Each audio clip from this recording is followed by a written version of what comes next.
The story we're going to be reading today, folks, here on Spooky Stories Told Online, is a creepypasta legend called Who Was Phone. Legend. I like the name already.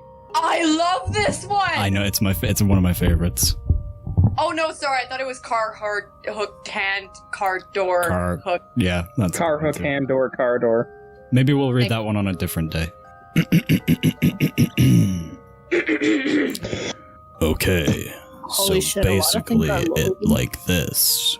You are at a friend's house for the night or whatever, and then you guys are making out on the couch. Yeah! And then, like, her dad calls on the phone and says, "No, she likes it more if you use the other hand." Yeah. And you're all like, "Oh, dude, your dad is trying to give me advice on how to diddle you." Diddle? And then she says, she's like, "I don't have a dad." Or whatever. But what? Who was phone? Also, so you're with your honey and you're making out when the phone rings. You answer it in the phone, and the voice is, "What are you doing with my daughter?" You tell her girl and she say, "My dad is dead." Then who was phone? That is what you call spam. This is this is one of my favorite stories because it's genuinely really funny. I like a lot of the fucking categories it's been put into. Artifacts and objects, beings and entities, dark comedy, humor and parodies, deaths, murders and disappearances, famous creepypastas, strange and unexplained, suspense, and thrillers. It's just all of them.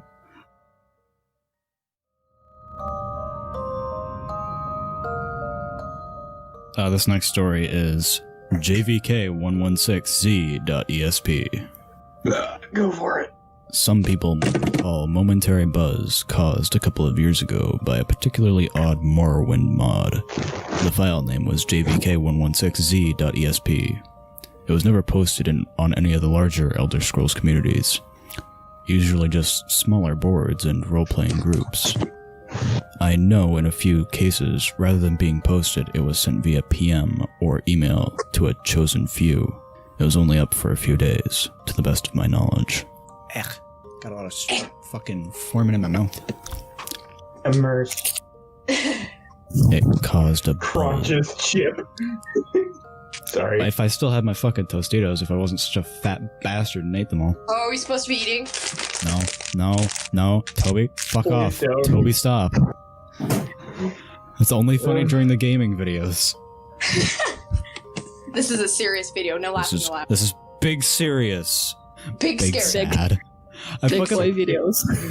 Future Bread, just cut this part for cut this part. No! Cut what I'm about to say. Toby, shut the fuck up. I read over some of the stories that we made the other day, and they're still just so good. I just love them. Like, they're great. We need to do that again. Yeah. Anyway, Yeah, our fucking group tight as fuck. Yeah. Anyways, Bread, cut back in. It caused a buzz because it was a virus, or it seemed to be.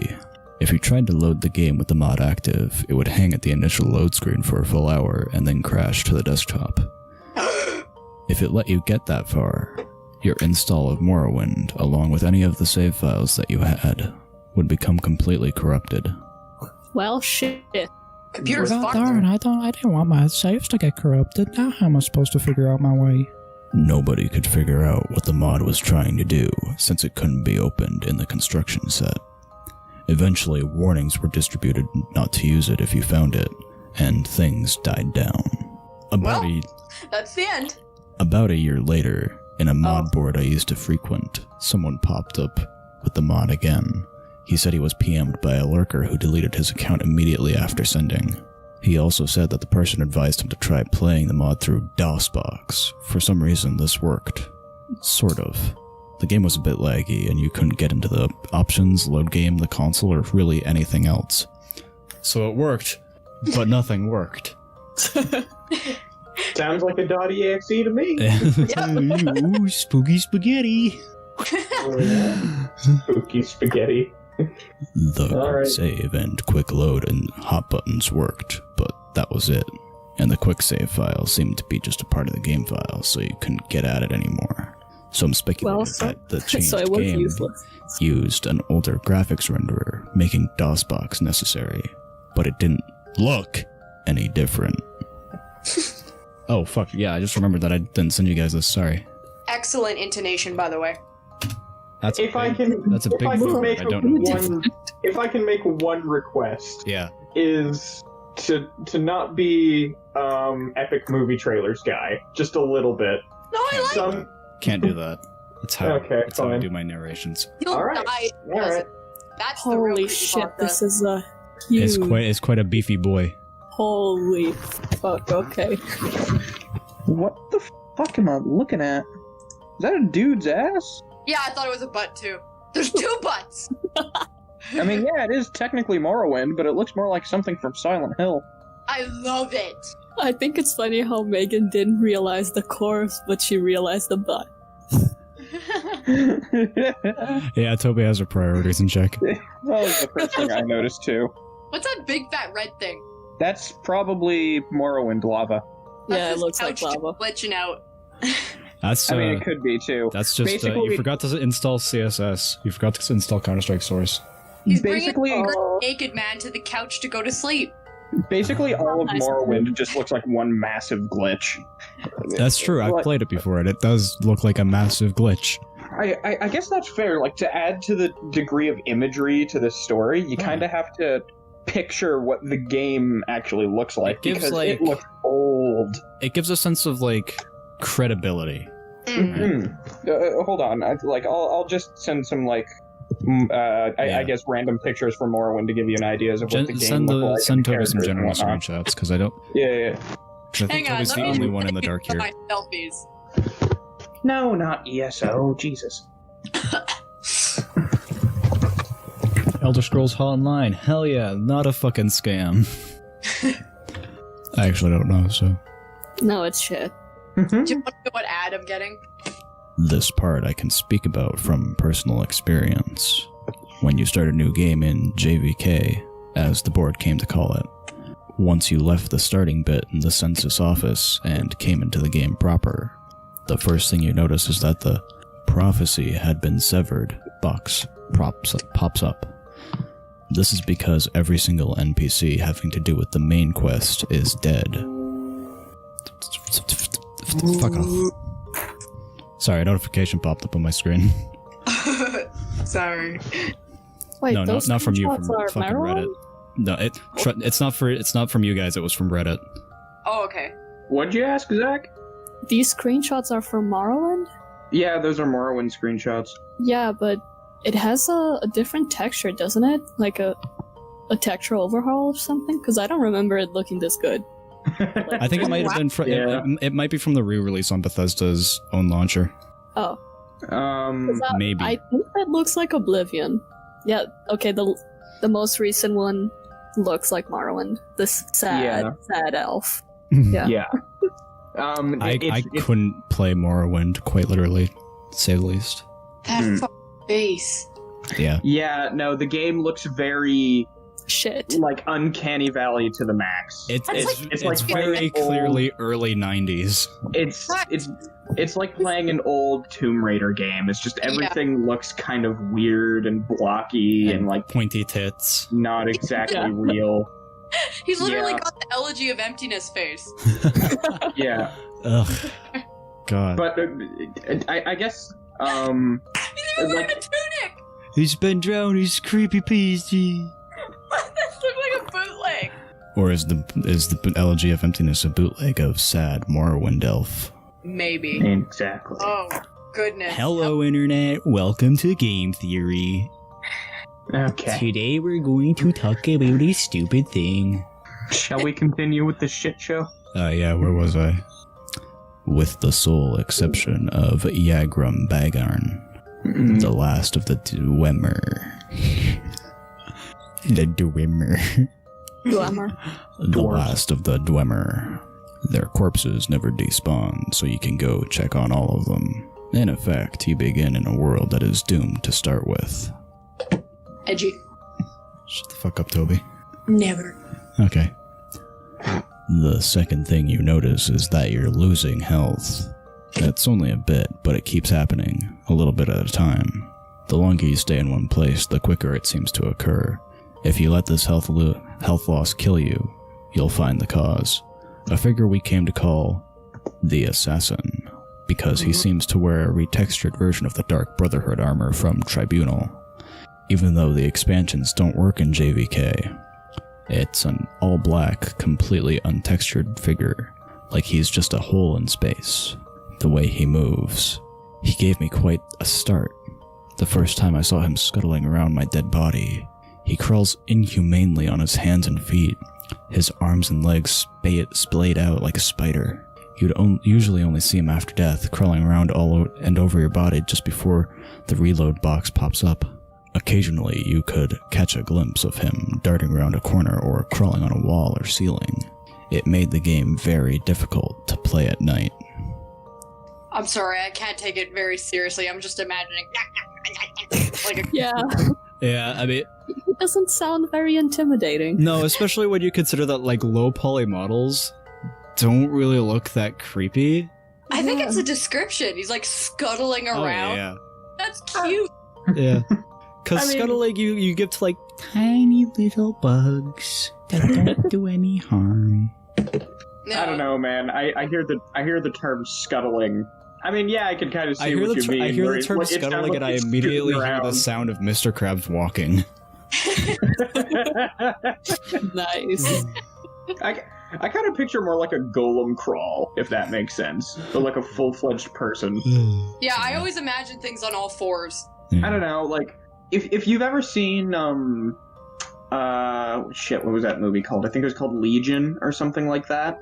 It was a movie about demons invading Earth or some shit like that. Anyways, there's this one scene in it, where, like, a demon possesses a dude and, like, his fucking arms stretch out, like, ungodly long and, like, gnarl and shit. Heck time. And the dude, like, gets down on all fours, and, like, his bones start popping and joints start, like, breaking and shit like that, and his jaw opens way too long than when it should. Ooh!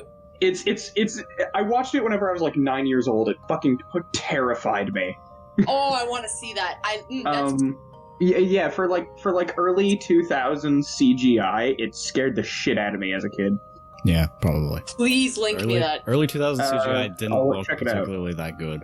But, like, back in the day, whenever you're a kid, your imagination is crazy, right? Yeah. So whenever you see that, you're like, oh my fucking god. Yep. And not only that, I think there was this other scene, too, where, like, some dude's, like, watching a bunch of cars go by at night, and, like, the people inside the cars have their heads, like, freaking out as if they... Like they're driving normally, but the heads themselves are, like, spazzing out as if they're, like, going at, like, 5 times speed. And that's kind of the same energy I get off of the assassin character, so it's a little bit creepier for me. That is fucking terrifying. I love it. because it reminds me of, like, the Legion demons. I think that's what that movie is called. I'd have to look into it, but I'm almost certain. The Legion Demons, that's the title. Yeah, let's go with that. That sounds like a local Christian biker gang. Yeah, it does. I think we have them in town, except, We are the you know, Legion they got Demons. DUIs. Yeah. Alright, on with the story. Yes, moving on, sorry. That's okay. Other than that, the only noticeable difference is that at night, at random intervals, every NPC in the game will go outside for a few minutes. Despite the fact they're all dead! Yeah, didn't they die? During this time, the only thing they will say when hailed is, "Watch the sky." Once they return to their normal behavior, they act like normal, though. Department of Redundancy Department, what's your fucking order? That's an awkward sentence. I think A little bit. I was with you guys when you started Yeah. reading this, because I remember just You joking around like, "Watch the skies, traveler." Yeah, I do remember that. Point still fucking stands, though. That last sentence, redundant. True. They could, like, put, once is all said and done, their behavior returns to normal. It's just like, once they return to their normal behavior, they act like normal, though. That's what I mean. Redundant. That was such an... Like, this is one of the better creepypastas, and it still has its fucking issues. Well, I mean, it's that's the charm, right? Yeah. It's the spawning ground of kind of weird, It's like, kind of off. people Fucking aren't usually shit. as hard on creepypasta because most of the time, the grand majority is because it's like little baby authors just getting their foot in the door. And Yeah, and it's a then really good a lot way of to people start, but They're it doesn't negate the fact that I should still be critical about this shit, because how This is are people true. supposed to improve? Because this is clearly a good one. Oh yeah, this is one of the better ones. This That's one's why- highly respected in the creepypasta community. Hence, it's worth our time. Yeah. Yeah. It's really fucking long. Yeah, but because But it's it's worth good, it. each error is more frustrating. Yeah. All right, Oh well. continue. After a while, a player on the board discovered a new NPC named Terias, a male Dunmer, in the Temple of Ghostgate.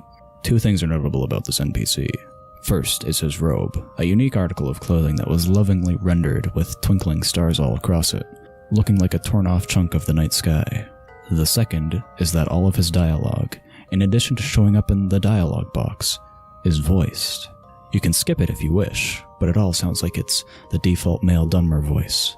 Some people have said that this voice was slightly different, but it was a very, very good imitation. Ooh. That's the scary part. Effort in the game. Yeah. Yes. No, Well, that's, just the fact- that's the scary part. A high quality texture in Morrowind. Yeah. That's way too much effort. No wonder all of the fucking NPCs are dead. He had to kill them all just to make that sweet ass outfit. You had to kill them all to save space on the RAM. That's why. I won't go into the details, but let me go into the details. My Yep. favorite. I fucking hate when stories do that, and then they fucking go off into all of the details. It's like, you're fucking contradicting yourself. I won't go into the You're a details. fucking but liar. I won't go into the details, but the quest line he sends you on has to do with a dungeon referred to simply as the Citadel. Up until this point, the quests were all a fairly generic, discover the secrets of the ancients bent. What? I don't know. I have no idea what that means. The quests... It's bent. The Do you quests want me to were all of explain? a fairly generic, discover the secrets of the ancients bent. The thing that's fucking me up is the word bent at the end there. So Brody, you're a bit smarter when it comes to writing than I am. Maybe you can explain. Okay, so bent. I think he means bend, not bent. And bend is just another term that you use to describe like a thing, basically, Like a or yeah, it's a trope. In other I see. words, Okay. it's like you're going for this bend, you're going for this thing that is usually done before. Mm. That's the Okay, best way to that describe makes it. a lot more sense now. Okay. But it's bend, it's not bent. Yeah. There's no past tense for it. Bent has a completely different meaning. Yeah, that just means that, much like the story of Morrowind that happened in JVK, he just fucking took the discover the secrets of the ancients bend and snapped it over his knee. Bent it a little too far. Yeah. The entrance to this dungeon is on a small island far to the west of the Morrowind proper. I eventually discovered that if you use a scroll of Incarian flight at the westernmost point on the main landmass and jump directly west, you'll end up in the final part of the game, completing the speedrun. No, if you jump directly west, you'd end up at almost exactly the island.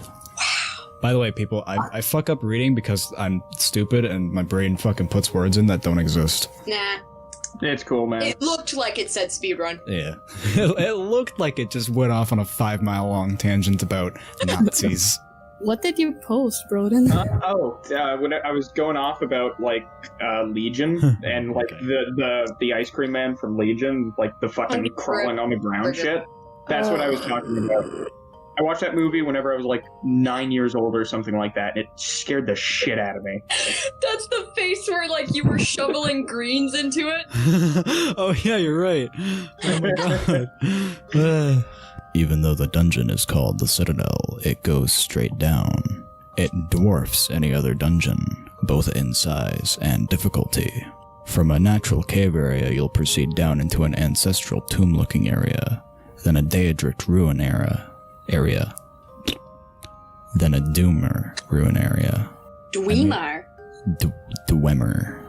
I made it down to the Dwemer ruins before I quit. Ha! Pussy! It's all too easy to get yourself into an impossible situation, too. I did, and I just didn't have the energy to start over. He gave up. He ended. That's it. Spooky. Ooh. No, I jest. Can we go like more than 5 sentences without some random fuck off interjection? Sorry, I know you're like. Interjection seems more interesting than the story. I know you're. Okay, yeah, that's it's true. because it's the exposition. It's gonna be a bit of a drag. It's fine. That's true. It's setting up context. It's setting. It's setting. Oh, it's kind of like that's what an exposition is. Ooh. An exposition. Just fuck off. Listen, right? In the hierarchy of knowing English, it's Toby, me, Brody. Toby? Yeah. You fucking what? I write essays for fun. Oh, I thought you meant good to best. I mean, Good to Accurate. Yes, I do mean good to best. You're absolutely right, Toby. Take the compliment in stride, Megan, because I'm not sure if it was meant to be one. Yeah. In any other context, it's quite mean. Anyways. Where was Okay, moving on. Now, what I'm telling you is based on what those few who went further reported. Past the Dwemer ruins, you find yourself in a level like the Dwemer ruins, but darker. Rather than the usual bronze, all the surfaces, including those of creatures, are black. 'Cause black is edgy. Yeah. Preach. Or potentially... No, you know what? Not gonna go there. Continue. The sounds of machinery are loud here, and grow louder still, randomly. Ugh, Jesus Christ, that sentence fucking confused me. I know that makes me seem like an idiot, but like... No, it doesn't. No, it makes sense at all. Everyone fucks up like that. It took me a second to process it. Like, what they're saying is, like, the level of audio fucking fluctuated, right? It was random, it was sporadic. But, it's the way the sentence is structured that makes it, like, not sound like that. Yeah. There is also steam or fog everywhere, limiting your vision to about 10 in-game feet or so. Did someone say 10 feet? Ugh. Thank you for the side, Toby. Just, you fucking bread again. If you can make it through all of this, you will reach a hall that those who found it called the Portrait Room. Like the fire in torches or other effects from early 3D games, this room has picture frames that always face directly at you, no matter how you look at them. The images in the frame. Actually, no, it's not witchcraft. I know exactly how they do it. That's the thing that kind of ruins this kind of shit for me, is that like there's no more air of mystery because I know exactly how they fucking do it. Like program wise, or like no, like 3D wise. Like in real life. Yeah. Is it the same thing that like fursuits have follow me eyes because it has depth? I don't know if he knows what that is. No, I don't. Okay. Yeah, no, I don't know what that is. So I can explain it in Blender. So I'm gonna do that. There's things in Blender called empties, and I think they exist in every other 3D software that you can like anchor shit to, and whatever you anchor to the empty will move with the empty. So if you so you mean program wise? No, I mean 3D wise. Well, no. When I say 3D, I mean like in real life, like you and I talking, we can make something like that. Oh no, okay, yeah, no, I mean like game production wise then. Yeah, I know it's not program wise, but that's what I meant, like computer. Okay. Are you getting tired, Brody? You just want to read the story? Huh? You just want to read the story? You're gonna cry. You're gonna piss your pants, baby. Oh, I'm gonna Pissed out What? your Okay. throat, you little deviant. Yeah, moving on. Just let's get through this paragraph. This is You're torturing Brody. I'm trying to figure out the context of this. The problem with this is that this is some weird ass story with like some shit going on. I'm a sucker for mystery. All right, fine. and I even fucking though the won't mystery's explain a little shit then. goony, Fine. Jesus Christ. kind of Just tell want me to figure next out time. what's going on. Just Wait, I fucking want tell me Brody to next read- time. Wait, no, Brody should read this. Yeah, fine. Fuck it, Brody. You read. See if I care. I'm reading it. Yeah, okay. you read it. No! Just one paragraph. Just the one paragraph. Yeah, sure. Yes. All right.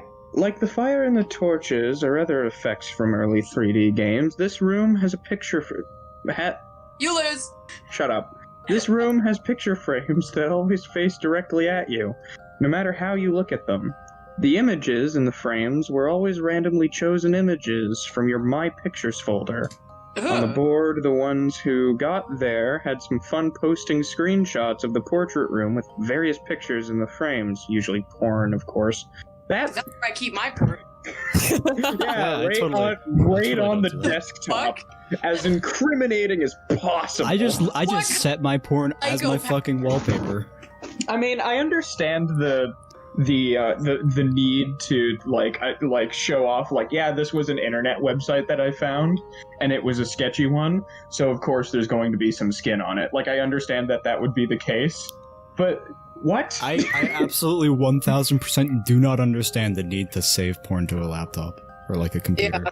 And keep it in the most open My Pictures, my gallery. At least if you do it, hide That's it in just asking several for- subfolders like yeah, I do. homework file. Where's your class?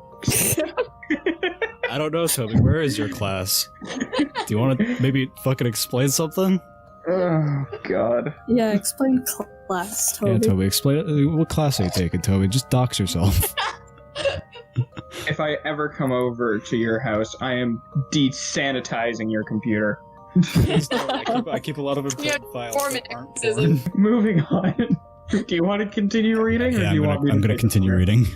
Okay. Voice. At the end of the hall was a locked door. After admitting defeat and returning to Terrace, everyone just found him saying, "Watch the sky," in his gravelly voice. What's more, Watch the sky. watch the sky. Get you, gadget. Watch the sky. Gadget Traveler. Jesus. sky, traveler. And we do this for 30 minutes. I actually spent I spent like Moving 15 on. minutes today, distorting the fuck out of my voice in Audacity to see how fucked I could get it. Can you just start? Have fun I with don't know. Viewers can tell me. it. You just don't fucking touch it. It's already difficult enough to understand Brandon because he's half a country away. I don't need more distortion on his voice. What's more, nobody else in the game would say anything. There was just a completely blank dialogue box with no options at all. They wouldn't even rattle off the usual canned audible greetings. The only exception was at night. Whenever they'd go out for a few minutes, they'd still repeat it. Watch the sky. At this point, one of the players, a friend of mine from the board, noticed, and the few others who got this far agreed. That was an awkward placement of that. Yeah. Yeah, No, it could have been And the few either. It could have been before. Sentence structure isn't this author's forte. It's more verbal. It's like you're trying to convince yeah. someone, you're like, and bear with me here. Yeah. It's fine as reading, but translating it to speaking is weird. That is true. If it were to be like a script for a film, a better way to structure it would be like a friend of mine, as well as a few others on the forum, noticed that the night sky was no longer the usual night sky. I think the thing that bothers me is he has like a hyphen parentheses going Yeah. on. Of Yeah. like one of the Hyphen players, a parentheses friend are of not- mine from the board, noticed, and a few others who got this far agreed. Is like, dude, Yeah, wait, what? Yeah, just slow down and Put them explain together. shit. You don't need to keep Put them putting in these together. addendums. he No could save longer will night space sky. and he could save like reader time and space in the paragraph by just fucking putting them together. A friend of Yeah. mine, as well as a few others, noticed the night sky. That's it. That's all you could do to fix it. It's such an easy fix. The sky was replaced with Mark Zuckerberg. The sky was replaced Excuse with me? Markiplier. Both of those are terrifying. Just a loud options. booming. Hello, everybody. My name is Markiplier. Yeah, it's a video. That'd be terrifying. And the audio is just like 100 of them talking. Or Mark Zuckerberg trying to be human again. It just, Yeah. Yeah. what is going I am on, here. homies? Hello, I am here smoking a brisket in my yard. A brisket? Yeah, he smoked a brisket in his yard one day and streamed it to Facebook. I don't even know what that is. It sounds like As an far iced as I tea know, it's flavored like cookie, but it's a what? cut of steak from what I know. Fair Damn. enough. Do you guys know that video of like a trans person going, "Hey guys, we're smoking on a potato"? No, No. No. I'm gonna search it. please do. I'm interested. I am so confused. I'm concerned. Oh man, that was derpy. Thank you. You know what? Despite the fact that this creepypasta reading, quote unquote, is so mug-crunchingly slow, it's at least getting us to talk about random shit. It's fine. This is meant to be like a podcast form, so you know. Pretty much. This creepypasta is like the #1 conversation starter for us I for know. some For reason. some reason, it just fucking gets us going. Yep. That the night sky was no longer the usual night sky of Tamriel. It had changed to a depiction of a real night sky. What? Cool. The night sky wasn't the night sky. And it moved. We replaced the texture with a higher quality what? I'm This sorry. mod is sounding Me better and and better it every moved. second. It just sounds like they're just like Oh, well, changing. I don't... Ugh, it's silly. It's really goofy. I'm imagining someone just dragging it off like with a mouse. It's like a really poor recording where the like cursor is still in the fucking video. They didn't like fucking turn off capture cursor. I don't think Morrowind had a like a very high poly night sky, so it would make sense if it didn't have any animation around it. Or No, anything I'm like certain that. most games from like the 90s usually used like a very, very simple skybox. It's probably just black. Yeah. Yeah, but like, how the fuck did it move? Did it like have clouds? Was it like normal moving, or were the stars all like drug-like? Like, what do you mean? Yeah, no. This story is really weird on what it wants to get into, but when it gets into those, It just looks like a really things- nice, detailed night sky. Yeah. I I hate guess. that sentence. It's vague and it starts with and it's short and it's fucking annoying. So does your sentence. Alright, continuing. From this point on, everything is bitten. Oh, fuck, it's just... Jesus Christ, forgive me. I just had a weird sense of, like, deja vu where I thought I read this exact sentence before. No, he's just been saying from this point on quite Oh, a okay, lot. so yeah, he has been. All right. A couple of times, I've noticed. Yeah. From this point on, everything is based... what? Hold He's up. Drunk. Yeah, I see that too, man. I'm sensing some continuity errors. Wait. He just copy and pasted the exact same sentence. What the fuck? Wait, what? Yeah, Wait, fucking from this point on. From this. Did he? From this point on, everything is It's based off on... of what this one person reported. Where was that put? Hold on. Nani. Now, what I'm telling you is based on what those few who went further reported. From this point on, everything is based on what this one person reported. Same fucking sentence. Wow. I didn't even catch that. That's why I had a weird sense of deja vu. Is because like It's legit. Yeah, Yeah. I think it's 'cause saying it out loud, so you're like gonna really. So I'm really focusing on what I'm saying. Yeah. Alright, continuing All right, on. well, from this point on, everything is based on what this one person reported. Eventually, he got himself kicked from the board, but I kept in contact with him for as long as he responded. According to him, based on the constellations and planets, the sky started around February of 2005. Ooh. If you died, loaded, or went back to the Citadel, it would start over when the usual day sky graphics took over. The movement would be suspended until the stars appeared again. In the space of a single night, everything would move about 2 months' worth, since the timescale of JVK was more or less that of a standard game. That meant it was a bit less than an hour. That meant that a bit less than an hour was equal to a 24-hour period. Deja vu. It's interesting. It's interesting that that the author's trying to put like real astronomy shit into the story. It's nice. It's a good little detail. I appreciate that. It's I love cool. that everyone's hyper It's not fast. because like He kinda knows other the shit. popular creepypastas that try to like do specific shit like this, it kind of falls on its face. They just say it was spooky because it was really real. Like a certain, blue hedgehog exe. Mm-hmm. Realism. We will read that one at 1.2, I swear. Yay! Because I fucking like that one. That kind of comes down to, like, write what you know, I guess. Yeah. And JC, the hyena, literally knows nothing. And when you know the only word that is hyperrealism, you just gotta keep using it. Yep. He became convinced that the door would open based on some kind of celestial event. Of course, waiting for that meant leaving the game running. Of course, that meant the game that couldn't be left unattended. Thanks to our old friend, the assassin, my friend decided he'd hang out for a whole day just to see if anything happened. That would be about a year's worth of movement. Here's the post he made at the end of this experiment. I loaded Seda Neen, where it all starts. It wasn't too bad. Just had to check in now, and then to move around and heal to make sure I wasn't dying. But check it out, 24 hours in, and the assassin learned a new trick. He screams! It's in all caps and with like 4 exclamation marks, so he screams! I'm imagining Patrick Starr saying that. He screams! I was reading, and all of a sudden, this crazy loud shriek just about makes me crap myself.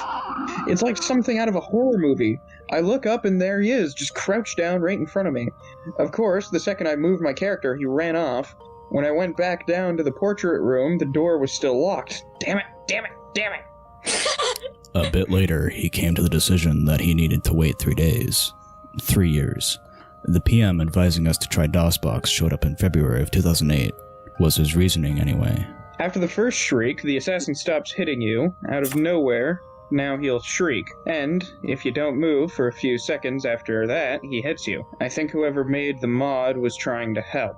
At night, I've got my headphones on, I was kind of dozing off. When he wakes me up with a shriek, I jiggle my mouse, and I'm good. Wake up call. He wakes me up with a shriek. If someone woke me up with a shriek, I would be fucking pissing my jorts, not jiggling a mouse. I swear to God.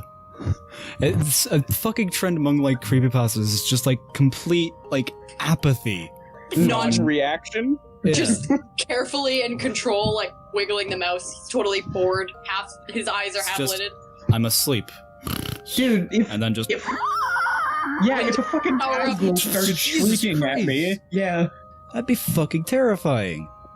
One thing that this does have accurate, though, is one thing that this does have down pretty accurately, though, is the fact that, like, if there was an actual, like, haunted mystery game that showed up, people would be fucking exploring it and seeing why it does the thing. People would be digging the shit out of that to try and find answers. And people absolutely would be on forums and shit like that. Yeah, like, they'd be recording gameplay and sticking it up on YouTube. Didn't that happen with a game a few years ago? Maybe. A couple. There was Petscop with the whole thing. Yeah, but it turned out to be fake. There we go. Ugh, Petscop. What happened with Petscop? It ended. Did it? It reached its conclusion. It's done. Did it? I didn't know that. Was it any good? I don't know. I stopped following it after I made my video on it. Because I'm really disinterested. The post was 2 days in from his laptop. Once it was over. Fuck! So fucking done. So I wait the 3 days, right? And right after the fucking assassin made me jiggle the mouse, he shrieks again. So I look and everyone in town is outside and they're all saying, "Watch the sky." I don't see anything though. But then the game starts getting dark, like really dark. I turn up the brightness all the way on my monitors and I can still barely see. I can see other people in the game, little figures running around in the distance, just running back and forth. If I try to get close, they run off. Now, I was trying to sleep, so the lights are off, and this is kind of creepy. I don't want to get up to turn on my light because I don't want to miss anything, but nothing fucking happens. Eventually, I go back to the Citadel. It's still dark, and I gotta swim. And the whole time, I can see all these guys swimming all around me, just barely there. I make it to the Citadel, and it's normal light inside, and I get worried. Sure enough, the portrait door is still fucking closed. I go outside, and it's all starting over.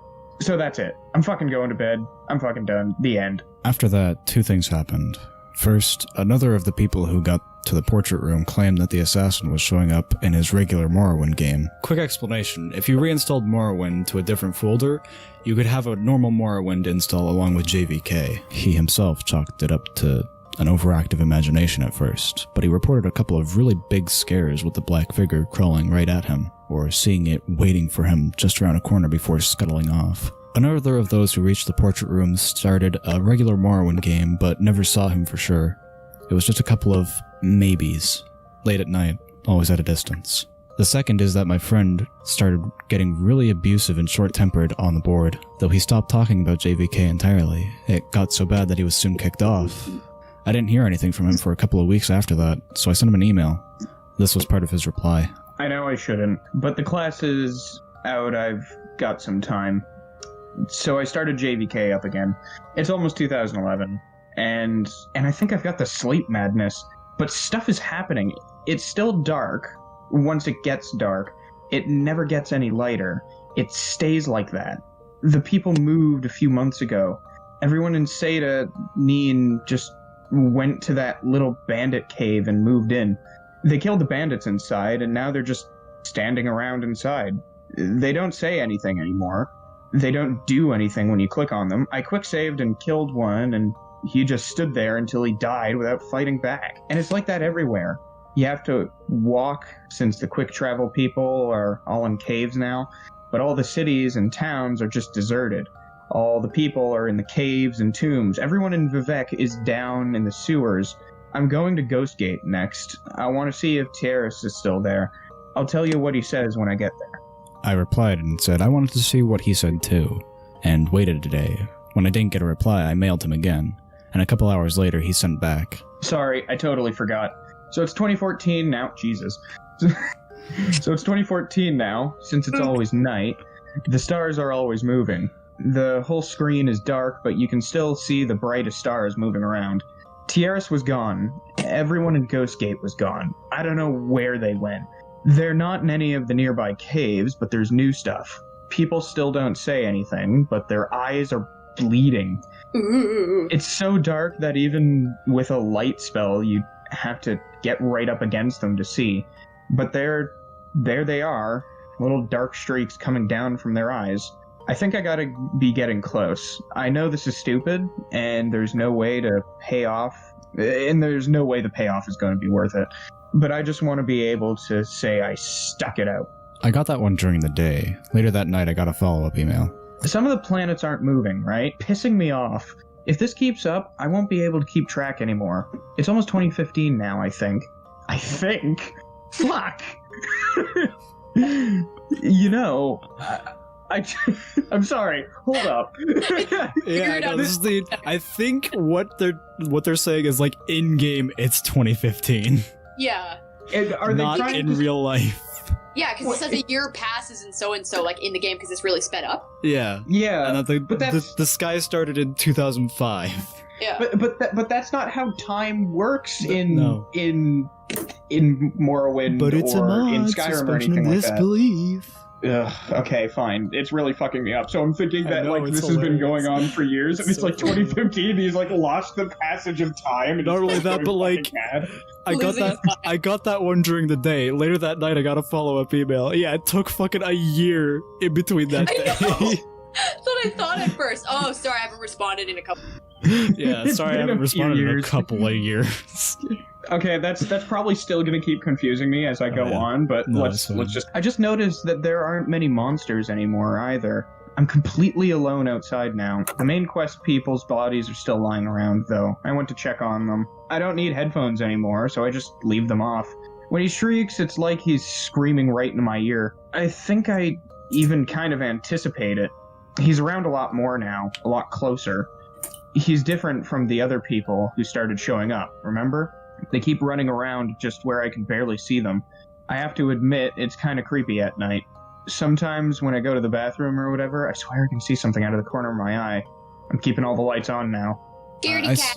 I sent him a letter, jokingly telling him to get some real sleep, and left it at that. Yeah, your friend comes to you and says, I've been seeing a lot of really fucked up shit, and I think I'm starting to develop some kind of fucking mental illness.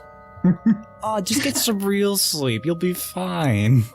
Yeah, honestly though, like sleep deprivation is no Oh joke. yeah, no, I Yeah. know. I've gone through it many times. But like, Nasty.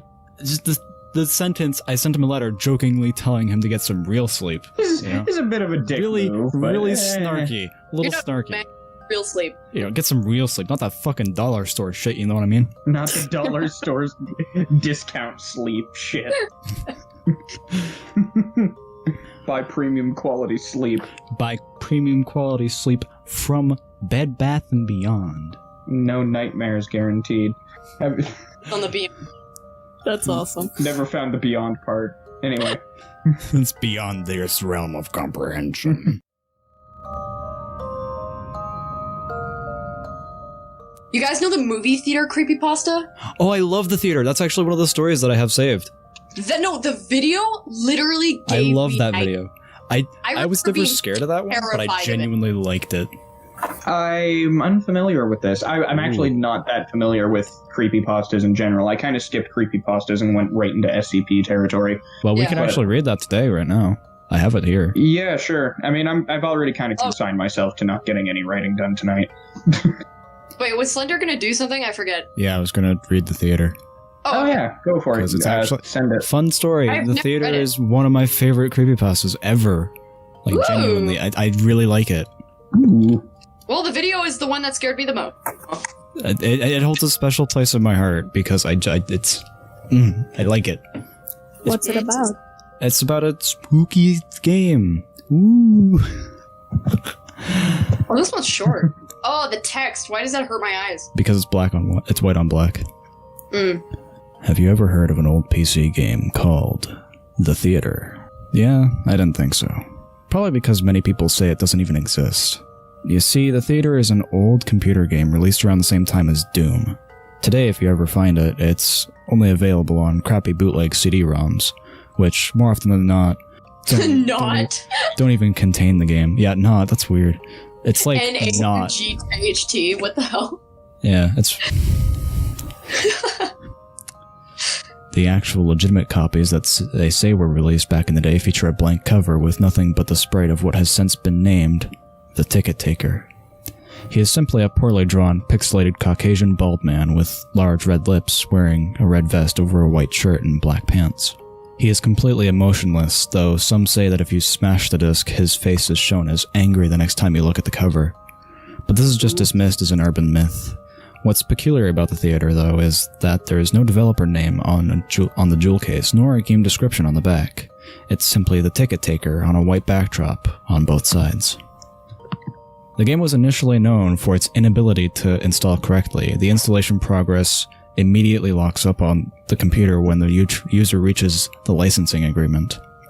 Also strange about the licensing agreement for the theater is that whenever the development studio is supposed to be named, the text is simply a blank line.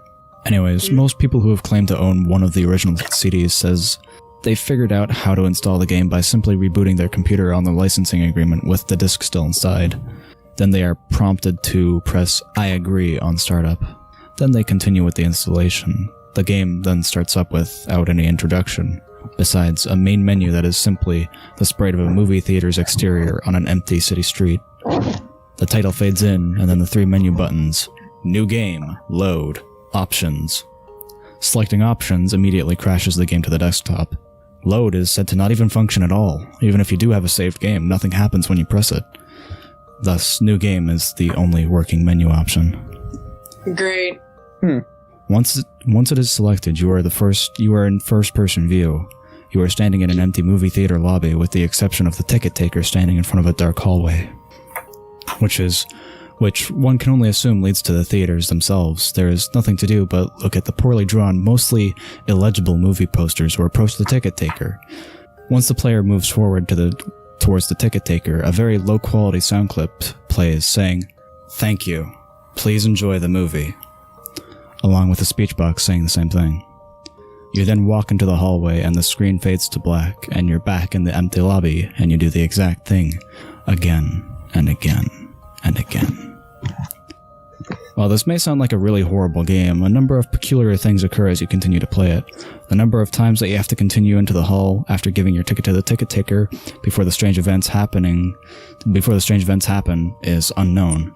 Most state that it's completely random and could take anywhere from the first playthrough to the 400th. What happens though has deeply disturbed some players. Ooh, I kind of like that. The first occurrence is when the player fades back in after walking into the hallway. This time they will notice the ticket taker is completely absent. The player then, without any other options, decides to walk into the dark hallway. The sound clip and text box mentioned previously still play in the absence of the ticket taker. But when the player walks into the hallway, the screen does not fade out. It goes pitch black as they walk deeper into the hall.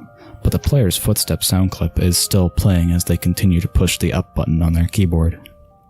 Those claiming to have played the original game report to have felt extremely uncomfortable walking down the hallway, anticipating the whole way something horrible happening. Well, eventually the player is unable to move forward. There is nothing for a few moments before a strange sprite that is described as the ticket taker but with a swirl for a face appears and stands before the player. The original players of the game say their bodies immediately froze and their stomachs churned when they saw this sprite. Yep, I definitely felt that when I watched the video. Which had been appropriately named the Swirly Head Man. That's so fucking not scary. That's very kitty. Yeah. Nothing happens as the Swirly Head Man stands before them. Then suddenly a piercing screech plays as the game glitches out. Yeah, that. Thank you. This lasts for a few minutes, with the screeching being continuous.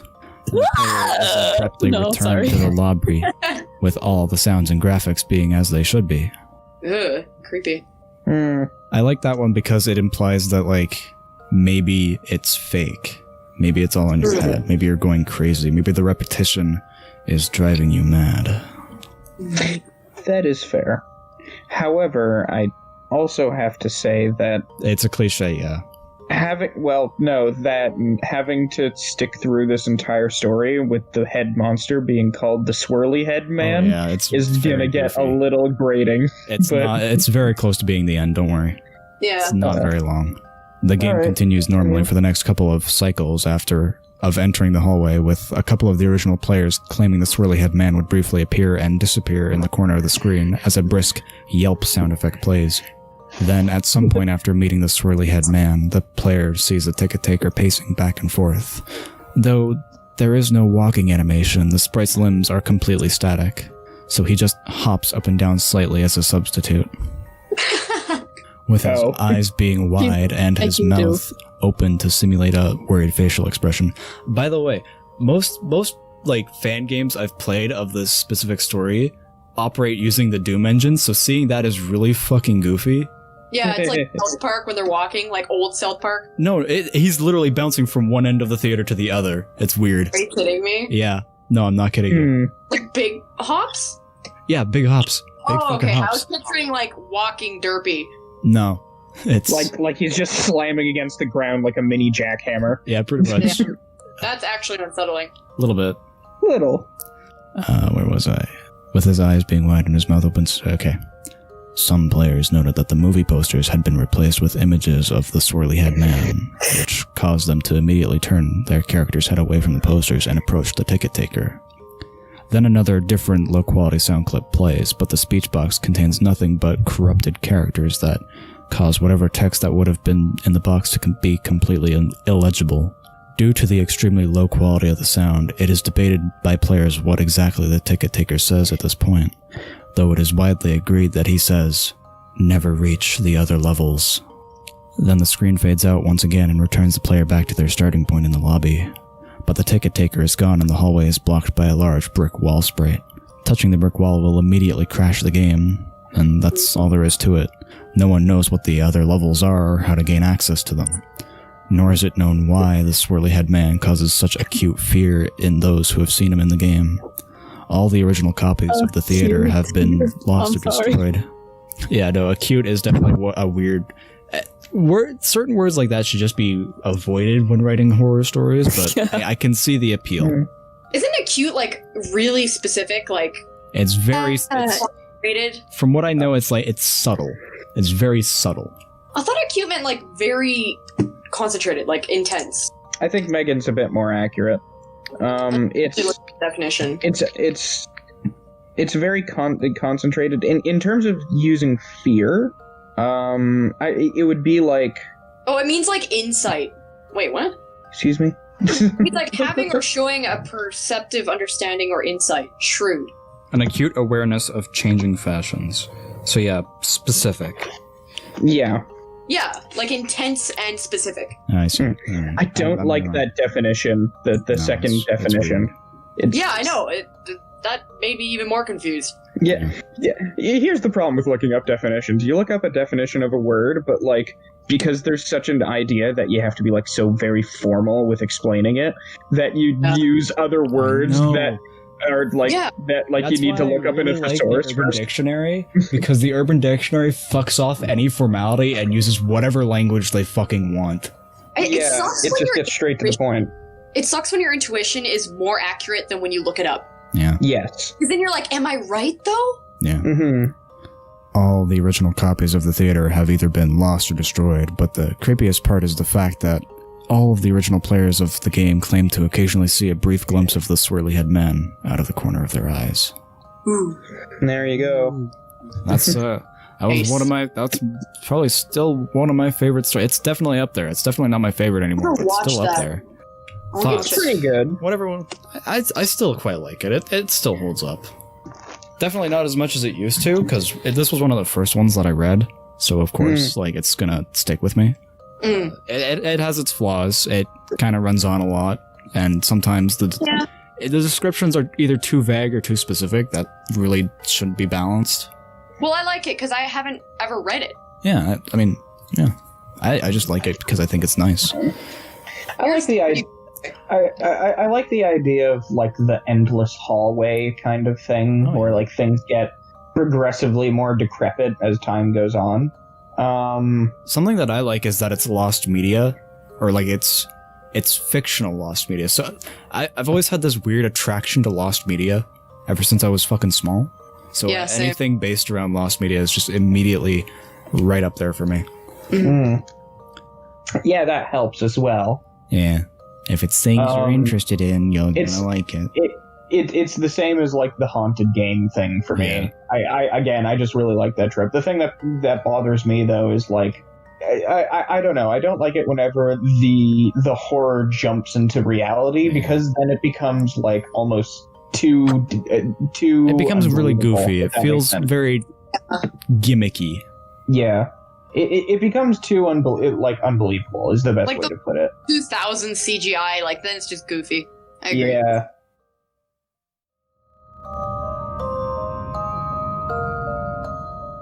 So apparently there's a sequel / fan story of the theater that's a bit shorter than it, apparently. The estimated reading time is 4 minutes. The original theater is about 5. So yeah, we're gonna read that too, because I actually haven't read this one. Okay. Sure. Nice, let's do it. It's not something whispered about in certain circles. It's not something that comes in a plain-looking jewel case. It's not by a nameless, untraceable developer. And it's certainly not supernatural.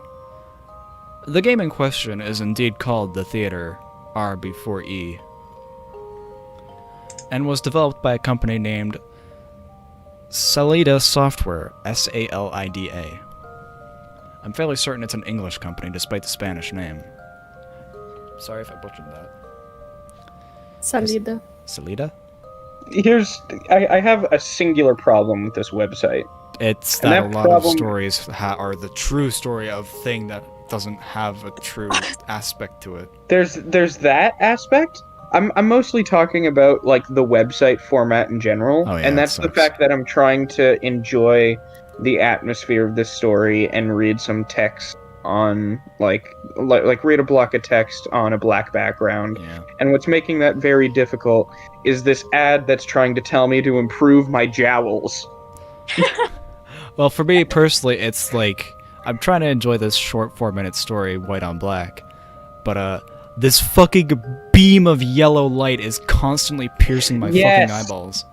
You know what? The white text is hurting me more. Yeah. It's because you're focusing on it, and that's fucking up your vision. Not to mention the fact that, like, the image of the woman telling me to repurpose my jowls is also, like, a WikiHow person, but, yeah. like, done in MS Paint. It's like a weird mixture of the two. Nice. Fucking It's terrible. repurpose them how? I just used the word repurpose because I already closed the ad and I forgot what it was telling me to do. I just saw that face, saw huge laugh lines, and saw the word jowls and immediately clicked off the ad. Laughing jowl. How do you pronounce it? Salida? S-A-L-I-D-A? Salida. Salida? Okay, thank you.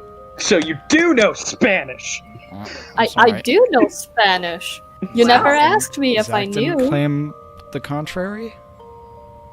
Yeah, I That said was- I spoke Portuguese. I didn't say I didn't speak Spanish. Okay, fair enough. Wow. But More you know. I did ask, do they speak Spanish in Okay, you know what, fair enough. In fact, they don't speak Spanish in Brazil. They speak Portuguese. Nor do they speak Spanish in Britain, if that was what you were going to ask, because you didn't finish the question. So it's up to interpretation. Sorry, I didn't fucking read the fine print of my own words. Dumbass. Okay, so Okay, now it's your moving on. chance to properly ask the question.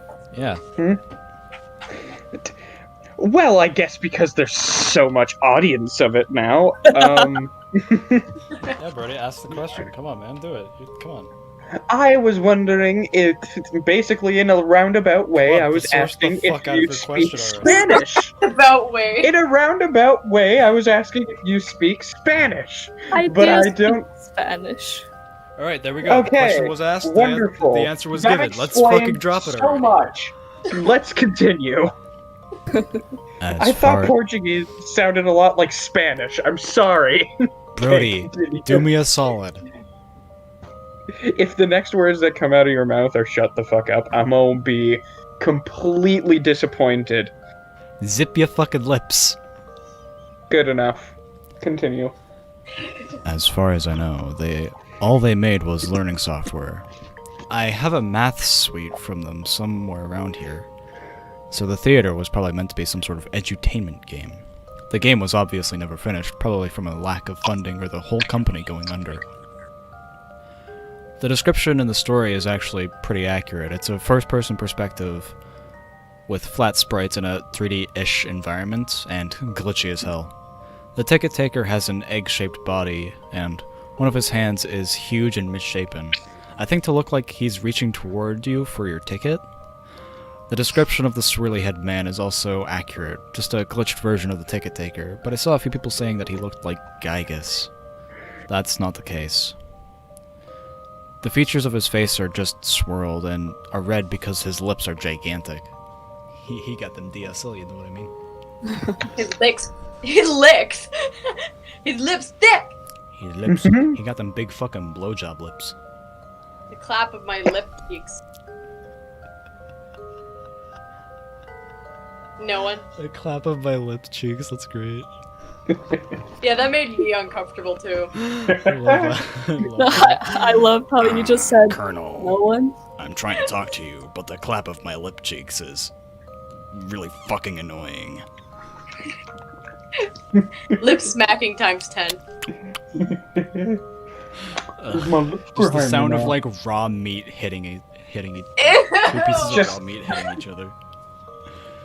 It's just the sound of a sandwich being dropped off of a building. Just Oh! Just the sound of an egg just hitting the ground. Just God, you guys are really good at that. well, working in sound design, you gotta do what you can. And people say that you can't hear words. Shut up. And people say you can't word thing here. Listen to Shut me. it Brody.exe stop responding.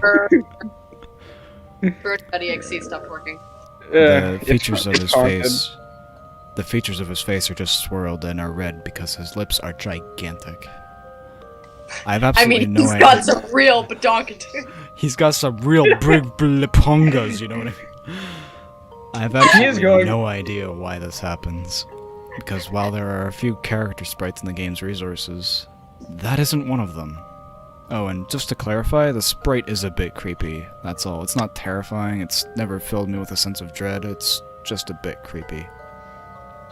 Well, Doesn't way to take specify all of the how. fun out of it. Yeah, Jesus Yeah. Christ. Neckbeard typing. Actually... The game plays pretty much exactly as stated in the story. So accurately, in fact, that I think the author just downloaded it somewhere and decided to make a scary story of his experiences. I'll admit that some things in it can be unsettling, but not OMG crap your pants scary. Great creepypasta. Don't tell your audience Okay. what to feel. Simple I fucking have- concept. I have so many problems with this. What is this man trying to do? He's trying Is to this discredit the common? original fucking story. Yeah, it's so fucking common. Yeah. Okay. No, I mean, it sounds like he's just commenting on the thing. Yeah. Yeah. It's a full story. Is this like a review of the story, I don't or know. is it? It seems to be like, like a review you just trying to tell spun us in a what it way is? where it's trying to be its own creepypasta because everyone wants their fucking 15 minutes of fame. Like I said, the game is unfinished and very glitchy. I think the idea is to select a movie from the posters on the wall, enter the theater, and play a minigame. The minigames are glitchy and missing resources, to the point of being almost unplayable. But there doesn't seem to be a time limit on any of them, so you just have to plow through until you're done something right enough times to be dumped into the lobby. What's described in the story is what happens if you don't select a movie. You'll be allowed to enter the theater, but since the parameter of which game to load hasn't been set yet, you'll just be dumped back into the lobby. Here's where it got a bit weird. If you continue to enter the theater without choosing a movie, odd, sometimes creepy things will happen. I'm not sure why, but if I were to make an educated guess, it would be that glitching past the minigames like this causes variables to reach values that they weren't meant to, Yeah, resulting sure. in things appearing where they shouldn't. Listen, right? I'm no fucking game expert. I don't really know how behind the scenes of games works most of the time. But this ain't it, But Chief. Yeah. this is stretching it a little bit. A little. I know that, like, sometimes doing things in-game can fuck with the variables to make things happen that shouldn't happen yet. But, like, this feels like it's stretching that a bit. That's like the Sonic, like the evil red eyes, and be like, Yeah. maybe I hit the wrong values. Maybe I Actually- hit value number 3 when I hit that box, maybe. That implies that it was originally programmed. Yeah. Exactly. don't- Actually, I know a little bit of computing science because my brother tells me a few things every now and again. I just know stuff because I fucking look it up. Well, this is totally off. That's all I want to say. Oh like, yeah, absolutely. this ain't Yeah, it, it's Chief. so funny. That's not how it works. I don't yeah, like, I'm no understand computer why. scientist, but no. From what I know, like, sometimes developers will put in failsafes, like, not selecting a game just dumps you back into the lobby. Mm. But it doesn't ever go further than that. It doesn't have a check every time, like, for every time that you do it. Like, oh, if you Honestly, a check to tampered see how many game- times the person's entered the theater, if they've entered the theater, do this. Yeah. A tampered game or even a fucking haunted one is more plausible. I don't understand why. Like, this dude is going out of his way to like, destroy debunk the fucking mystery. theater. Yeah. Yeah. Try to seem smart. Like- yeah, that's what I was gonna say. It sounds like he's trying to sound smart. Yeah, no, it's Yeah, clear that- it's just a I'm kid who thinking the doesn't same know thing. what he's talking about, who thinks he It's knows like, it about wasn't games. scary, and maybe it was, values, like, fucking shut up. Like, it's clear he watched, I'm like, trying to be a skeptic.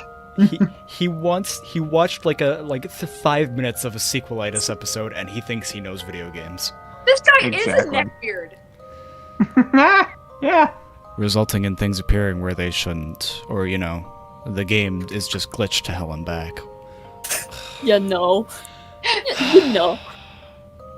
I don't need to explain because I don't know, but you know. Yeah, that's such a fucking cop out.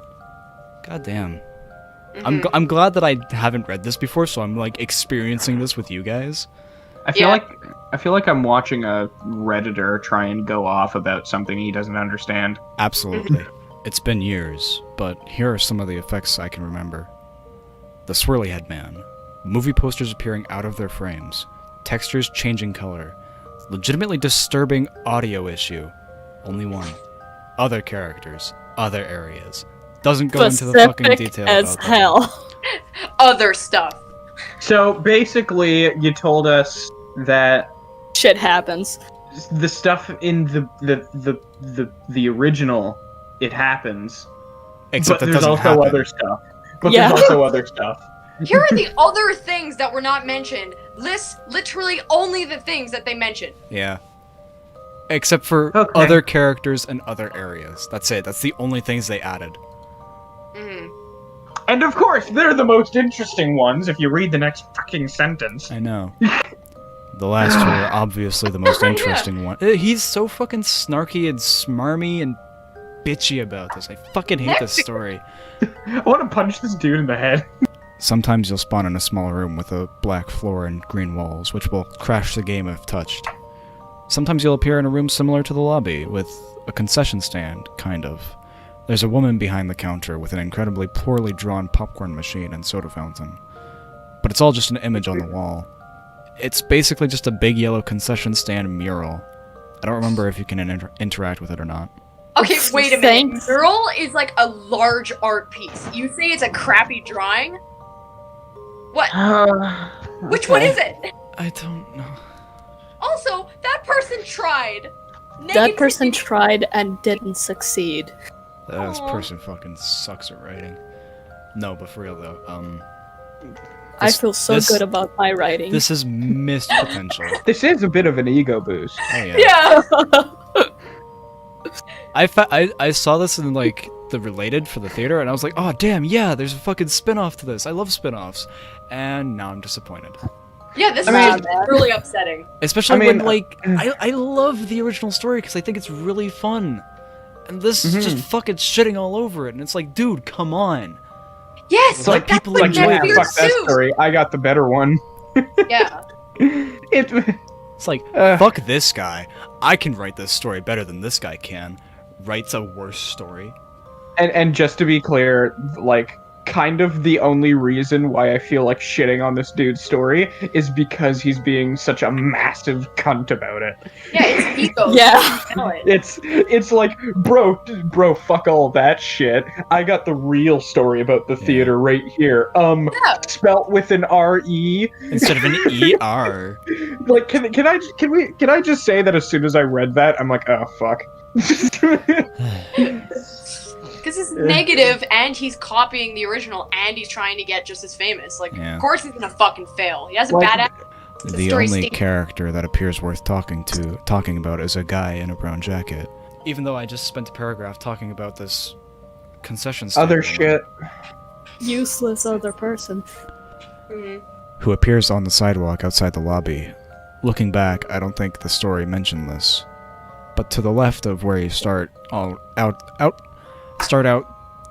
to the left where you start out, the wall is a row of glass doors looking out onto the street outside the theater. That's a run-on sentence. A little bit. Wait, hang on. Looking back at it.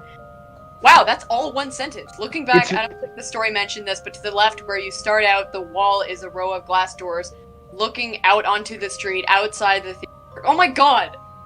Wow. I mean, it's kind of okay, but yeah. That fills the mouth with words. Yeah. Mm. If you glitch past the minigames enough, a man in a weird-looking jacket, I think it's supposed to be tweed, it's a mess, with a huge smile on his face, will be just on the other side of the doors, staring at you. I mean a huge smile like Freaky Fred or Spark Bruchel. Google image search if you want. This person Fuck is you. passive-aggressive and snarky. Fuck. Hey author, from me to you, really? Fuck you. You know you're the reason I know what Freaky Fred is. Hell yeah. But for real Don't though, I don't like this. Author, when writing a story, you shouldn't have to piggyback off of pre-established things. I just want to add that mentioning references is a very neckbeard thing to do. Like, this just keeps getting funnier and funnier. Well, the more I read this, the more I'm okay. Whenever you're writing something and you're describing something, you aren't supposed to give up at the end and tell someone, just fucking go look at an image of what I'm talking about. No, I'm Yeah, not like kidding. these One of the cool funniest references that- stories that I ever read was called Rayman 4, and it started off with something along the lines of, like, Rayman, everyone knows Rayman. If you don't know who Rayman is, you can Google him. Wow. And I'm like, I'm not gonna spend 5 seconds describing it. yeah, God forbid. Fuck you. It's too much to fucking write. He was a popular platformer from the PlayStation era and is still going strong to this day, loved by thousands, including me. Yeah. Who do you think I am? A writer? Who do you think I am, an author? Clearly not. I am just a internet What do you think I'm simpleton. supposed to describe things to you? How It's dare like a giant middle finger to the Yeah. audience. It's really funny though. Yeah. Okay, moving on. Actually, since he has the same body shape as a ticket taker, he looks a bit like the mayor from The Nightmare Before Christmas. Shut the fuck up. That's what I mean! I'm not fucking And honestly- finishing this. Yeah, Honestly- You finish it. I don't want to finish this anymore. he's trying No, to go can off. I just- Ooh, look at the reverend. I just want to point one I'm thing genuinely out. mad now. Wait, shh. The mayor Okay. from Nightmare Before Christmas isn't creepy. So No, he's he's doing just a something. potato. He's goofy. Yeah. Yeah, I just want to add to the how much he fucked up. I'm not Yeah, fucking that's reading this another anymore. But like, okay, I'm just gonna point out the fact, Brandon. I'm glad that you're passing this off to me. Actually, no, I'm not. But I mean, I mean, hey, it's great that I, I mean, get fuck to say this. shit. What's can't really believe- funny? What's really funny to me is that I don't think I've ever seen someone rage quit a piece of literature. Oh, I can't believe he just stopped. I love this. but I love that you rage quitted a piece of literature. That is livid amazing. about this, dude. Yeah. It's ruining my favorite fucking story on creepypasta. I don't. Oh, dude. It doesn't ruin anything for me because I just sit back. I know it's a fucking thing of like I'm in a different scenario because this is a fucking like thing from my childhood, so I'm deeply nostalgic about it. Yeah, No, dude, that's I fair. totally get you. I know where you're going, but for me, it's like just lean back, throw on the Lebowski shades, and it's just your opinion, man. Yeah, dude abides. The dude abides. Okay, shall we finish this? Yeah, we're finishing. raging It. portion? You Brody, can finish finish it. I'm not In your fucking most reading this. retarded voice. Oh well, okay. I'm No, not no, fucking reading this anymore. I am gonna keep reading it in like a regularly normal voice. Aw. But if I read something that is genuinely retarded, I am going to point it out, like we have been. Please do. Blended. But Okay. yeah, let's continue with this. This is part of the fun of creepypasta is finding shit heaps, right? Yeah. Okay, actually, since he has the same body as Tixataver, he kind of looks more like the Nightmare Before Christmas. Okay. I am filming the tickets. His smile isn't creepy, though. It's not like this is creepypasta or anything. His smile isn't I- creepy. It's just broad. What is creepy? Shut up! God! Don't tell your audience how to feel. Just the Yeah. disgust in your voice. It's just Yeah. broad. Fucking What don't never talk. is creepy are his eyes, while the ticket taker, Ashtray, and other sprites will always face you. The smiling guy is anchored in place like one of the walls. His eyes, however, are always staring right at you. Just thinking about that gives me chills. Okay. While there's nothing overtly scary or supernatural about the game itself, that's one thing I will admit legitimately scares me, like a porcelain doll. And you think we care? Like, fuck you, audience. You're a bunch of babies. I'm Now about pay to attention fucking to what hang I think myself, scares dude. Ahem. That's pretty much all there is to say about the theater. You know the word hem, like That's the funniest thing from this story so far. Just ahem. a singular hem.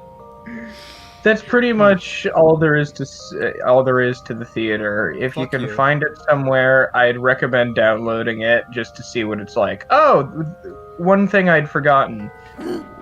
As stated in the story, getting the thing to run is, to say the least, difficult. I think someone got a hold of all the code and resources and just compiled it and added their own installer or something.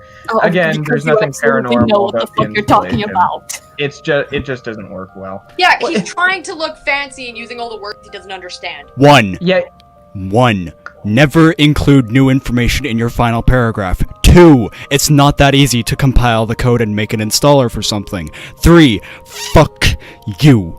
Dude, I fucking love it when you get mad because your critiques are fire. I love the fact that the credit is.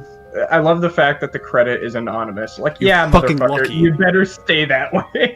I will hunt you down and rip your heart out, you motherfucker. How low are the standards for people for in the creepypasta community? Let's just say that Jeff the Killer is the most popular story. Yep. It would explain why this has a 7.36 stars then. Dude, it's written by 12-year-olds for 12-year-olds.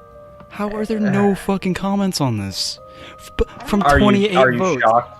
I guess I don't you- think you most think- people knew about this. Am I fucking crazy? Am I the only one who sees the issue? Apparently. Maybe people Oh, are mad as you.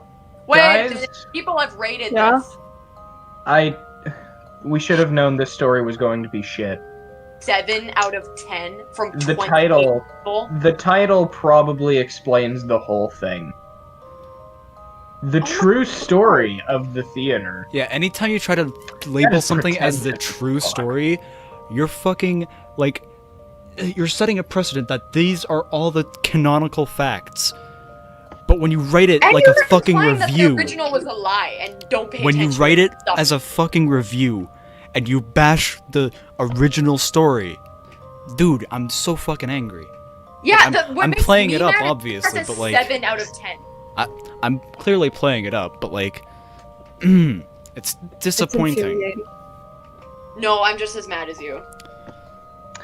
Well, that was an experience. We ended it angry. So I got another don't one walk away that I from this genuinely mad. love because it's funny to me. Yeah, It's do called it. Which Really is fun it gonna to do be? It's really short. Okay. Okay. Which is gonna be? It was a dark and stormy night. I love where this is going already. Oh no. It was a dark and stormy night when two girls, or boys, depending on what you are, were walking. Thank you for the inclusion. Wait, what? Or Wait, boys, that depending on what you are. What you are. Is You're it not human. self-insert? Fuck you. I'm glad for. Alright. Diversity. When 2 You're girls. trying to How sound glad. dare you- I'm sorry, what? Not Like two Broden girls, was but trying two to girls. Like sound- two No, as in shut- like let Zach talk. an object. Zach, what? No, Broden was trying to sound like, oh, I'm glad they included, but he just stopped mid-sentence, like, oh, I'm glad. And just stopped. I was like, oh, I'm glad. Wait, I'm Brody. glad. No, I'm not. Brody, can you read the story? I want to read the one comment that's on it. This Okay. person is defensive. All right. I'll. Or boys, if you're a boy. I'll read this. Yeah. By the way, which witch is that? Yes. Like, which one did they attempt for it to be? Yes. The witch on a broom. Really? Yeah. Because they missed the T. It doesn't matter. Just Yeah. Okay, They missed alright. the O on 2. Oh, no, Read it. oh my god, sorry. Oh my god, I'm a retard. Please don't. kind of try and read it like a retard, Brody. It was a dark and stormy night when 2 girls, or boys, depending on what you are, were walking. You are one of the girls, or boys, if you're a boy. You hear something. Hear as in the H-R-E. location. You look behind you. You see Slender Man. Hello. You scream in terror. You run as fast as you can. You see your You- friend watching you. You say in fear, "Can you help me?" You run and run. While you are running, Slender Man is getting bigger and bigger. You think you'll never sentences. escape him. You see light. You run even faster. You make it to the light. Capital You T. see an evil forest. Slender Man is coming closer.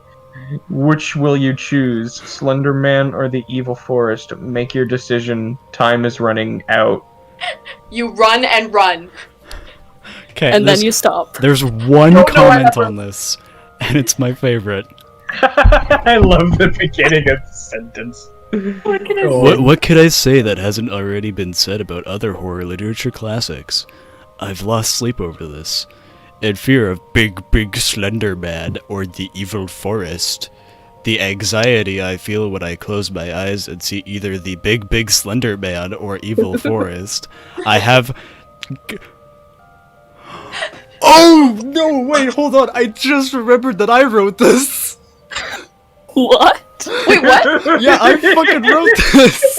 You wrote that? I fucking wrote the comment. He's like, dude, I love this comment. Wait a minute, it's mine. 8 days ago, you forgot about it? Yeah, I forgot about it entirely. I was like, damn, this guy types exactly like me. I wonder why. And then I remember, oh yeah, it's me. I can't fucking believe you. Me neither. Oh my god. He's like, yo, I love this comment. Wait a minute. This dude is a genius. Like, he must be some that's kind of brilliant, beautiful man. Wait, keep going. Good job on self-esteem. I mean, at least we don't have to worry about any form of self-esteem issues, yeah. I didn't fucking mean to sound so, like, egotistical, but I genuinely, like, forgot that I wrote this. Dude, I was super ago. funny. How did you forget that? I forget shit easily. I've been busy in the past 8 days. I mean, to be fair, I can barely remember what I've had for breakfast, so I'll let you off on To continue the comment, because I completely, like, forgot the context of everything. I have gigantosophobia, fear of tall people, omniophobia, fear of evil, agoraphobia, fear of big areas, xylophobia, fear of the woods, and man, oh boy, golly gosh, oh geez, man, I feel like I'm about to have a panic attack just by reading this. Bro, dude, I'm freaking out, man. This is insane. It's crazy, bro. man, oh my god, gosh, oh jeez, man. Beautiful. I genuinely beautiful forgot that I wrote that comment. You know what's funny about that comment? It's longer than the actual story. Oh my god. You said more in the comment than the author did in the story. I absolutely think that's the funniest thing you've ever written. That is magnificent. Bless you. Can you post that as your own creepypasta? No context. Oh, Jesus Christ, dude. It's meant to be a story that's like a spin-off of Which Is It Gonna Be? Like, I remember, I think I wrote this, like, the day that before, or the day before, or a few days when we concepted, like, this series in the first place. And so, I was like, oh, hey, lucky timing. But, like, looking back on it, I was like, I don't remember writing this. You got invested in your research. I got invested in my own fucking comments. This entire page is just giving me a stroke. Because Yeah. I have, there's a message in purple that's above Which Is It Gonna Be that says deletion log refugees, proof that Slender Man exists. Pasta trying to be good when it sucks enough to be a troll. This entire page is just broken. This entire page is just a fucking experience, right from my comment down to the fucking tags. I'm not convinced that this actually exists.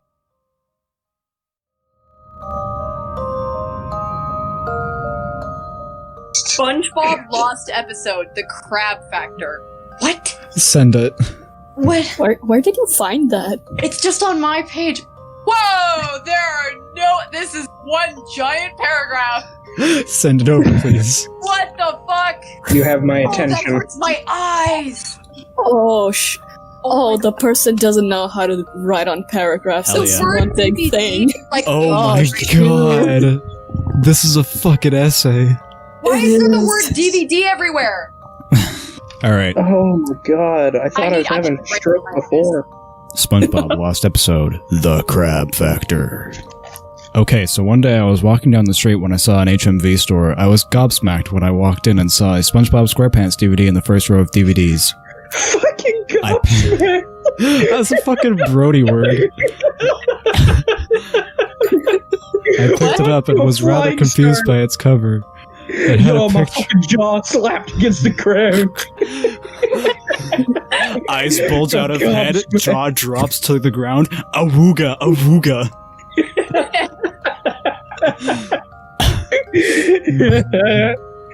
I picked it up and was rather confused by its cover. It had a picture of angry Mr. Krabs yelling at SpongeBob, who looked depressed like I did when Red Dead Redemption it was delayed to fall of 2018.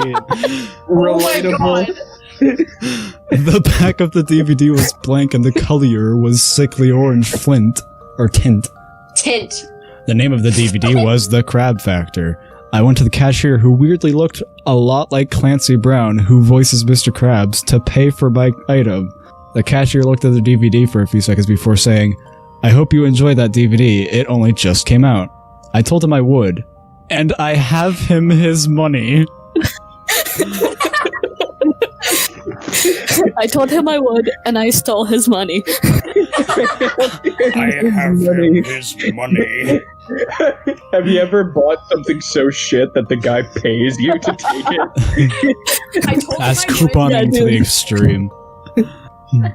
The DVD, despite only just coming out, was only £1. You took £1 from this guy, dude? You're pathetic. Yo, okay. It's the fact as well that it's spelled £1, and my brain immediately said, "Oh, so this is a £1 DVD." That's a fucking heavy disc. It's a thick disc. This dumb It's affair. rock. It's wide. Grabbed his entire ass on that biscuit. It's massive. It's like a fucking bagel thick.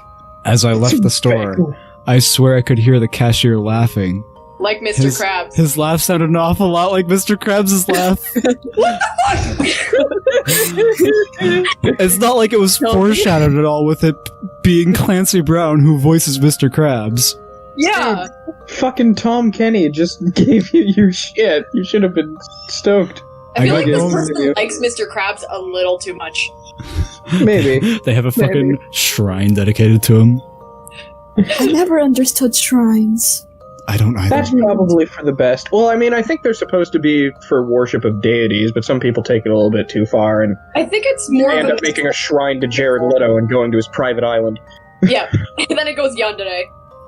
I got home to my apartment and I popped that sucker into my PS3. Ooh. Suddenly, an old man came on Ending. screen. It was Ralph from Friday the 13th series. He said, That DVD you're watching will be the end of you. I ignored his warning. And as the screen quickly cut to the copyright warnings before the main menu appeared. Don't want to Wait, get the fucking MCA. Ralph from the Friday the 13th series? What Yeah, a random fucking- fuck-off character! Yeah. It was your Come standard SpongeBob menu with the theme song playing in the background. And it showed clips from various episodes, including Hooky, Wet Painters, Clams, Krusty Towers, Friend or Foe, and Money Talks, along with several others. So, yeah, those You are know the person- Krabs. Hey, you know the person is young when they actually name the episodes. Or it's Toby. Yeah. Toby, did Yeah. you write this? No. No! I don't believe that, Toby. I love that I like have to say, well, those are all the episodes of Mr. Krabs. Wait a second. Why did you know this was a thing, Toby? That It was in my the most- recommendations on the side. Sounds And you even convenient. predicted what line was Yeah. going to come next. Oh. The weird thing is that all the clips shown have Mr. Krabs in them. Also, The council all will those be opening episodes up a are trial Mr. upon you, Krabs Megan. centered. I decided to not dwell on it. As I looked at the options, there was only one option, which was play episode. I found this confusing, but clicked on it anyways. The episode started with the normal theme song, but the weird thing was that the quality was incredibly good. It was a good rip of an episode. Good for you. That's the weird thing. And the animation was CGI, like Sponge out of water. Oh, so it's Oh a my- 3D remastered. Cool. The title card then appeared. It read, The Krab Factor. And it played the same music that plays in... What the fuck? What? Why? 2 girls, 1 cup. I've never watched it, by the way. I have... Don't. Oh my god, you have? Yeah, unfortunately. What is that? I want to watch Expl- it now. No. No, I know. I refuse. Hurry curiosity. The usual bubble Uh-oh. transition didn't occur, instead it immediately cut to the episode. I'm What fucking is glossing two over girls? it. No, I'm not telling you that. I'll explain when you're older, Zach. Okay, continue. Yeah, I'll explain on my deathbed, Zach. Hey. I don't know about your English pornos. Good. Let's. Okay. I don't want to know Let's- about this one. And I let's- do. Oh, okay, 2 words. Scat fetish. We'll leave it at that. Continue.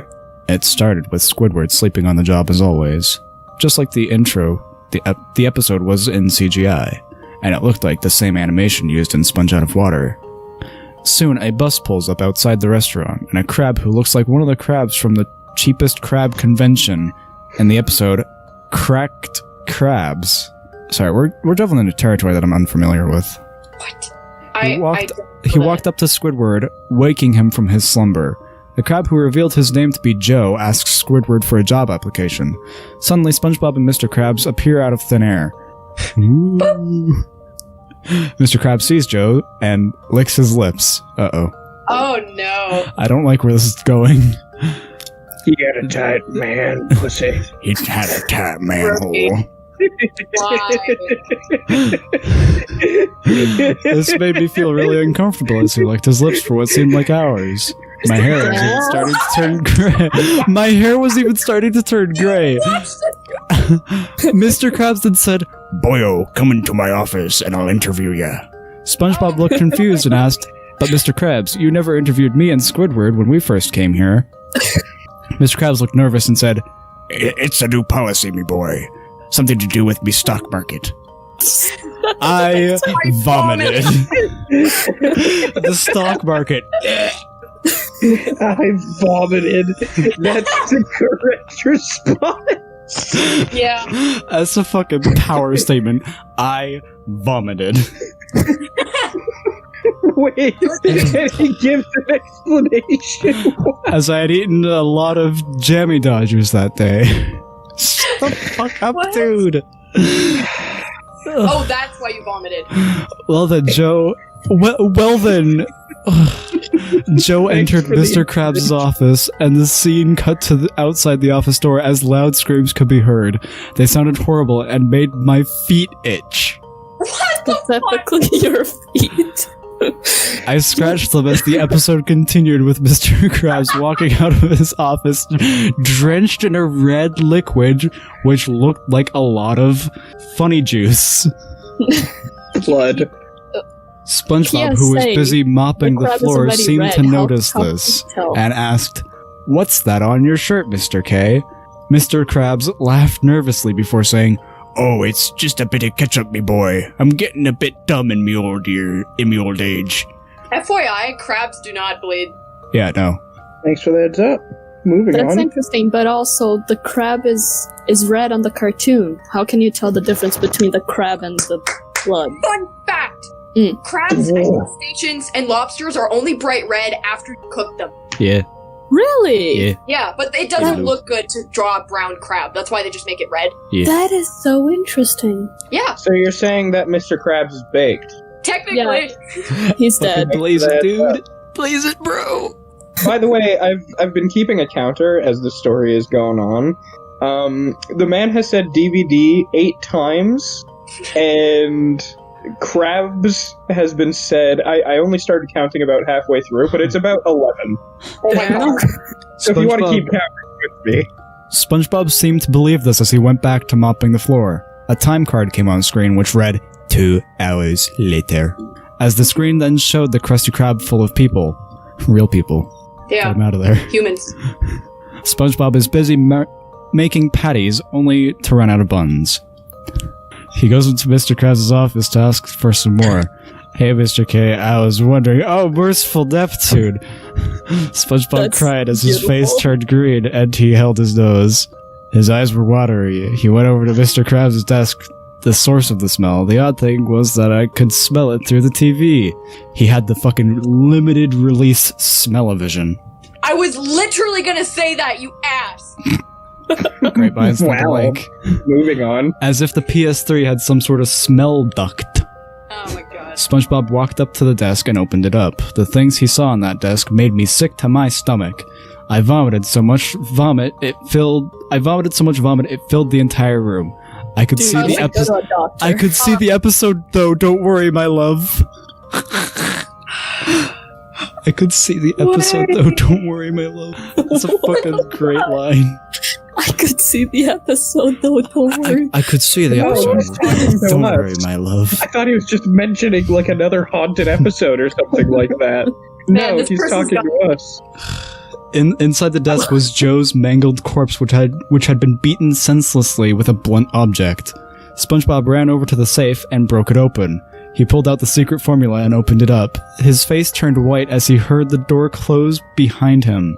So now you know the truth, Mr. Krabs said as Where what? I don't know. He was on the ceiling. Well, I He is assumed a that crab. he was outside of his office because the door closed behind him. Yeah. But he could just fucking appear out of thin air. He did it before. I like to imagine he was waiting on the ceiling. He was waiting on the fucking door. Mr. Krabs said as he walked in, holding a very sharp knife. Mr. Krabs, how could you do something like this? SpongeBob cried. Why do you think I called them Krabby Patties in the first place? Mr. Krabs asked as he continued. Why do you think there are little to no crabs in Bikini Bottom? How come all my cheap friends At the cheapest crab convention all turned up missing a few hours after we all left. Yo, this guy's been thinking about this. Hard No, fuck. there's a popular thing going around the moment you realize that the thing is called Krusty. This was a meme. Yeah. Trust me. Not creative.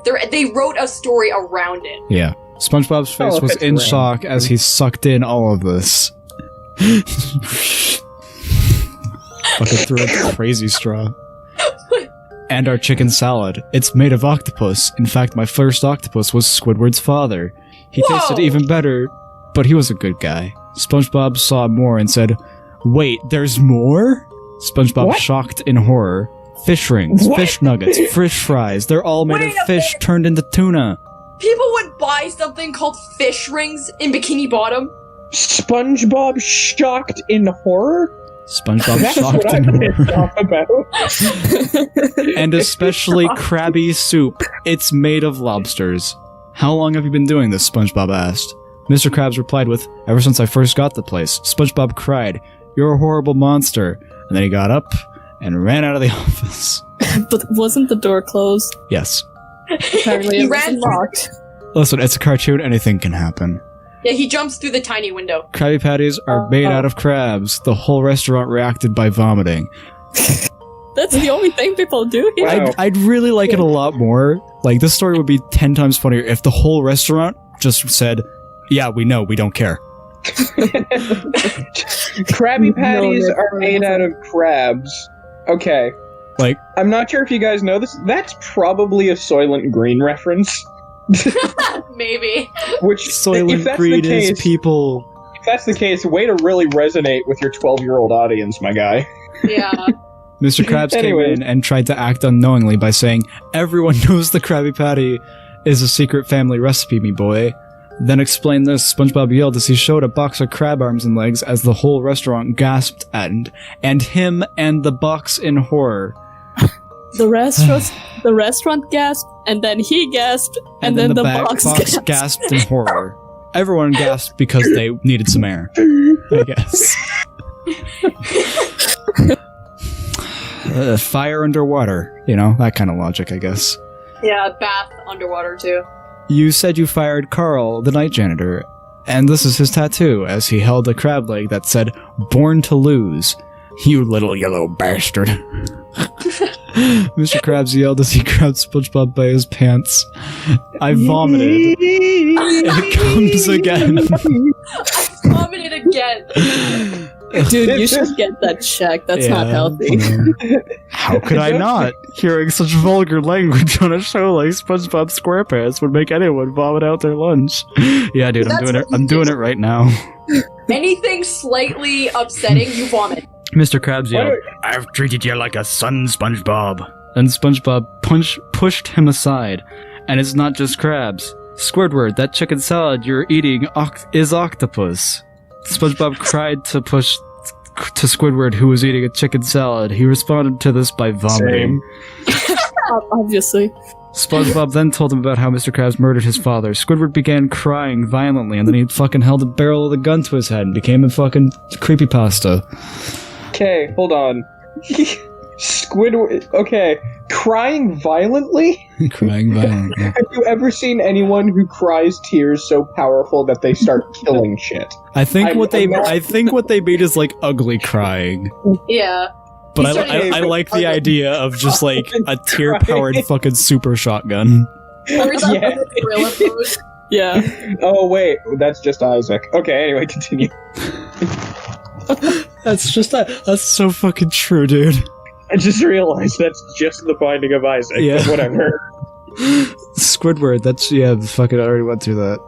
SpongeBob then told him about how Mr. Krabs murdered his father. Squidward began crying violently. Bad news, Larry, the Krabby soup you're eating is lobsters. SpongeBob cried to Larry, who was eating Krabby soup, and responded by spitting it out. Again, I say, it'd be a lot funnier if, like, everyone just acted like, yeah, this is common fucking knowledge, SpongeBob. How do you think we get our food here? We're fish. And then vomiting also. Also, your rigs, fries, and nuggets? SpongeBob cried and then walked up right in front of the yellow fish. Ha! Tuna, fish fries, fish nuggets, and fish rings are all tuna. Tuna specifically? Yeah, not nothing else. Not salmon, not clownfish, not anything else. Yeah, It's just tuna's tuna. cheapest. Fuck tuna.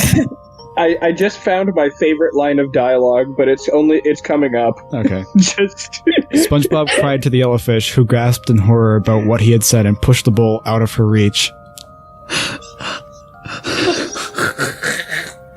That's like the most mundane reaction so far. Just, eh. Eh. Now a large angry mob circled around Mr. Krabs. You fucking devil! You fed us to us! One fish That's the cried. one. Good grammar. You fed No, wait, us to I can us. explain. Mr. Krabs cried. We don't want to hear your lies, you murdering murderer. Comparatively to the non-murdering murderer. I want, like, all of the town people to just be illiterate. I think they are. The blue fish cried. Are we paying you to kill us? The orange fish cried as he pointed at Mr. Krabs. What is wrong with you? Sandy cried. You're disgusting, SpongeBob cried to Mr. Krabs. No, stop, please. Everybody's crying. I'm the last honest man in Bikini Bottom. We're all animals. Boys and girls eating each other is what nature intended. Kr.Krabs cried. Kissed her crab. Crabs. Krister. I'm counting that as another point in the crabs department, so that's just Crabster Crabs. Crabster sounds like one of those fucking, like, mobile ringtone numbers that you call. Like Napster or something. Crabster. Crabster. Crabster? Hold on, SpongeBob. I'm going to call Crabster to get a new ringtone. We haven't had Plankton this entire fucking story. I'm so sad. Yeah, he's dead. He's dead. He was eaten by fucking Pearl. And then the customers fight him. The camera then panned away to SpongeBob. SpongeBob sighed. I'm just glad nothing disgusting and disturbing ever happens to a sponge. He started laughing, and the iris occurs to SpongeBob's face as he played his flute note, like in the theme song. And the iris wipe. Oh, I see. It's a fade effect used in editing. And disappeared. explain it. Like the eye? Like the thing in the eye? No. It's a rotating, or no, it's a circular. Like, you know when like the circular fucking transitions occur, where it's like a circle expanding from one scene to another.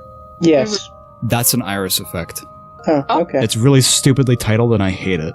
Yeah, you expect your audience to know that? Literally, only I know this because I'm an editor. Oh. Yeah, but that's bad writing. Yeah, that's I know bad this writing. entire thing is a shitstorm, but like, come on. How long did it take for the person to write this? 5 minutes. Because it's gigantic, but it feels like it took like 5 minutes. Yeah, Probably. it's like so sporadic. I'd love It's it. still going. Then the iris wipe shrunk and disappeared. The episode cut to credits. The credits were normal. Of course they were. And after they were finished, the episode cut back to the title theme, only this time it had a sick picture of a dead Mr. Krabs staring at me with a dirty grin. This harkens back to like your fucking girls and corpses. Crabs and corpses? Crabs and corpses. I clicked play episode again so I would be able to record it, but instead of the episode, it showed footage from Hitler's speech. What? Sure. Why though? Why not? Hitler's spooky. This is very spooky. I was took the DVD out. I took the DVD out and drove straight back to the HMV. We get the 9 DVD. I asked the store owner for the cashier who sold him the DVD. He told me he was in the back room. And he took me in there. Stranger danger. Yeah, he took the customer in the back room. Yeah, no, that doesn't happen. Zach, Yeah, you bitch, work that at a won't store. happen. Does that ever fucking happen? I'm sorry, what? You work at a store. Does that ever fucking happen? Do you ever take people into the back room? No. Yeah. that's what I Even if thought. even like really annoying Karens that you just need to kill. Just a No little bit. The only people who go to the back are the sad, sad employees, okay? Big sad. Fair enough. The guy looked at me and smiled. So what's happening? You see the episode? You enjoy it? No, of course I fucking didn't. Who made this? I did. The cashier said, smiling a warm smile, but gave off a sinister vibe. Get the fuck out of there. Yeah. Bad touch. Bad touch, stranger danger. That's when you Suddenly, the door That's my shut note behind me. format. I couldn't open it. The cashier then put his large, hairy, and greasy hand over my mouth and said, "I like money." As I heard an all too familiar laugh echo from his mouth. That was the last thing I heard as everything went to black. Epilogue. A few weeks after my death. What?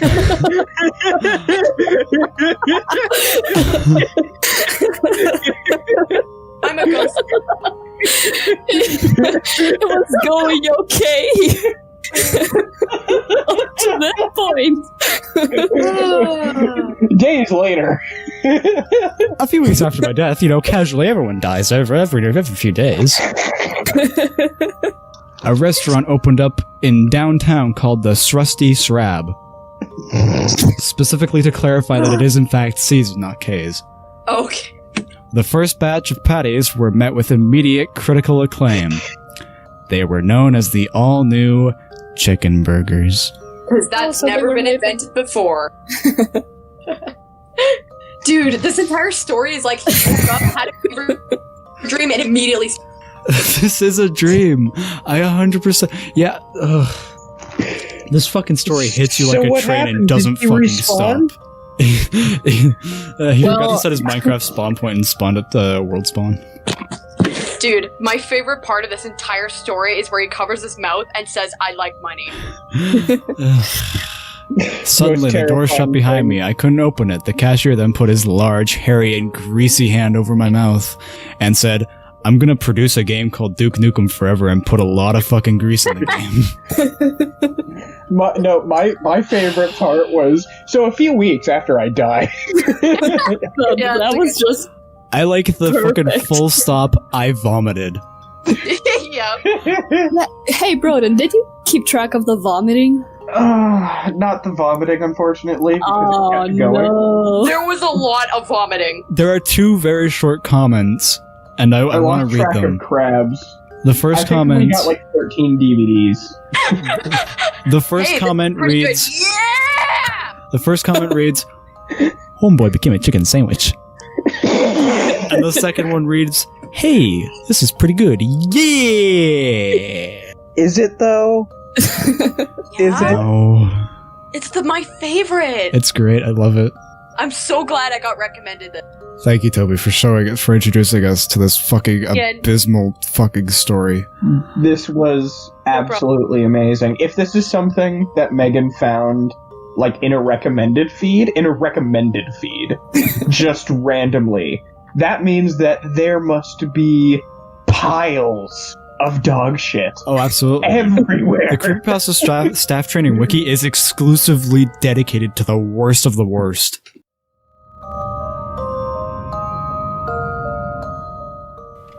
The scary laptop. Hello. I'm writing the story. And in locked room away from this thing. I was a coffee shop and I found a laptop left alone. I looked around for the owner. I couldn't find them, so I asked a member of the staff that I found a mysterious Mysterious. said, "Shh, They said nothing and walked A. That was the thing. They walked A. They said nothing and walked. I'm walking in! I took it home and booted it up, and the background was a picture of a dead corpse. I was vomit. Oh, that makes so much sense now. I vomited. That's a character in the other story. This is their fucking spin-off. I was vomit! but had to see what it had. The password was 666, and it Of logged course. me in, and a video started, and it showed a dead body, and it was an it rotting. And it A was few seconds later, it showed Game Boy and of SpongeBob. Whoa, this is weird. What a fucking link. For a GBA, and then it turned into squad suicide. And he said, I am a god, and you are a peasant. No, you are peasant. Peasant. No, it's peasant. Peasant. Peasant. Peasant. Then the video let out a screech, and I felt where I am writing this story. Good end. What? I'm fucking terrified. Stream what? What is there to say about this that hasn't already been said? What hasn't been said about this that hasn't already been said about horror literature classics? From the same person.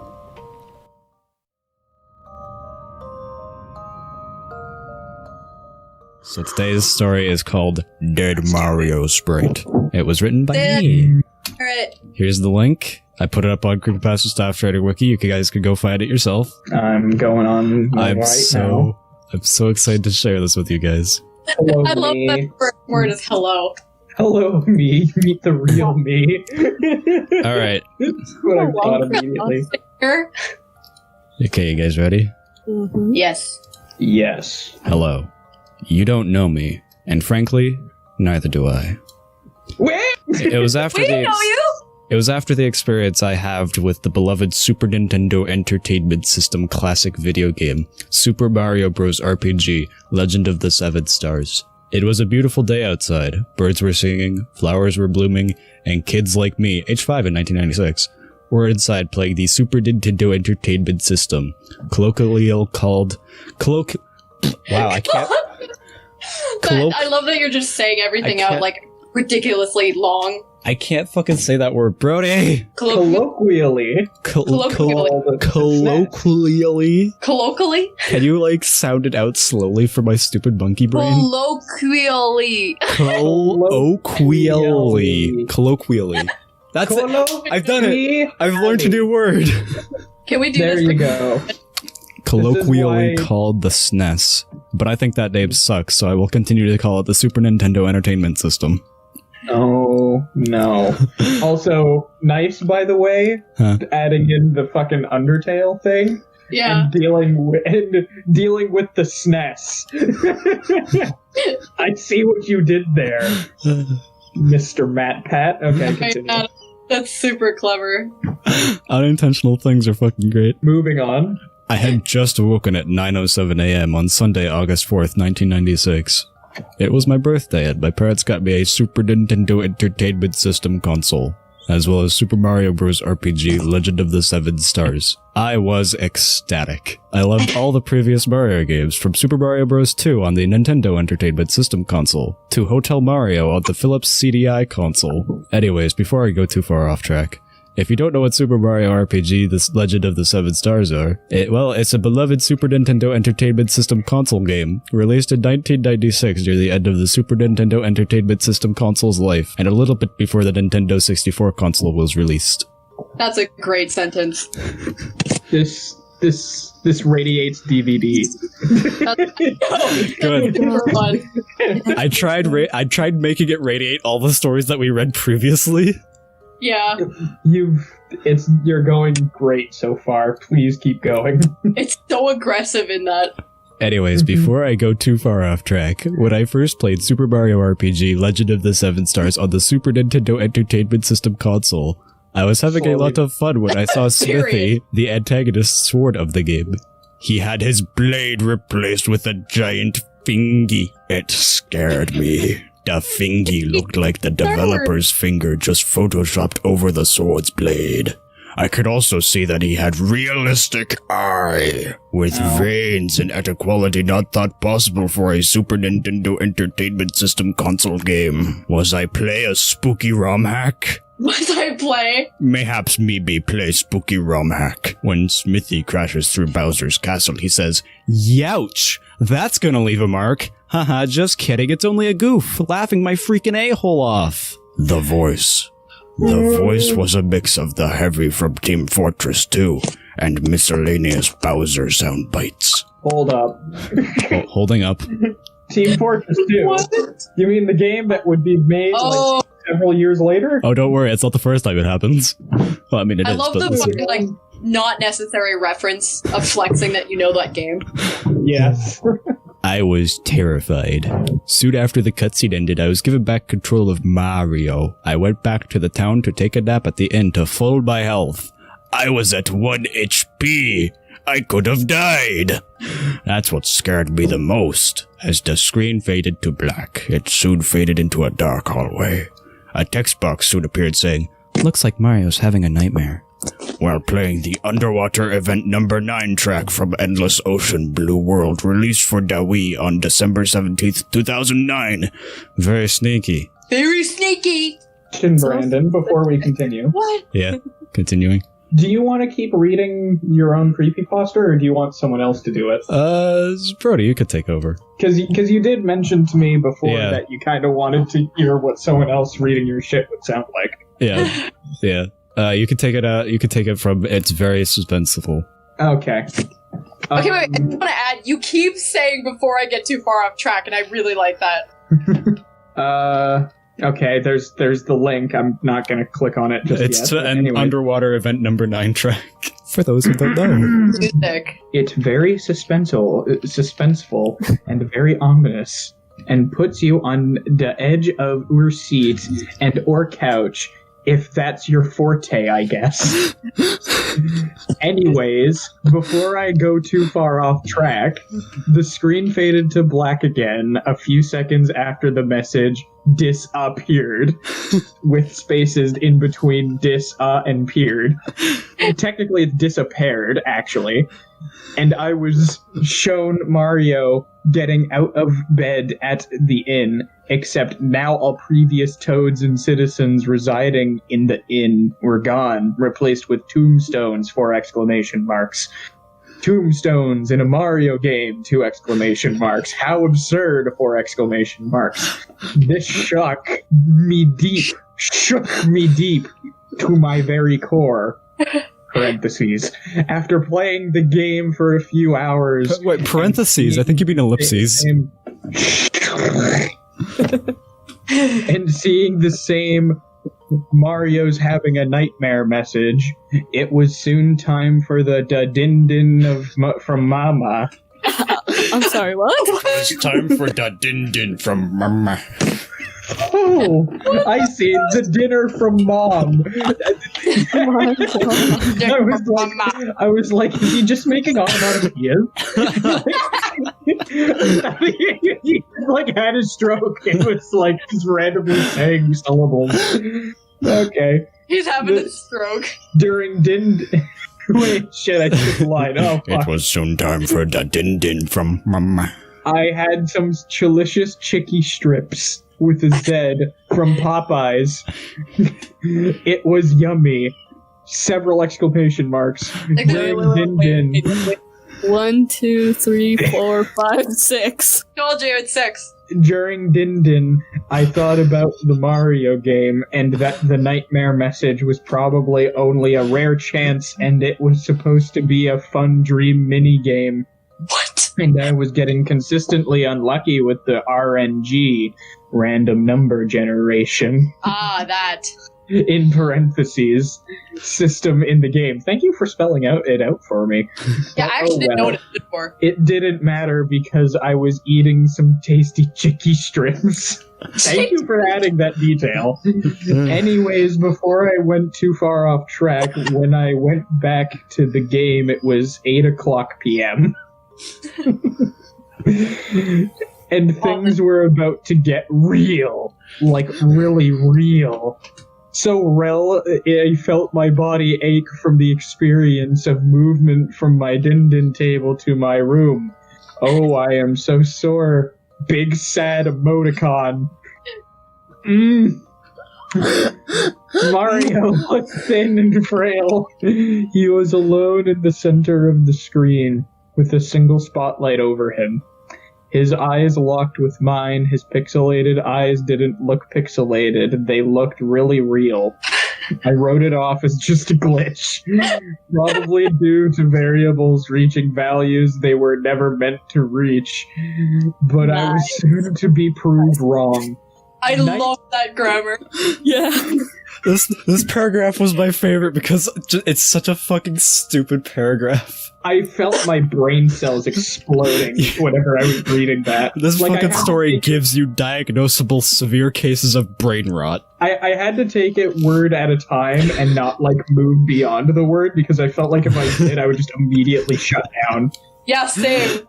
Can I read the next one? Yeah, sure, Toby. You can read the next paragraph. Go for it. Okay. Mario began to speak. He had a highly distorted robo voice with a dash in between that didn't sound at all like Charles Martinet? Martinet. It sounded... Who? I've turned into an owl. Charles Martinet is Mario's voice actor. Oh, really? Yeah. Okay. He's French. It sounded more like Charles Martinet's voice for Mario, Wario, Luigi, and Waluigi, all overlaid on top of each other with a robot filter. Here's my favorite thing. Man, oh gosh, golly, boy, George, Duddle, D-Day, D-Dud-Day, bro, dude, dog, homeboy, partner, friend, amigo.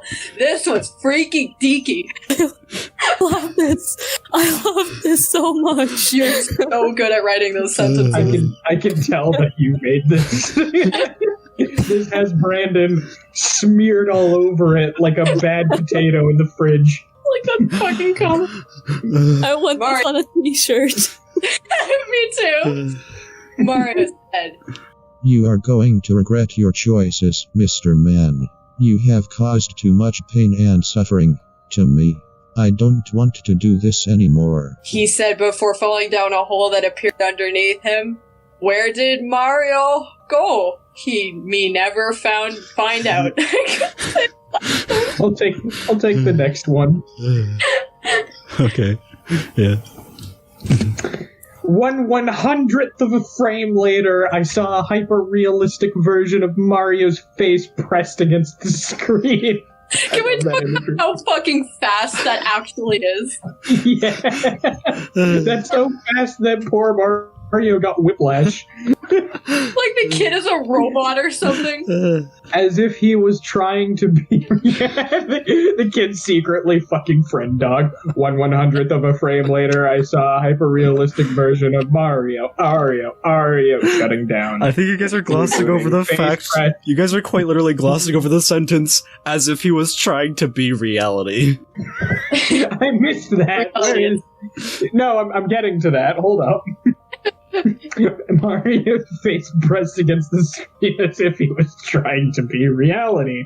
Thank you for pointing this out. That's glorious. I could see his pores and all of his unshaven beard hair, as well as saliva from his mouth and mucus in his nostrils. And that dry crust that appears on your eyes when you wake up sometimes. Oh my god! It was kind of gross, bro. Not gonna fucking fib. Thank you. You made this for me. You made this for me.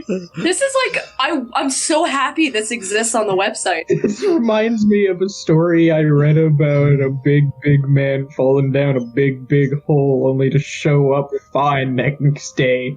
So I figured I'd turn off the Super Nintendo Entertainment System trademark console for the night. 2 periods. When I went to sleep, I had a nightmare where I was Mario, ellipses, and I could see Princess Preachums. Princess Preachums? Princess Prisms. When I did, my eyes shot out of my head and my jaw fell to the floor as the cartoonish awooga awooga sound played. Slingshot back into their proper place, and I picked my jaw up off the floor and stuck it back into place. I zipped over to Peach and said, "Hello, my big beautiful babe. How is my queen feeling on this wonderful day?" Wait, I love that. Hello. She was facing away from me, but when she turned around, she looked like that Peach from that Hey Andy Sweetie video. I knew where this was going. Then began to scream loudly. I think we... Wait, pause. Yeah, pausing. Yes? Hey, Auntie, sweetie, what's that you're drawing? I'm making a map. A map? But that looks like a close-up of my eyes? That's exactly right, Peach. A map of your eyes, because I can find myself getting lost in them. I am so glad that I'm able to fucking recite that fucking story perfectly. And that is the example that Brandon has decided to give in his creepypasta. A very random, out of nowhere, completely under the board, no one is ever going to fucking hear of this, but if they're watching this stream, are definitely gonna look it up after. Hey Andy Sweetie ass motherfucking video. I'm a fan. I'm a fan that this was used as an analogy. I'm very happy that people are now going to see that video. She looked like that Peach from that Hey Andy Sweetie video, then began to scream loudly, which caused both of our eyes, ears, noses, and mouths to bleed hyper-realistic blood. I was pissed my bedsheets out of fear. Parentheses, mostly fear of woman. They are very scurry. Sorry, I'm allergic to women. 4 exclamation marks. Oh, God. Just the delivery of "I was pissed my bedsheets" was something about it. You read it perfectly. I was pissed my bedsheets out of fear. I will keep going unless someone would like to take this paragraph. I'd like to take this paragraph. Wait, I don't want to take the paragraph, but I just want to point one thing out. Scurry actually means cute. Really? Good. Yeah. It's Good. another word Perfect. for tiny and cute and adorable. Perfect. I just wanted to point that out. Because in Japanese, I'm going to turn into a weeb, the word for kawaii and kawaii are very close, and one means cute and one means scary. Wow, it's almost like they expect them to be the same type of person. I woke All up right. to the sound of my mother telling me to get up to school and go to school. It is Monday after all, so I threw on my Mario-themed clothes. I love Mario a lot, sorry. It's Monday. S. Sorry, this entire video is just us with our fucking bullshit and jokes. Okay, God. continue. Wait, he fucking wears Mario clothes. Yeah, he loves Mario a lot, sorry. And went to school. Ugh. I told some friends about what happened the previous day, and they told me, "You come into my classroom, guy, acting like a bozo. Keep your chin up, pal. You's gonna go find this business, kid. You gotta stop acting like a McFucking clown all the time, you dig? You're part of this friend group, and I'd hate to have to make yous disappear. You know what I'm saying, wise guy?" I laughed and agreed. Ha ha ha. They were probably right. Why would my friends ever try to lie or manipulate me like this? It's such a silly notion. Friends keep it real. Smiley face. When I got home, I booted up my Super Nintendo Entertainment System console and continued on my adventure. Although the weird thing was that Mario was all distorted. His color palette was swapped with Luigi's, and Mario seemed taller and faster and cooler and greener. Hold up. Must be a texture glitch. Probably booted it up with wrong variables in the code or something, I thought, and continued on. I liked Luigi anyway. Shit again, goddammit. Sorry, I know, Zach. Could you imagine, like, just play Mario Kart and be like, why It tortures me every time I hear it. I'm like, I know, it's so funny. It's blatantly wrong. That's why I included it, because I remember that fucking made everyone so angry when we read it in the true story. Yeah. What? Zach was saying something, what? No, the oh, I got a wrong variable bullshit. It's false. infuriating. It's just not true. Twice now, and I'm like, I actually forgot that I added this first one in at a later date because I forgot I did it later in the story, and I really wanted to make sure that I added it. The truth about the Theatra will be one of my favorite pieces of bullshit that I've ever slammed into the ground. I progressed through the haunted forest themed level of the game, which spooked me. I hate forests. After a few hours, I got closer to what I could assume was the end of the game, as there were less NPCs and more enemies, but they were my friends! Zombified, decrepit, mutated versions of my friends! I called them over my cellular device, but none of them picked up. I was so scared. When I killed the characters as Mario, his killer pellet issue was fixed by going through a load zone. They said, Mr. Man, why are you doing this? We're your friends. Before they died, they said, Mr. Man, why did you kill us? That's when I heard the news in the other room say 3 kids were found as puddles of jibs and blood with Mario's shoe prints around them. I was scared. I'll be taking the next one. I knew I had to continue on. I had to see the end of the game. But before I fought the final boss, the game faded to black, and it stayed that way for 6 whole days. Buddy fucking sits there watching a black screen for 6 days. Nice. On Sunday, it faded back in. With Mario lying in a dark corridor, almost akin to the 1993 controversial game Doom, with its pseudo 3D graphics. Fuck off, Brandon. Mario was lying on his stomach, dead on the ground, in the middle of the hallway. There was a pool of cartoony blood underneath him, as if it was hyper-realistic cartoon blood put right on my TV screen. It's either hyper-realistic or cartoony. Choose one. It gets I better. put my fingy on it to give it a taste, and just as I suspected, it was strawberry jam. Gyros! Or no, Gyros! Okay, sorry. I'm so glad I flubbed that. I couldn't help but cry. The only sound to come from a game was a low buzzing sound with what sounded like a Japanese man I thought that meant screaming in hushed whispers. No, speaking in hushed whispers. Luckily, I learned Japanese man. I was young, so I could translate it perfectly. The man was saying, Mario, Mario, please come back to us, Mario. We miss you, Mario. We need you to stop the sword, Mario. Ellipses. The sword is taking the lives of our denizens, Mario. Bigger ellipses. Mario, please come to Tokyo, Mario. Ellipses. I'm a big sad Mario. Ellipses. The big sword is making me wet my short shorts. I am very scared, sad face emoji. The truth be told, I haven't played the game since. I've been way too scared to. A few years after this, though, when I was 15, I got into a car accident. Wait, hold up. Didn't he say when he was 5? Yeah, I was just thinking. Don't worry about it.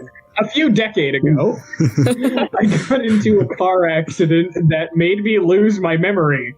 I couldn't remember who I was. I still don't know. All I know is the story, as well as the fact that I got into a car accident. Hold on. If you know, yeah.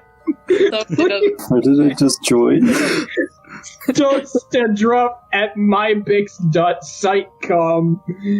Please, I would like to be found. That is a great ending. Convo, you must be so confused. I am. Poor combo. Poor Coffee. We're reading creepypasta that Slender made. You missed it, you bastard. You missed it. I love every second of that. Yeah, he sent it in the group chat. Yeah, you can read it on your own time, you fat bastard, since you decide to be fucking late. It pays to be on time, Convol. I was busy feeling gross. I just Don't ate a fucking bunch of care. food. That's your own I fault. don't love they say that like it was important to do that. So, what are you guys' thoughts on my epic creepypasta? It's art. I like it. Alright, that's great. Okay. So I clicked on a video called Teletubbies The Truth. A video? It's a creepypasta. And literally the first word I see, or the first two words I see, quotation marks, liberal agenda. Oh my Perfect. Okay, well, It's gonna be gold. I found an entry called Teletubbies The Truth. yeah. So we're I'm gonna read very that. interested in it. I just want to say, like, the first sentence is, in the years since it's fucking following me at this point. And also, up top, there's a series of genres. What the fuck And is it this says shit? that Teletubbies is scary. This is genres in what the fuck is that? This shit. Yeah. Teletubbies is scary. Mental illness and 26 more. The 26 more contain weird, pasta trying to be good when it sucks enough to be a troll, bizarre plot twist, true story, very, welcome to the jungle, penis, Teletubbies, Rickroll, pointless violence, and totally makes it scary, you guys. Who lives in a pineapple under the water? SpongeBob SquarePants, SpongeBob SquarePants, SpongeBob SquarePants. Butt poop. You asshole, you're an asshole, so sit in your mouth and dance in you poop. What? Do you know how it's like it? What the fuck? Scattered The truth pastas, the entire alphabet, ragdoll, Marlboro, poop. Well, that was anticlimactic. Gay shit. Fuck me, baby. Ooh, my dick. Yeah. You're fucking gay. I'm gonna break the longest category, 2,713 pages, huh? Boy, what a popular wiki. I don't know why I'm using Flan's words. Jesus Christ. Really good. I like this. Anyways. The person knows crap. So clearly we're dealing with a man of culture here. Clearly. Clearly. Is that who's the red one? Is it Poe? Poe. Why do you look hot as hell? They always look like this because this looks like nightmare fuel. Just make it a dark background and. Teletubbies is nightmare fuel, though. Yeah, you don't have to do anything to make it Yeah. creepy. Anyways, Brody, would you like to read it, or do you want me to? I would love to read this. Have fun. The third paragraph is interesting, although I don't know if you can call it a paragraph. All right. Sentence. In the years since they're pecked. They're pecked. What? Full stop. They're pecked. Don't even understand what they're saying. And no, I'm not haunted by the alleged liberal agenda of the show. I don't care that a bunch of right-wing folks feel threatened by some puffy dancing TV people. No, it was something else that I couldn't put my finger on. What the fuck am I reading? What was it that resonated so deep in the core of me about Tinky Winky, Dipsy, Lala, and Poe? He even said I woke one night in a sweat. The revelation came to me, and it shook me to my marrow. It shook you so deep that it went beneath your bones into your bone marrow.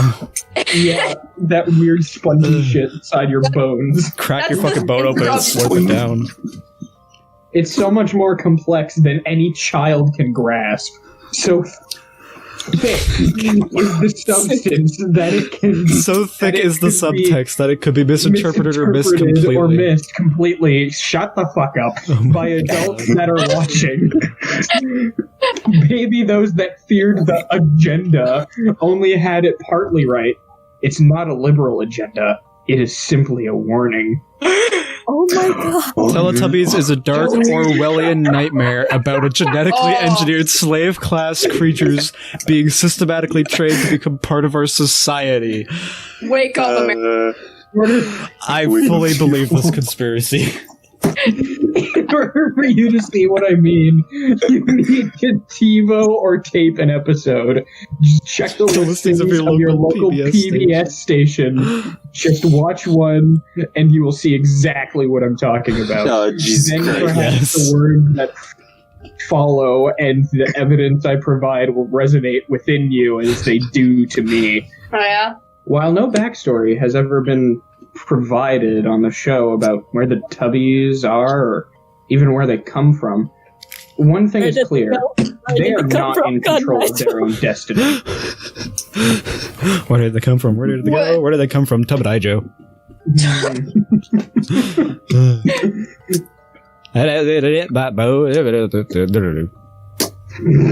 The three things control their day-to-day lives. First, there is the voice. The teeny female voice. A tinny that female tells- voice. What the fuck? That tells them when to eat, when to sleep, and when to say goodbye. Do they mean like tin? Yeah, like tin, like I think so. very metallic sounding. Oh, a tinny female Yeah, it's voice. I thought it's it another was one of those tiny. fucking stupid audio engineer words that only I would know. Yeah, no, I only Well, kind just- of thought that because there's microphones. Like, they Yeah. just come out of the ground. For some reason, I never thought it was written like that. I don't know. It's just not a word I see often. No. Yeah. Like written, tinny. Yeah, I don't even think that's a... Is it a real word? I believe so, yeah. Yeah, it's in the English Knowing the language. English language, I wouldn't be surprised. Yep. Tinny. A tinny female voice that tells them when to eat, when to sleep, and when to say goodbye. The robotic maternal voice blasts from a speaker implanted in the ground, hinting at something larger lies underneath and is constantly vigilant. The second is Nunu, a harmless-looking anthropomorphic vacuum cleaner robot who wanders after them, cleaning up their messes that they made and passively scolding them for bad decisions. Hold on, I'm Nunu actually is the genuinely curious. watchdog. I wonder if anyone's made Hunky Nunu. What is that? Excuse me? No. Dude, you're gonna be getting into some weird territory if you look up shit like that. Okay, it's not immediately it's not immediately seen on Google Images, so I'm going to assume that no one did. Hey guys watching, can you please make Hunky Nunu for me? I'd like that. I'm trying to remember what rule it is. 34. Oh. 34? Yeah. I just want to add, I used to be Convol. fucking terrified of that vacuum. Don't do it. You don't Don't know do what it. eldritch nightmares you're going to conjure. It's too late. Okay, I'm gonna keep reading this. Yeah. The second is Nunu, a harmless-looking anthropomorphic vacuum cleaner robot who wanders after them, cleaning up their messes that they made and passively scolding them for their bad decisions. Nunu is the watchdog, the controlling tool of the powers that have placed the Tubbies here. The third in the triumvirate is the iconic, menacing Pinwheel, the finest of Dark Souls bosses. I'll take over from you, Brody. The Pinwheel, you want to take a control? Yeah, I want to take control for a bit. The Pinwheel is the true power in Tubbyland, a mystical godhead that the simple-minded Tubbies worship. When the Pinwheel spins, the Tubbies stop whatever they are doing and run to the top of the hill. Here they perform a ritual for the gods in the sky, trying to curry favor. They gestate and roll around like puppies having their bellies rubbed, trying to win the ultimate prize. And only one is favored. Only one can be chosen. When that one is chosen, they are blessed by having the genetically implanted bioelectric television screen in their abdomen activated. The Tubby is rewarded, not only with being the Pinwheel's messenger to the other Tubbies, a mouthpiece, if you will, but also apparently by a physical orgasm of joy at the activation of the screen. Whoa! This is fun! And what does the screen show? It shows an indoctrination film. Here's the world man and one of its customs. Learn, for you will soon join us. Live among us and serve us. A message from the Pinwheel God. I call it Revnoku because it sounds cool. Thank you, conspiracy theorist man, for being honest. Revnoku does sound cool. When the ritual of the indoctrination is done, the Tubbies return to their day, childlike and innocent. Oh my god. Finally, watching over it all is the sun, baby. The innocent, benevolent soul of humankind hangs over it all, illuminating Tubbyland. You see, we are guiltless in this. We have chosen for ourselves the form of a child, an infant. What could be more guilt-free and benevolent than a cooing baby? It is a form that the childlike Tubbies will understand and not fear. A form used to hide the watchful totalitarian eyes that peer out from the darkness. Oh my god. The powers that control Tubbyland have made it beautiful. Green and colorful, temperature controlled. I've not determined yet if it is an island or another planet. Why not both? I lean toward planet because their underground bunker they live in seems to resemble some sort of buried spacecraft. Wherever they are cut off from the outside influence. Anyone who has ever watched The Prisoner, nice reference, can make the connection quickly. Like the Aloy from The Time Machine, they are kept simple, stupid, and sated and enslaved in a place of vibrant beauty. Lambs to the slaughter, to better to devour you with, my dear. That was a lot of references. The fuck? Like, I feel like I just went on a really bad roller coaster. Yeah, this no guy is kidding. trying You to watch and decide for yourself. It's all there on the screen, and finally, for me, all the pieces fit. Children enjoy it as they should, for the colors and the nonsense. For adults, it should be a chilling warning of times to come in future.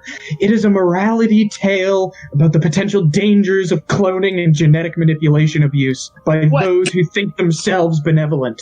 No, what? Tubbies are alerting us to a future where genetically crafted androgynous worker beings with entertainment systems built into them will serve us. Slaves who will stumble and babble their way through our world, pleasing us, for we are Revnaku. We are the soulless bitches, immoral bitch of their world. We demand their obedience. We demand that they perform and dance and work for us. Teletubbies is simply a warning about the encroaching darkness, the decay of the human spirit as it ages, fat, bloated, and raping not only the natural world, but the world in future, possibly. Teletubbies is about the end of the world. Wow.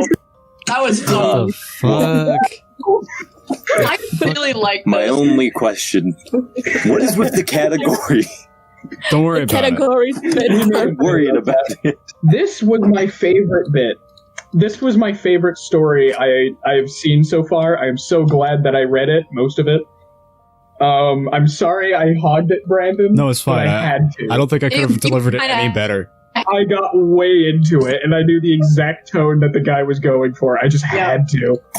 Yeah. Looking I picture. absolutely understand. I fully get it.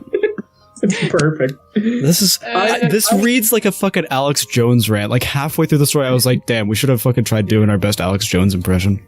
This is exactly my kind of humor. Taking something that is like I was trying to explain this to someone in the group. I can't remember who, if it was Zach or if it was Megan. But one of my favorite things to do, one of my favorite things to do is to take something that most people would take a certain way, specifically, let's say, something that is benevolent, like the Teletubbies, and then through a series of, like, mental jumping jacks, you turn it into something completely fucked up and different. Like, for example, a conspiracy theory. Like, this is actually coherent. It's impressive. I enjoyed listening to it. It was just, I love how it slowly delved into madness. I love everything about this piece. I noticed around, like, when they were talking about the indoctrination film that, like, it reads exactly like an Alex Jones rant, like, And what does the screen show? It shows an indoctrination film.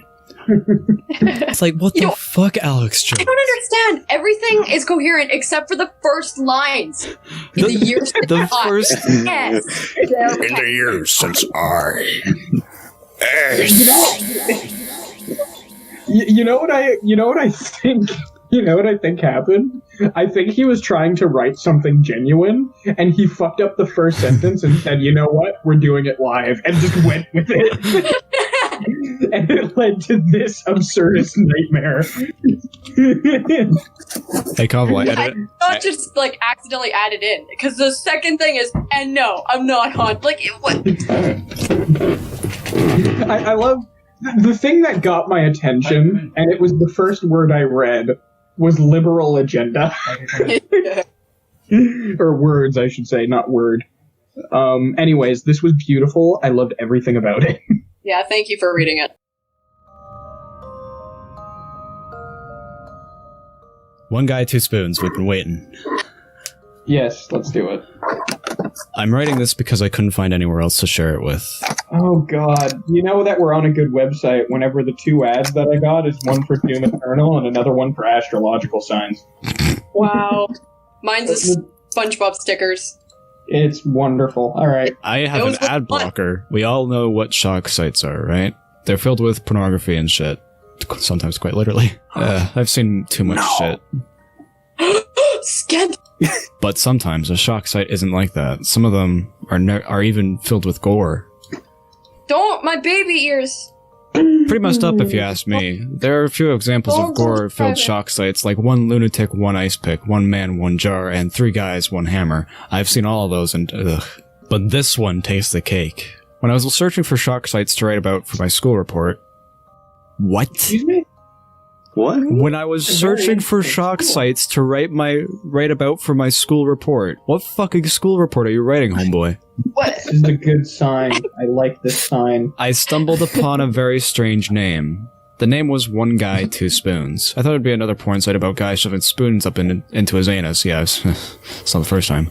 Very, very common. Very common thing for people to do. Yeah, it's a classic. But it wasn't. It was far more disgusting than any porn you'll see. Instead, it's a video of a man literally popping his eyeballs off with 2 spoons. Okay. Oh. Interesting. That's really fucking mediocre, yes. I'll be honest. For all we know, that could get someone off. Probably does. It absolutely does. Bet you this sounds rather satisfying to some. I mean, so There's at least one person. the person who beats off to One Guy, Two Spoons is the same person who will beat off to the statement that I made in my story. My eyes popped out of my skull. Eyes popping out fetish. Yeah. Well, looks like I'm not. Awooga, Anyway. awooga. I got so scared after watching it. When my mom called me for din-din, she set up 3 spoons in our table. My mind tempted me to take my own eyeballs off with those spoons. I attempted to do it, but then I figured out that once I do that, I'll regret it and never grow another eyeball again. What? I mean, yeah. Normally that That doesn't is how that happen. works. Wait, again? Again. Again. He'll regret it one. and never Again, grow again. another eyeball again. You lost an eye already, and it grew back, and it was like you only get one. Yeah. My dad saw me do it, but thank God he stopped me. I was hesitating so much that I couldn't stop breathing. He asked me what the heck was wrong with me. I just replied by saying, nothing. Why the fuck did I watch that for? Now I'm done for. I told everyone at school about the video. They all laughed at me. It's like they never heard of the internet, but that's when something caught my eye. I don't mean that literally. There were police cars driving into the parking lots. A lot of officers were running into the playground. I followed them to see what they were doing. They were staring at the corpse of a 10-year-old girl, both her eyeballs missing and blood coming down from her eye sockets. Of course, because fucking blood is screwy. Yeah. Then I saw 2 bloody spoons next to her. Wait, she a One Guy, Two Spoons victim? Was she a One Guy, Two Spoons victim? That's I think a so. Please, for your own sake, if you see that link that leads to One Guy, Two Spoons, do not click it. Since I did, I am now traumatized. I think I'll go to the kitchen to grab some spoons now. But if you want to click it... It's just Pornhub. Hardcore. Credited to Slender Mario, parentheses, it's just Pornhub. It's just porn. Yeah. It's just porn. Yo. Facts. Wow, so thoughts on that? I thought it was building up to be a pretty okay, like, mediocre creepypasta, but then, like, it took a sharp nosedive into being a creepypasta pretty blatantly. I don't know. This was the literary version of Xanax. Hey, the match didn't take effect. I'm ready for another one. Yes, As soon as I got into it, I just immediately kind of killed my buzz, gonna be honest. Alright. Yeah. Yeah. After What the last one. Pointed 0 out of... General consensus is that the story was just kind of bland, then, I guess? Kinda. Alright. Yeah. Well, okay. This one is called SpongeBob Stolen Secrets. Well, I'm gonna like it by default. Well, check it out, and... SpongeBob Stolen Secrets. Oh, this is short. We all know SpongeBob, that a fact now, check this out. On day of the Krusty Krab, a man comes and says Squidward was hint by SpongeBob's new car. SpongeBob, he knew he should have not drone a car, so he said oh, fucking so severe. I'm suffering from severe brain rot reading this. Do you want me to read? Yeah, could you read it from the top, please? I'm having a fucking brain rot episode, sorry. Brain episode. We all know SpongeBob, that a fact. Now check this out. On day at the Krusty Krab, a man comes and says Squidward was hint by SpongeBob's new car. SpongeBob knew he should have not drone a car, so we sent out for revenge. Oh my god, I'm struggling too. House found his dad in it. We found out that the old Skidones was a thing for Sandy. I can tag in if you need me to. Brody? Oh, Megan totally cut out, and I had no idea what the fuck was going on. Sorry. Yeah, same. So I thought you were so in silence. I know, this is immersive, man. I'm into it. Sorry, I got lost in the None of us lore can do this. of this story. SpongeBob wanted Cindy all to himself. We set out for vengeance. Wow, I love how he spelled right vengeance right, but spelled quite literally every other word incorrectly. Yeah. That night at the hospital, we grabbed a knife and stabbed Skackward Tentim. What do you have? A knife! No! Good reference. Also, Skackward. Skackward. 10 Tims. 10 Tims, dude. That's a lot of pairs of shoes. It's a lot of coffee. Coffee at 10 Tim. The next day, it turned that he survived and fled the hospital. Spingle Bob tries to get Patrick to... Why do the names keep changing? But The different Star characters. said no. He then tries to kill Star. That night, the Spickle Bob fled the city waiting for Revengy. I'm gonna be honest. I didn't follow up with whatever happened. I have no idea either. And This story is like government-issued fucking brain rot medicine. I was so focused on like the wording. I have no idea what. I'm so glad I'm not the only one who's totally lost because things are happening and I can't keep up with it. So, from what I know, to summarize, SpongeBob hit Squidward with his car, then Squidward went to the hospital. SpongeBob was... Dude, you can fucking glean anything from any of that? All I can glean is that they're all different characters. This is a fucking... this is an anthology story. I checked out at We All Know SpongeBob, and I'm like, okay. The fact that this is the first story to have two fucking readers check out before one had to finish reading it. It's short, but it took out. It took the combined effort of 3 of us to actually get through this shit. Every time the name changed, I just want to. And then, The of two course, people began having severe cases of brain rot before we could finish this fucking story. And this story is like 5 letters long. I'm not even kidding. It's so short. What a fucking tale.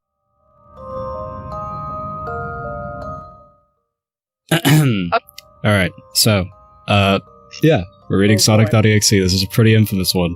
JC the Hyena Oh wrote wow, it. it's long. Yeah, it's quite long. I despise the first sentence, but okay. Speaking of the first sentence, let's begin. Much like everyone else. I'm a total Sonic the Hedgehog fan, much like everyone else. Now. I love that line because like everyone in the creepypasta community memes that line. Oh Yeah. god, It's I like- hate it already. A creator that I follow, a creator that I follow is like, he started off a video about Rayman creepypasta to be like, I'm a total Rayman fan, much like everyone else. And I'm like, yes, Thank you. Like, why would you write? It's both grammatically incorrect and completely seated in narcissism. Yeah. I like the newer games, but I don't mind playing the classics. Wow. Yeah, the new ones are top tier, let me tell you. Anyway.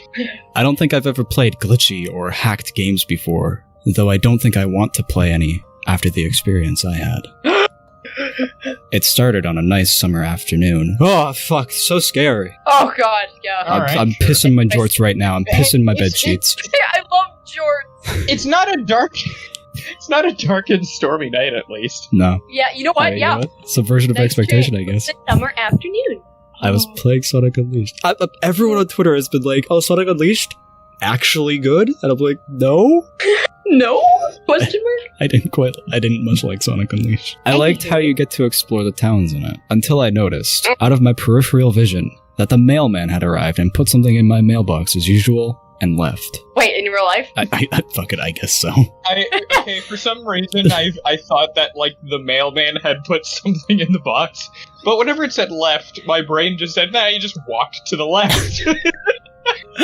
Crap. He just started side strafing around my house. Oh my god, he was circle strafing around his house shooting me. I paused my game to go see what I got in the mail. The only thing in the mailbox was a CD case for computers and a note. I took it inside.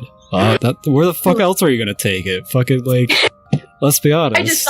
I looked at the note first and realized it was from my dear friend Kyle. Let's just call him that. Wait, no, Shut the fuck up, Kyle. Kyle, shut the fuck up, you bitch. I'm playing Sonic Unleashed. Don't you fucking know? You know that Sonic game I've ever played. Dude, have you seen that video of, like, that guy with the Sonic costume and, like, the ass is exposed? Oh yeah, my friend actually got to interview him. I love it! That video's so funny. I need to see that. Whom I hadn't heard from in 2 weeks. I know that because I recognized his handwriting. A lot of people give this line shit, but, like, I get it, because my fucking handwriting's interesting, and good, your handwriting is fucking interesting. Like, yeah. No kidding. You can tell who it is most of the time. Although my fucking family likes to share the same fucking handwriting, except for me, apparently. Wow. Though what was weird is how it looked. It looked badly written and scratchy and somewhat difficult to read, as if Kyle was having a hard time writing it down, and did it in a hurry. Or Kyle's just going through occupational therapy, and it's really, really hard to print properly, okay? He's just having French people tell you need to write with your right hand and not your left. Oh my god, Sorry, Brody. Continue. What the fuck are you on about, bro? Proud. What are you on about? Don't worry about it. I have no secret. Real. This is what he wrote. Okay, what voice do I want to put on Surfer for this? dude. Tom, I can't take it. What? I'm just expecting just fucking RGO2 just to come and just be like, hey bro, come back to bed. No, I'm sticking with it now. I can't take it anymore. I had to get rid of this thing somehow before it was too late, and I was hoping you'd do it for me. I can't do it. Fuck, okay, I can. Just do some fuck up voice. After If you don't destroy the CD, he'll come after you too. He's too fast for me. Please, Tom, destroy this godforsaken disc before it comes after you too. It's too late for me. Destroy the disc and you'll destroy him. But do it quick, otherwise he'll catch you. Don't even play the game. It's just what he wants. Just destroy it. Please. Thank Kyle. you. I love that it went progressively from surfer dude to emo. Yeah. Oh my god. Well, that certainly was weird. But it broke me. No shit. Even though Kyle is my best friend and I haven't seen him in 2 weeks, I didn't do what he asked me because I'm an asshole and I don't listen to my friends. Fuck you, I didn't friends. think that a simple gaming disc would do anything bad to him. After all, it's just a game, right? Boy, was I wrong about that. Wait, Jesus. Please talk like he's like a goody two-shoes guy. Yeah. Okay. Anyways, I looked at the disc and it looks like any ordinary computer CDR disc, except it had black marker on it written Sonic.exe, and it was much unlike Kyle's handwriting. Owen Wilson. Wow. Wow. Wow. It really is just that, isn't it? Jesus Christ. It's just fucking Owen Wilson, but I love it. That's a stellar impression. Talk like that. Where was I? Meaning that he must have gotten it from someone else, like a pawn shop or eBay, because eBay is the villain of creepypasta stories. Why isn't it an actual evil site that sells Why shit? is it why is it eBay and not Craigslist? Craigslist is like notorious for fucking shit like this. I could actually believe it being on Craigslist, not fucking eBay. So, I don't know. Etsy. E stands for evil. Etsy, the most evil. Oh of yeah, that makes sense. Oh yes, Evil Bay, of course. This is the same mindset that created Mr. Robot, but anyhow. Technology bad, bro. Didn't you know? Haven't you ever watched Black Mirror? Technology bad, bro. When I saw Sonic on the writing of the CD, I was actually excited and wanted to play it, since I am a big Sonic fan. You're much like I'm 7 feet tall. I'm 7 feet tall. I'm a big. Wow, I didn't expect I'm that. 7 feet tall and 400 pounds. I am 7 feet tall and 16 feet wide. I am made of steel. Wow. I just thought you guys would ignore that. I love Sonic.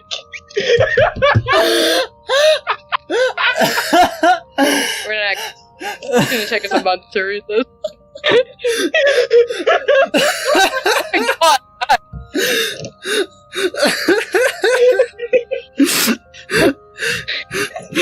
I love Sonic. Oh, wait a minute.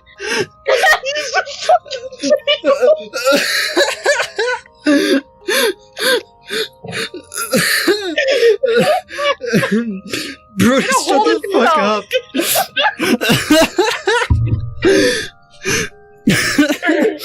I'm spinning all over the place because it happened so much. Holy fuck. I can't see.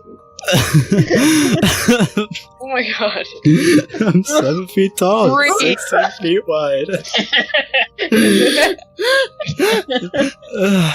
It's like the world's worst fucking dating bio as well. This is all just a dating bio? Hi, my name is Tom. I'm 7 feet tall and 16 feet wide. And I never learned how to fucking read. Oh, that was good. That was funny.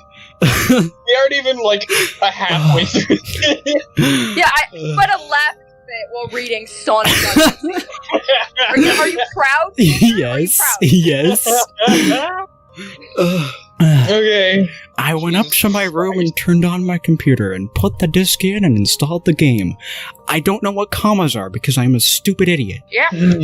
When the title screen popped up, I noticed that it was the first Sonic game. I was like, awesome! Like I said earlier, I like the classics. Why is the big plus capitalized? Not a fucking clue. The first thing I noticed that was out of place was when I pressed start, there was a split second when I saw the title image turn into something much different. When I saw the title screen, it turned. There was a split second when I saw the title image turn into something much different. Something that I now consider horrifying before cutting to black. Only now. Yeah. Only now. By the way, don't tell your readers how to feel, author. He has really slow reaction time. Just let it happen. Dude, Splendor, that triggered me to the theater thing. Good. Oh, God. I remember what the image looked like in that split second before the game cut to black, because I am one of those rare people who remembers every single little thing that happens ever in the world. What was it? I saw 1/600th of a frame. I saw 1/100th of a frame. Yeah, he's a robot. Yeah. We've been broken by how much creepypasta we've read. Not just that, we've been broken just by Dead Mario Sprite. Dead Mario Sprite is the best. It sucks that that's my best fucking written thing ever. Very true. Yeah. Like, I can't peek from there. That you peeked early. I did. That sucks. The sky had darkened, the title emblem was rusted and ruined, the Sega 1991 was now instead Sega 666. Because something's scary, bro. Memes. And the water had turned red like blood. Except it looked hyper. No, I thought it was like fucking Crayola. I thought it was fucking Kool-Aid, to be honest. Are you sure it's hyper realistic? Because if I fucking scroll up for a moment and take a look at this fucking picture right here. You'll know Pixels like it are was just fucking Pixels are the most real thing, obviously. yeah. Of course. We're not in reality. No, we're in pixelality. We're in Pixels Okay, 2010, the Adam Sandler movie. Let's continue before I have another mental breakdown. Freakiest thing was. But the weakest thing was... But the freakiest thing was that in that split-second frame was Sonic. His eyes were pitch black and bleeding with two glowing red dots staring right at me! And his... Right at me! I mean, that's what it says. It's like... It's in cap. Two glowing red dots staring right at me! And Okay, his you have my smile had attention. stretched wider up to the edge of his face. I was rather Jeff's on. disturbed about that image when I saw it, though I figured it was just a glitch and forgot about it. Is this what you were referencing? No, just a glitch This is just is a what common they all fucking do. joke in troll pasta because it's just so fucking often in Yeah, gaming but like, is creepypastas. this genuine? Yes, this was written to be a good story. You'd think people wouldn't rip off the things, the elements from the shittiest known creepypasta, but This here was we are. loved. This was loved by a lot of people. Love. I would say illegitimately loved, Yeah. like a I think bastard child. Not all the things to be a creepypasta, like the blood and the 666, so... Yeah, I don't know. I don't know either, to be honest. Where I was can't. I can't fully commit to ripping on this because I'm pretty sure I had a fascination with it somewhere during junior high. I did, but I'm bashing it every fucking day. Oh yes, absolutely. Onward! All right, moving on. I was rather disturbed about that image when I saw it, though I figured it was just a glitch and forgot about it. Sorry, tails came up in my Oh throat. my god.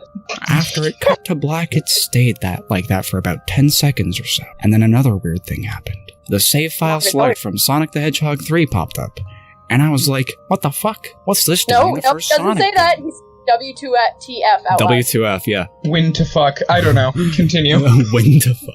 That's how you make the Mario Kart game super fucking competitive. Oh, the fucking Mario Kart Live Circuit, the new one? Oh yeah, I remember seeing that! Yeah. Yes, I totally know about this thing that you speak of. Yes. Anyways. Did you break? Yes. Anyway, then I know... Oh, yeah, that's right. Anyway. Then I noticed something was off. The background was the dark cloudy sky of the Bad Stardust Speedway. Holy fuck. The Bad Stardust Speedway level from Sonic CD. And there were only 3 save files. The music was that creepy Caverns of Winter music from Earthbound. I don't know why he's constantly fucking shoving in a bunch of shit from other games. I really Because don't. it's pasta. He wants to flex his knowledge. Oh yeah. He needs to He wants flex to his flex references. his knowledge of knowing TF2. Even though it's like a fucking world-renowned game. Yeah, I know. Yeah, that's right. I know Mario. Yeah, that's fucking right. I know about the Steam gaming platform. That's exactly right. That's exactly right, Peach. Only All right, that was continue. Stop bullying me. Oh, here we go. Here's the Only it was creepypasta thing. It's extended reversed. and seemed to have been in reverse. And the image for the save file, where you see a preview of the level you're on, is just red static for all 3 files. I'm glad we're not doing a drinking game of this, because good lord, he repeats so many things so often. Red? Like blood? Red, black, God, I'm seeing blood, in here, guys. It's Are a you- really are you good scared, idea, Toby? actually. No, it's not. There is I'm documented sure- evidence as to why that's not a good idea, Brody. Well, fuck you. My liver hates me anyways. What freaked me out more was the character select. It only showed Tails, Knuckles, and to my surprise, Dr. Robotnik. The best one! I don't like the name Robotnik. I much prefer Eggman. Eggman. Now I Yeah, was really? sure that something was up. I mean, No, we have to talk about this. You prefer Eggman? I like over Eggman more over Robotnik. Robotnik is cooler. But Eggman is funnier. Yeah, I like Eggman. cool, we agree. We can't be friends anymore. Okay, now I'm Glad confused. we had What was the that fucking issue about? No, Eggman sounds fuck you, man. Robotnik is so much better. I mean, Yeah, I'm on- Robotnik's a good name, but I just like Eggman better. I think it suits the character. Well, I'm in the middle. Well, fuck you, What if Toby. we You're a go- filthy fence sitter. We can't be friends anymore. I mean, I agree that Robotnik is cooler. I think Eggman suits the old Sonic games and Robotnik suits the new Sonic games, but I still call him Eggman because, well, that's what I learned him as, so. Yeah. I personally It's think about- we should call him Eggbotnik. Robotman? Hello, yes, I am Robotman. we call him yes. Eggbotnik. I am Robotman. Now I was sure that something was up. I mean, how can you play as Robotnik in a classic Sonic game, for crying out loud? I would be thrilled. Yeah. Robot's fucking cool. Yeah. Robot and Smash when, Nintendo? Robot Nick Smash Tendo, please. I just realized it didn't say his full name. It just said Robot when. Yeah, Toby, when's fucking Soul coming to Smash, man? Soul? Soul. Oh! Soul and Smash. Oh, Jesus. Well, that's when I realized this wasn't a glitchy game. It was a hacked game. It's different somehow. Numbers! It's stealing my information. It's thieving my Minecraft password. Yeah, All right, it definitely continue. looked hacked. It was really creepy, but as a smart gamer... No, you're not. Scared. I'm gonna fly through my monitor with ease and slap this man in his core. No, you're not. As a smart gamer, I wasn't scared. As a smart gamer. I'm a brave boy. Isn't that the fucking same line as that one ad, Brody? Where it's just like, as a smart gamer, I know what games to play. I'm a serious gamer. Oh, Yeah, that's that's right. I don't play games. But as a smart gamer, I wasn't scared. I can't My even say diaper that was shit with a unsoiled. straight face. As a smart gamer, I was not scared. My diaper was dry, unlike my brother's who was wet. I wet his.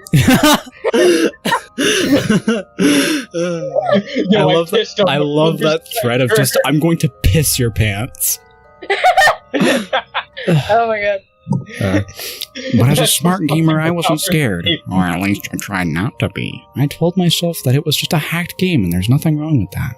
No kink shame. Yeah, we're accepting. We accept all people. No matter Yeah, this is race, sexuality, or gender. You could be a hacked game for all I care. I don't know.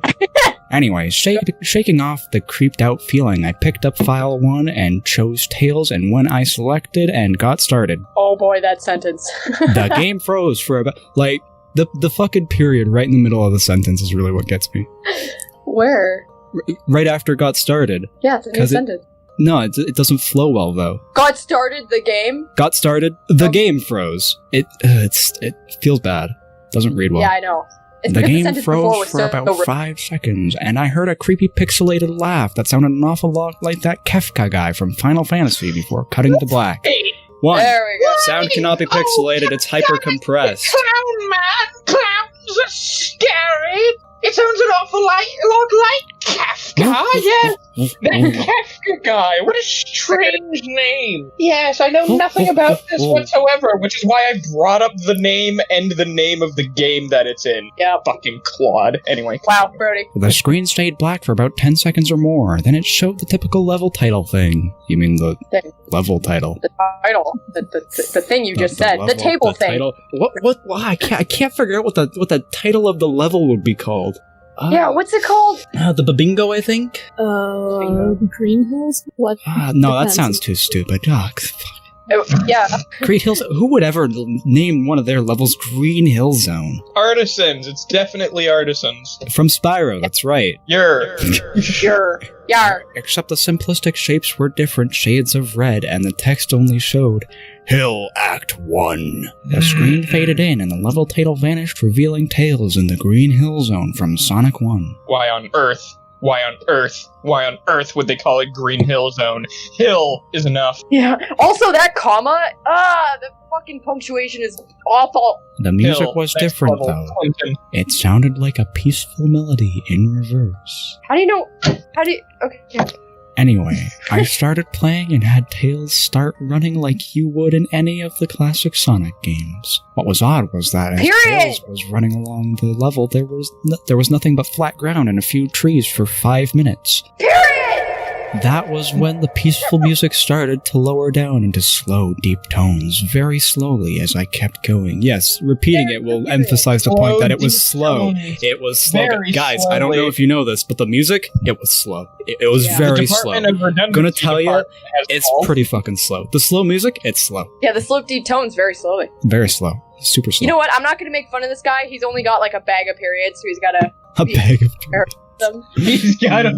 Yeah, wait. He has to bargain his I just family imagine for he goes to his period. kitchen, opens up the cupboards, looks next to his seasoning salt, just like, oh, I'm almost out of commas. Can't use them too much today. Shit. Oh no, he's got an abundance of commas. Yeah. He just doesn't know how to place them properly. He's really bad with his period money. Yeah, he's got I don't like know what I'm talking about. I suddenly saw something and I stopped to see what it was. It was one of the small animals lying dead on the ground, bleeding. That was when the music started to slow. Can I just mention one thing? I keep interrupting, right? No, it's fine. But like, yeah, creepypasta, they use blood and dead things as if it was supposed to be creepy. Yeah. Yeah, but like, you do know that there are people who work with that, you know? And there are people who research that. And Yeah, there are people who actively, like, seek dead things. Yeah, like, actually, I'm one of those people. I'm absolutely fascinated by skeleton and bones. Me too! Yeah. So, I wouldn't mind collecting a couple skulls. yeah. First thing I'm buying is my money. Shut up. Whenever I find something dead, my first reaction is to go there and scavenge whatever I can. That is such a superficial level of creepiness. On my part. Okay, well, now I feel like I'm the outsider, because if I see something on the ground dead, I'm like, well, that's a dangerous place. I'm gonna stay away from there. My first two instincts whenever I see a dead thing is, oh fuck, how'd that happen? And where's the stick? Oh, no, Well, okay, what do you mean by dead thing? Like an animal? If it's like a fresh roadkill carcass, then yeah, I'm not gonna go and poke it. If I see a dead tree, I'm just like, oh, well, that's a shame. Now you gotta sit on it. Well, no, if it's a dead tree, I'm gonna kick it to see if I can roll it down. Huge. What? But Slender is a tree bully! Yeah? A dead tree bully! It's dead, it doesn't care. Yeah, but that's mean! I'm I'm shipping it off to a better place. The better place might happen to be a river, but that's besides the point. Would you like that? Yes, I have told people directly, if I die, throw me in the trash. Down. I'll throw you in the trees. Thank you. I will be with my tree brethren. Okay. They'll kick the shit out of you for beating their corpses. That's fine. That's future me. Tails had a shocked and saddened look on his face that I had never saw him have before, so I had him move along, and he kept that worried look on his face. As he kept moving, I saw more and more dead animals as Tails moved past them, looking more and more worried as the music lowers and he moves past more dead animals. Yes. Oh god. We get it. Yeah. It's repetitive. Nice. My brain is exploding. And today on the BreadPlays show, lads, I'm going to teach you about tile sheets and how often they're fucking reused in old games. Educational video.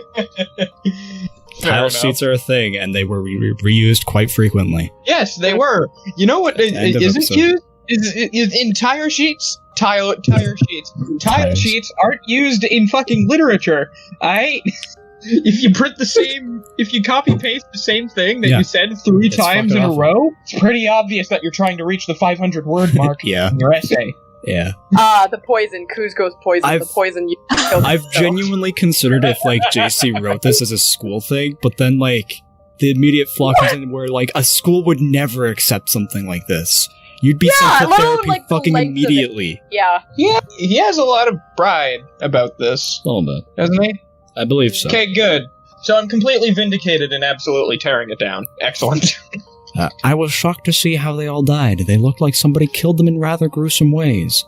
A squirrel was hanged on a tree with what appeared to be his entrails hanging out. See, the word hanged in this context fucking infuriates me because I hate it. I believe it should be hung. Yeah. But the actual correct term is hanged. By the way, that's just Quebec on a Friday evening. But anyhow. Is it Wait, what's the correct term? Hanged. Hanged. Yes. But it should be hung. I believe it should be hung. Yeah. Because hung just flows better. Mm-hmm. Yeah. But English is stupid. A bunny had all 4 of his limbs torn off, and a duck had his eyes gouged out with his throat slit. I felt sick to my stomach when I saw this massacre, and apparently so did Tails, because I can feel what video game characters feel. That's my special ability. You know what? I actually like that sentence. I don't like the context. Okay, oh, no, I just mean like context. Tails, like showing that he like clearly didn't like it either from the sprite. Yeah. Well, I hesitate to say context. It's more like I don't like that he's trying to make this seem scary. I just feel empty whenever I hear this. Like you feel like needless violence. We need more of that in the world. Yeah, it's just trying to be as disturbing That's as the possible. thing with, like, amateur authors, though, is that, like, especially amateur horror authors, they just put balls to the wall, blood, guts, and mutilated kittens, and it's like, that's fear. Yeah, because I did the same thing. Yeah. It's like a horror movie. They just throw jump scares at you. Yeah. That's easy. It's startling, not but good, it's not though. scary. You gotta start somewhere, I guess. Yeah. I've heard the remake is both better and worse in some aspects, but of course what? the Sonic.exe remake. Oh. Which is, like, twice the fucking length, or like 4 or 5 times. It's like an actual fucking story. It's got like fucking acts to it. Yeah, I don't think I like that. After a few more seconds, there were no more animals and the music seemed to have stopped. I still kept Tails to continue. After a minute had passed after the music had stopped, Tails was running up a hill and then he stopped. Wait, what? Thesaurus! Use a thesaurus! After the music stopped, Tails was running up a hill and then he stopped. What the fuck was that sentence? Froze! Stagnated, even! I don't know! Just... I feel like I'm hearing the same thing 30 times over. That's and it's because you making me are. reliving the same... You know what? He should have replaced... over. You should have replaced the second after with and.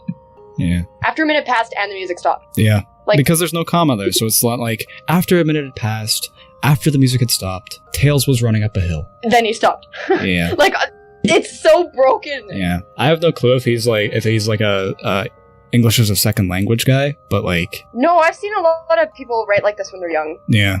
It's like, you really have to just have intuition or it's to be like this. Yeah. It wasn't until I saw why. Sonic was there, on the other side of the screen, with his back against Tails, with his eyes closed. Tails looked happy to see Sonic, but then his smile faltered, obviously noticing that Sonic wasn't responding to him. Uh-oh.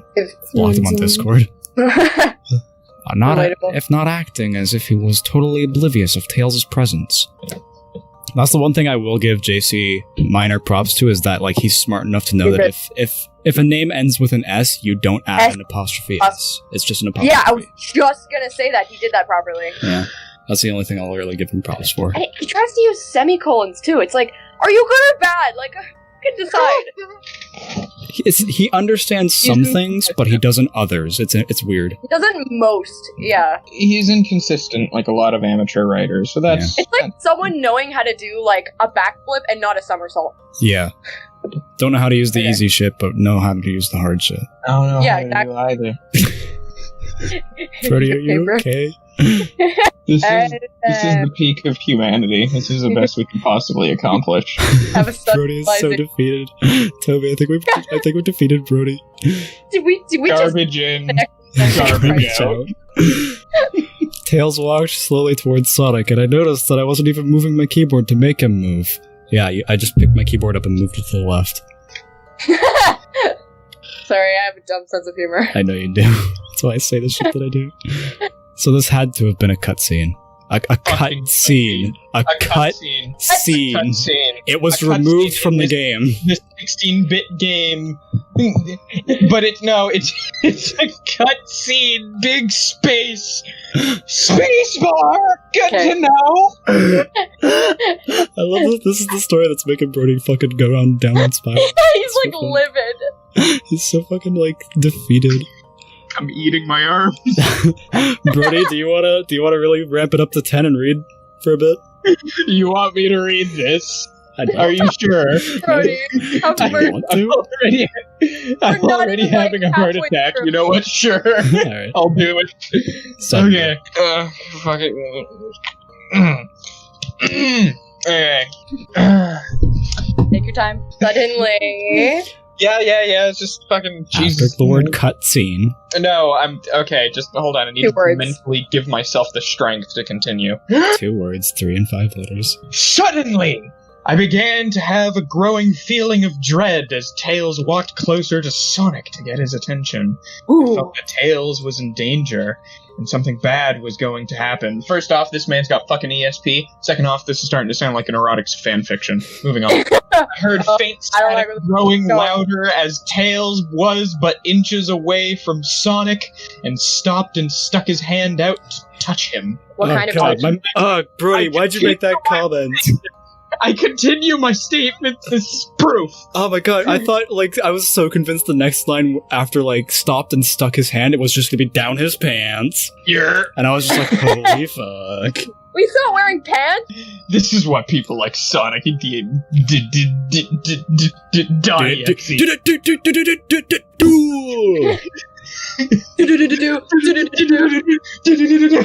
we not go a fucking session without mentioning Darude Sandstorm? No! Ner. Ner. Nar. Nah.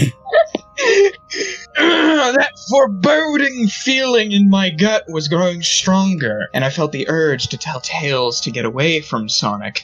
As the static grew louder, I often talked to my TV and fictional characters. Suddenly, static? the second I saw Sonic's eyes open, and they were black with those red glowing dots, just like the title image. Thought there wasn't a smile. I never fucking noticed that before. I never What? noticed that he fucking spelled though wrong. Wait, what? Oh, fuck! I never fucking Thought. noticed. I have Thought. to turn off my brain. To turn off my brain Thought and just there like, wasn't read a the word. smile. Thought there was. There usually aren't around those, to be honest. T-H-O-T-T. When that happened, the screen turned black and the static sound was off. What are you, It a stayed fucking- black for about 7 seconds, and then What? white Is text it appeared, counting? forming a message. He's got a stopwatch. He's got a stopwatch. Hello? Do you want to play with me? And yeah, here he fucking he said he was 7 seconds. He totally timed it. It was in his brain. He's It was in- speedrunning Oh my Sonic. god, Brody is going through fucking severe cases of brain rot. I think I need to take over so he doesn't fucking die. Yeah, no, let me try. At this point, I was creeped out. No, Brody. I didn't want to continue. I don't want to continue Toby, you can take over. with the game. Brody. Brody! Brody. Brody, fucking Drink a Gatorade. Go sit out. When I was Have a taken fucking- to a different level, with the level title now saying hide and seek. Brody. I wanted to finish the paragraph. Alright, You that's can fine. take over now. Okay, Toby, you can take over. This time, I was doing an Angel Island level from Sonic 3, and it looked like everything was on fire. Tails looked as though he was scared out of his wits this time. This? He actually looked at me and made How will he ever get out of this one? as if he wanted to get out of the area he was in as fast as possible. I was starting to get freaked out by this. I mean, Tails was actually breaking the fourth wall, trying to tell me to get him out of there. That wall What? needs a mighty new head decoration through it. So I pressed down on the arrow key as hard as I could, and I made him run as fast as he could. Because pressing Good. down harder on the key will make the character move faster, as all I gamers started know. kicking the fuck out of the D-pad with my foot to make it go. I curb stomped the D-pad so I moved faster. I jackhammered the down button. I jacked the down button. I smashed my controller so that the input would constantly register. Pixelated version of that creepy theme when you meet Shadow at the ARK as Robotnik from SA2 was playing as I made Tails trek through the desolate forest. Who Trying to fucking keep up- cares? I know. I can't bring myself to care. Suddenly, I heard that creepy laugh again. That awful Kefka laugh. Right after 10 seconds had passed, I know because I checked it, as I helped Tails run through the forest, and then I started seeing flashes of Sonic popping up everywhere on the screen, again, with those black and red eyes. Imagine being so bankrupt for descriptive words that you have to resort to using a reference from a game you aren't even talking about to describe what you're talking about. Yep, true writer. I don't know, look it up. The Like, music if- changed, that suspenseful drowning jingle. If the Oh, author yeah. can't bring himself to care about, like, even I did, like, fucking stupid bullshit research about, like, slightly ominous songs in games, and I fucking, like, recited and named one in my garbage fucking troll pasta. And yeah, you can't even give the man the excuse of, well, he made this whenever he was very young, it's an amateur thing. I mean, clearly it is. But this man swears by this piece of literature. This is the best thing he's ever made. Maybe it is. And this makes me depressed I because consider it to be the best thing he's made. It's funny. I love it. True. Where was I? This time, he had the most deranged looking grin on his face. He looked as though he was enforcing the torment he was giving the poor little fox as he ganged up on him. Suddenly, when Tails tripped, another cutscene, the music... How are you sure of that? This wasn't a cutscene this time. It was actually in the game. Yeah, fucking inconsistent. Also, I Liar! kind of lost track of where we were in the story. Yeah, me too. The music stopped and Sonic vanished. Tails laid there and started crying for 15 seconds. Exactly. On the dot. Fucking timing. The scene was rather upsetting to watch. I kind of teared up myself. But then Sonic appeared right in front of Tails, and Tails looked up in horror. You could use he. You could use, like, pronouns, you know. Yeah. Blood started to come down those blackened eyes of Sonic's. He's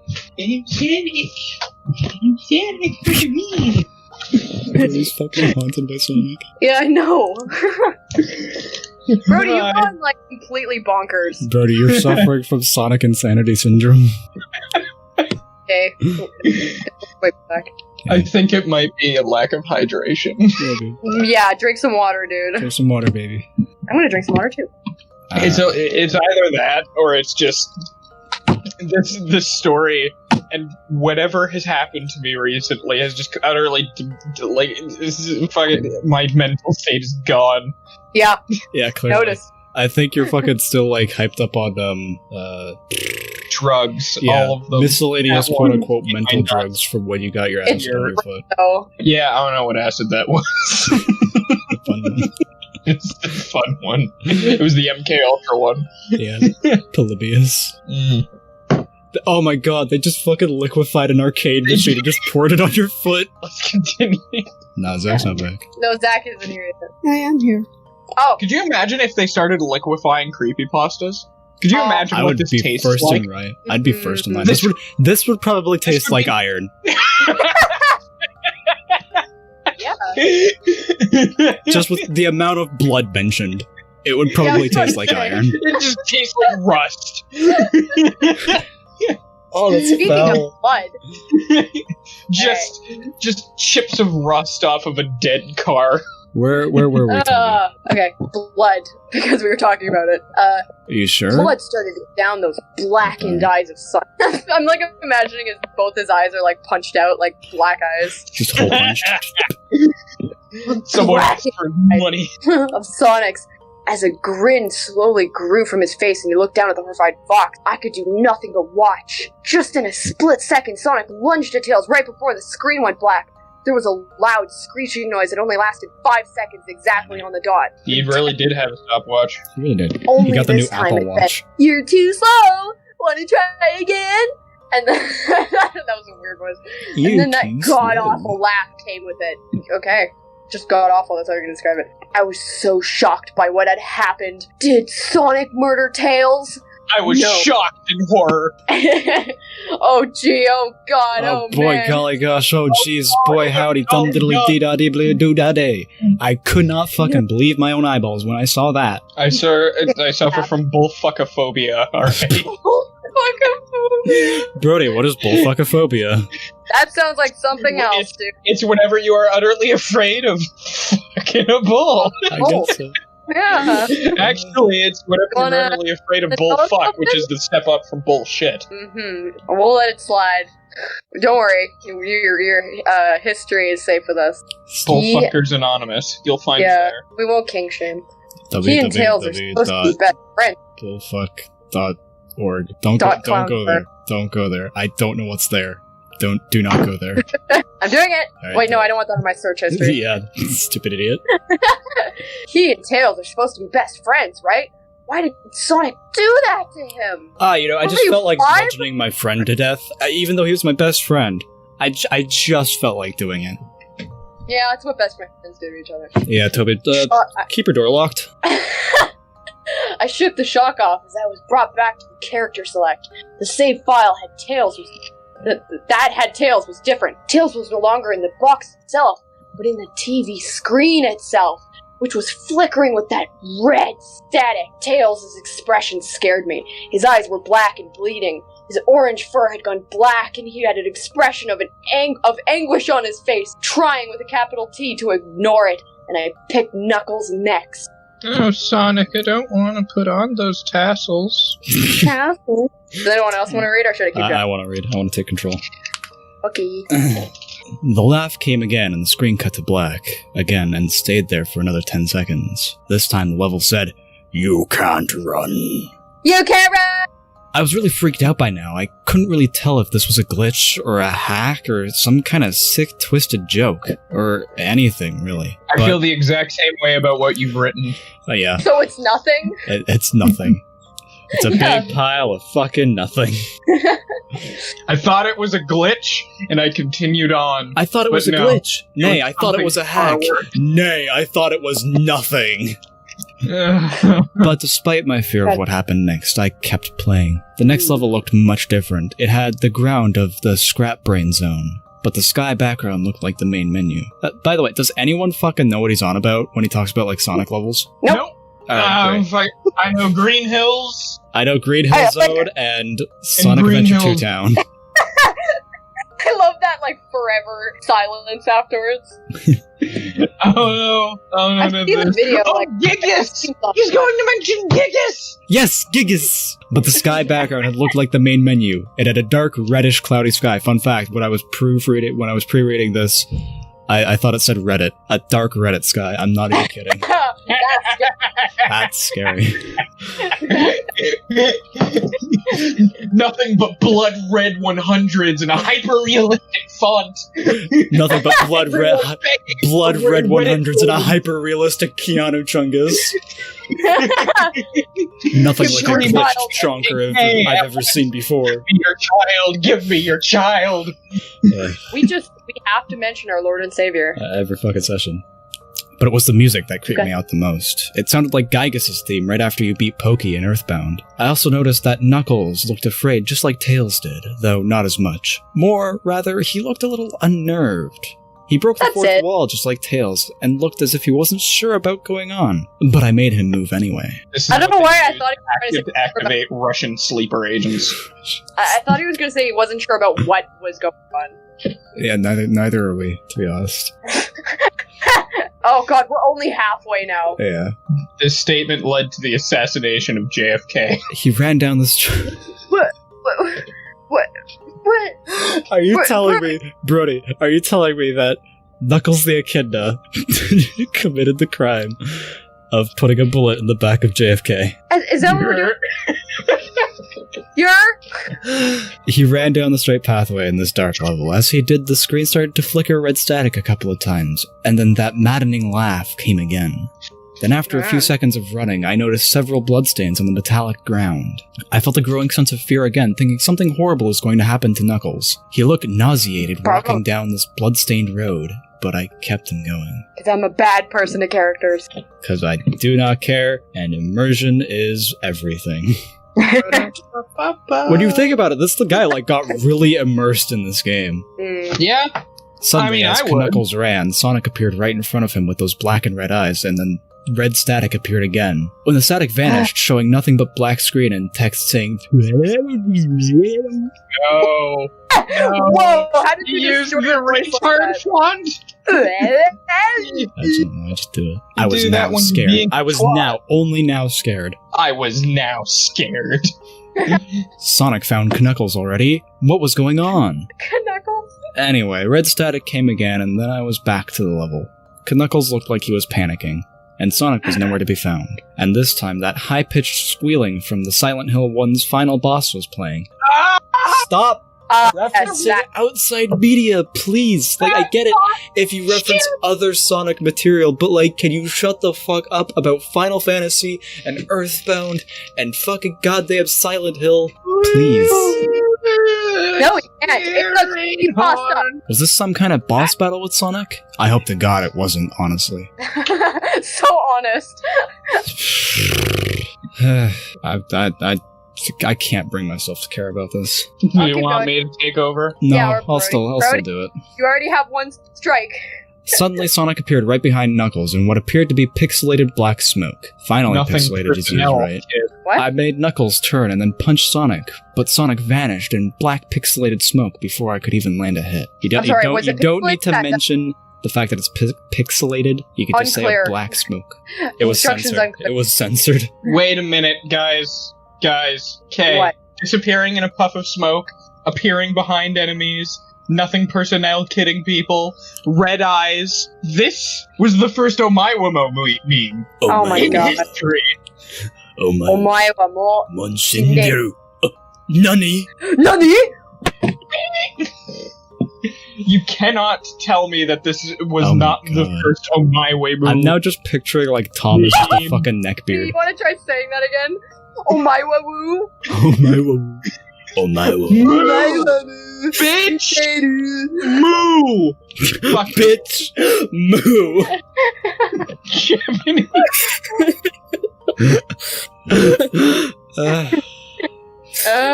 Where were we? Where were we? But we're having more fun making fun of something else in the actual story than the fucking, I will honor kill your entire family.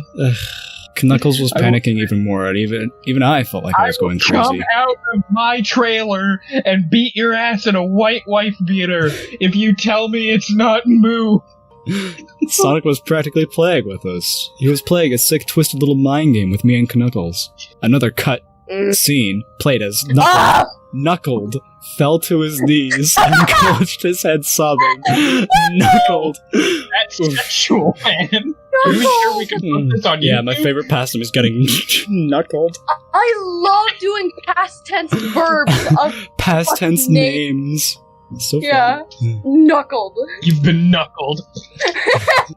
Yeah, no, I went Say to the that bar after the I other punch day and someone. I had a few drinks and this guy came up to me and I got knuckled pretty bad. That's so funny. I love that. Thankfully, it was just a one-night stand. I just want to call him Knuckled now. Knuckled the echidna. I Did you hear about that echidna? Yeah, I knuckled the echidna. Shane Dawson. Okay. No, Brody. I felt his agony. Sonic was actually driving us both crazy. Oh, he seems to be driving me crazy, too. He seems to be driving around town with the guy I love. And then every time Brody fucking We're like not even drunk and we're laughing this much. That's okay. And then in a split second, Sonic lunged at Knuckles and the screen went black with another distorted screeching noise that lasted for at least 3 seconds. I don't know, though. My timer was off. I turned off my There's stopwatch just like this a time. clock in his head. He fucking surgically replaced his brain with just a clock. An analog clock. That would make sense. He visited Big Mountain. Oh, God. Another text message appeared saying, "So many souls to play with, so little time. Would you agree?" Sure. What the hell? Off, Reaper. Just what is going on? I started to think Sonic was actually trying to talk to me through the game, but I was too scared to think of that. Yeah, my jorts were soiled. My jorts were thoroughly wet. Yep. So With half- drenched like, even. Drenched is such like a specific word. My jorts were moist. Moist. Remember that? I don't know why I'm saying remember. I didn't show you, but there's this video of this creepy, like 40-year-old woman saying "moist," like in a song. Oh boy. It's terrible. Okay. I was brought back to the main menu, and this time the second file box had Knuckles on the TV screen. His red fur had darkened to a reddish gray. His dreadlocks were dripping with blood, and his eyes were black and bleeding too. How can you tell his dreadlocks are red? Also, dreadlocks. His little spike things. Yeah, but they're not dreadlocks. I He's don't not know. Jamaican. What are they talking about? I don't know. Communism. And he had a look of sadness on his face. I began to think those are the actual characters trapped in those TV screens on the save files, but I couldn't believe it. I didn't want to believe it. So I shut the game off and took a break. Genius. Wow. Do that forever. Never fucking turn it back on. Big brain moment. Well, okay. If this were to actually happen, you would so play the game through because you're like, ooh, this is interesting. Yeah, but like, fucking, the way that he's talking about it makes it seem like it's the scariest game ever. So if I was in his shoes and it was in fact the scariest game ever, I'd be like, yeah, no, fuck this game. I ain't playing it again. No thank you. It's like, hang on, I'm not traumatized enough. I took a nap, but wish I hadn't, because then I began to have the most disturbing nightmare. I was in pitch black darkness, though I was under the light given off by a lamp that hung high above my head. I could hear the cries You're of the eye Knuckles in and Pixar. Tails. You're the eye in Pixar. Last thing the eye in Pixar sees before the start of the movie. Yeah, point of view for the eye in Pixar. They were saying stuff like, Help us. and, Why did you give us to him? and, Run away before he gets you too. their cries died out as I then heard Sonic laugh. His laugh. It sounded a lot like the distorted Kefka laugh. You're a lot of fun to play with, kid. Just like your friend Kyle, though he didn't last long. Why is his voice so deep? It's Sonic. It's not Sonic. It's spooky. Sonic the Hedgehog. Sonic, I'm edgy, and I like blood. Blah, blah, blah, blah. I was scared and looking around for the source of the voice. Won't be long now till you join him and all my other friends. I saw him walking towards me, flickering in and out in several directions. You can't run, kid. You're in my world now, just like the others. No, he's not. No, he's not. Nah, bro. Oh, you think I'm in your world? Nah. You can't prove that. Objection! There is no video. Factually incorrect.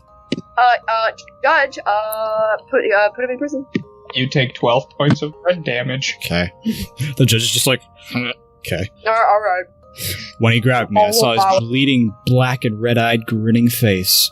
I woke up with a fright. Ooh. Yeah. After fright. A fright. Oh, spooky. Spooky. Uh-oh, spooky. After a couple hours, I decided to continue playing the game. I don't know why, but I had to know. I had to figure out why this was happening. So I turned on the computer, turned on the game, and selected Robotnik next. Thought that said Roblox. Selected Roblox next. Good game. Oh no, it's not. No, there's like a voice crack in it. There's. You know? I still thought that was wacky. Playing as Robotnik. Yeah, it's fucking great one for your horror story. Wacky. Great one for your fucking horror story. Uh-oh. Wacky. But anyway, the level title appeared again, and this time it said ellipses, which I found really freaky. There's nothing scarier than 3 periods. Really? You see 3 dots and you go... Yeah, just sees... He's used ellipses more in this story than I've ever seen in any other story. What the fuck? He sees that and he's just like... That's where the periods went! That's what fired him. No, that's why he was afraid. They stole his period. This time I was in some kind of hallway. Didn't really look like it was from any of the classic Sonic games, though it had the pixelated style. The floor was shiny and checkered, the walls were a dark grayish purple with animated candle lights, and a few dark bloodstains here and there. Just here and there. Just sporadically. For, you know. Oh, yeah. Really? You didn't clean up, Jeremy? Just to make it more lively. Yeah. What, you don't do that in your own home exterior? Yeah, I spill blood on my wall every day. Like in front of my salad. Dude, watch where you're spilling the blood. You almost got it on my fucking grilled cheese, dude. Not cool. Not cool. Anyways, where were we? I don't know.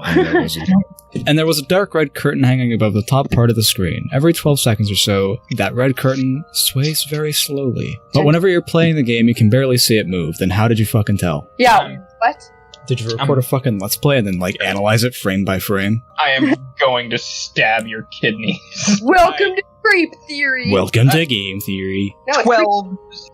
Oh, Creep Theory, yeah. The music was oddly pleasant. A piano playing a rather sad yet peaceful song. Rather sad song. Oddly pleasant. Well, you know what? Some sad songs I swear to God, if he mentions Silent Hill again. Sorry, I just saw the word. So help me God. But I knew better. This was the song that played in Hill Act 1. Okay, good. Only it wasn't not in silent. reverse. Better not have been silent, neither. I fucking wish this guy stayed silent, to be honest. Oof. Robotnik didn't look entirely nervous like Tails and Knuckles did, but he did have a suspicious look on his face, as if he was just a bit paranoid. He did a little animation when I just left him standing. He turns his head to the left and then to the right at least twice, and then shrugs at me. As if he has no idea where he was or what was going on. Me neither, Robotnik. Just nonchalant, like, meh. Oh, I don't know. Even though I was scared out of my mind about what was going to happen, I had Robotnik continue onward. He did his usual running animation, you know, when you've beaten him up at the end of a classic Sonic game and you chase him, as we continued going through the hallway. Seamus! Yeah, Seamus is a fucking more interesting creepypasta. Seamus.exe. Seamus proceeded to eat my garbage. I was terrified. No, that's normal. You want to know what he was doing? Realistic bald spot on his head. Then I stop at a long flight of stairs leading downward. I was nervous. Even Robotnik seemed unsure of himself, though I pressed onward. As I led Robotnik down the stairs, I noticed that the walls have gotten darker and more reddish. The red torches are now an eerie blue. Oh, scary. Hey, you should kill him about it.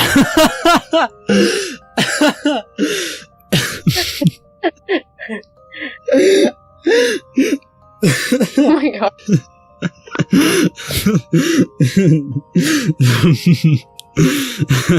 You good? Yeah. No.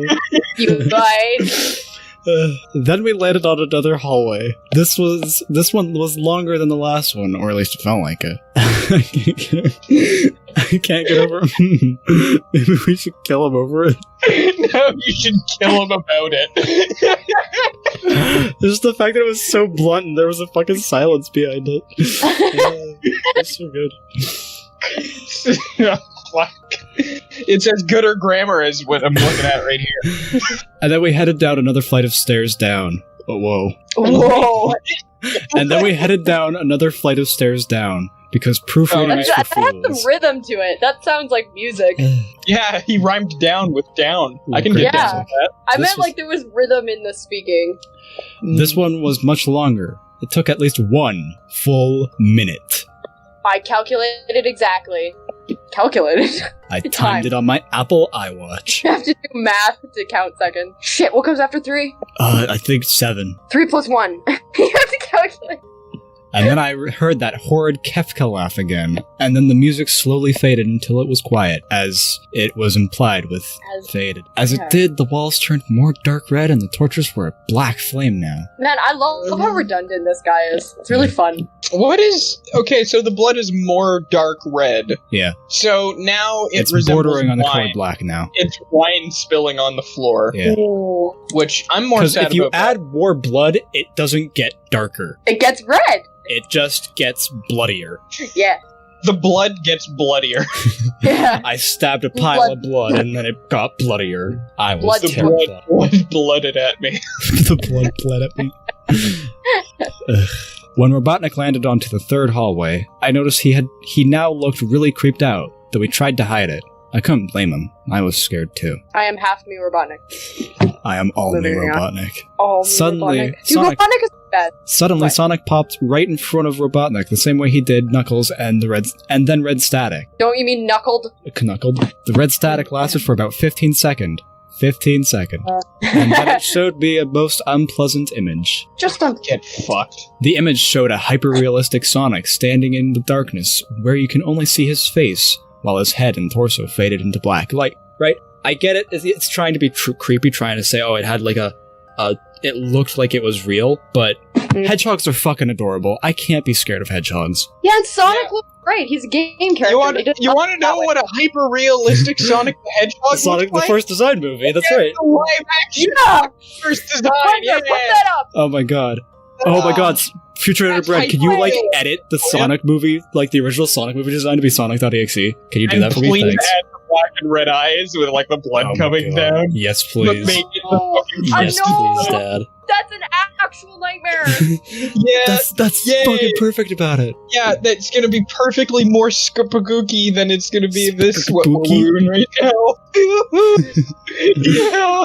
I think Brody might be high. And when I say hyper-realistic, I mean he looked so real you could actually see the lines in his blue fur. As if you could actually feel the fur if you touched the screen. Yo, You they wanna put touch some it? effort into that drawing. Yeah, Why did he say that? Like, why unless he wants to touch Sonic? he wants to pet. Is this a fan fiction? Yes. Let's find out. After Jeff the Killer became popular, Creepypasta literally just became fanfiction. Yes. I was in the fandom at the time as a young girl. Yes, that's exactly what happened. I was just a fucking outsider and I was just like, yeah, it's literally just horror-themed fanfiction. I was fucking all in. Yeah. So, I'm like a creepypasta historian. His face. Oh god. He had the most horrifying smile I had ever seen. And that's saying something, considering I saw that image at the start of the game. Rude! He cut me root and stem, and threw my manhood upon the brazier. Ugh, It man. burned white blue flame. The flesh flute. His eyes are wide and black and once again crying blood. Which also Whoa, looked what happened in the past? hyper-realistic.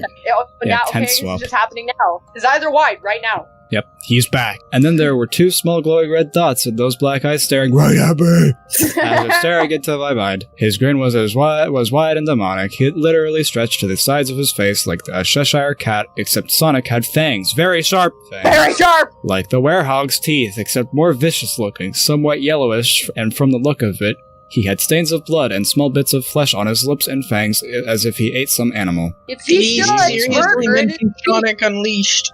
One of his teeth had spinach on it. Yeah. You got a little something in your teeth. You got a little something on your teeth, darling. You got something in your mouth. Oh wait, that's your teeth. Best pity laugh I've ever heard Brody do. That was insulting. Considering what we're fucking subjecting him to. It was just weak. I stared at that gruesome image for a good 30 seconds, never taking my eyes off of it. I felt as if he was actually looking at me, smiling at me. That face. It just took 10 seconds for it to etch itself into my brain for good. He was beautiful. They used a tattoo gun. It was weird. God damn it.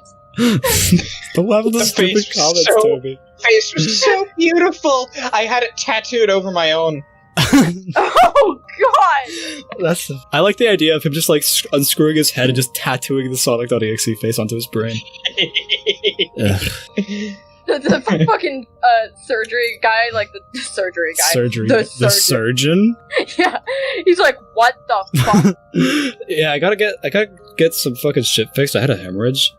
But the doctor just opened up my brain and he just saw Sonic.exe and then he was just like, I'm not fucking operating on this guy. This guy's fucked. You know what? You don't have any pain receptors on your brain. You could, like, technically, you would get brain damage, but you could do that. Yeah. Isn't that I disagree. My brain is in immense pain right now. I mean, yeah. It's really interesting, actually. And the screen flickered with red static again 3 times, and on the 3rd time I heard the Kefka laugh, except this time it sounded distorted, demonic even. It went back to the image again, except this time there was text again, though it was messed up. It was pretty much one of the most horrifying things I had looked at since I had this game. I am God. I am God, yes, I am Borat. I am God. I am God. Am God. Am Hello, am God. Oh my god. Oh my god. What? George Toby Bush fucking had the told same American fucking citizens reaction. to go shopping after 9/11. I love the fact that me What? and Toby both said, oh my god, in the same condescending, like, defeating we? tone. Wow. Yeah. It was when I read that message while looking at Sonic when it hit me. I realized right there and then, this loved Sonic him. was a monster. Of pure evil, sadistic, all-powerful, nightmarish, demented monster. And all of his victims, including Tails, Knuckles, Robotnik, and possibly Kyle, are just his little toys. And the game is the very gateway into his chaotic, nightmarish world and the very hell his victims are trapped in. Turns off the TV. Well, enough of that. Suddenly, in an actual split second, I screamed as Sonic lunged at the screen, screeching loudly with his mouth wide open to an unnatural length, revealing nothing but a literally spiraling abyss of pure darkness before the red static came again. Wow. It was literally the cringiest. This time, Hi, Leafy. Cringe, not based. very unbased. Yeah. This time, much louder and distorted, so loud that it hurt my ears. I yelled and grabbed my ears as the red static screeched for a good 7 seconds. I counted in pain. Then it stopped and showed nothing but a black screen. As I sat there, staring at the blank screen, one last text came up. Ready for round 2, Tom? The Wow. Kefka laugh. Give him a break.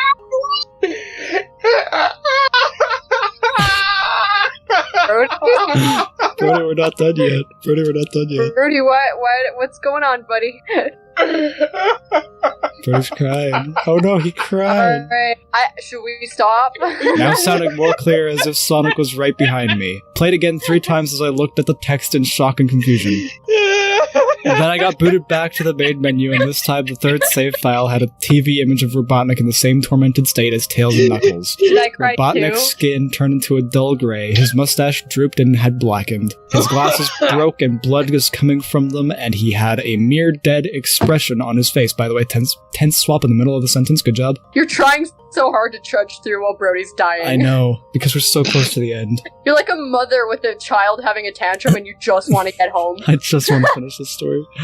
I looked at Tails, Knuckles, and Robotnik, and I cried a bit. I pitied them for the agony they're going through. They were forever trapped within the game, forever tormented by that horrid hedgehog, and always will be. Then the computer shut itself off.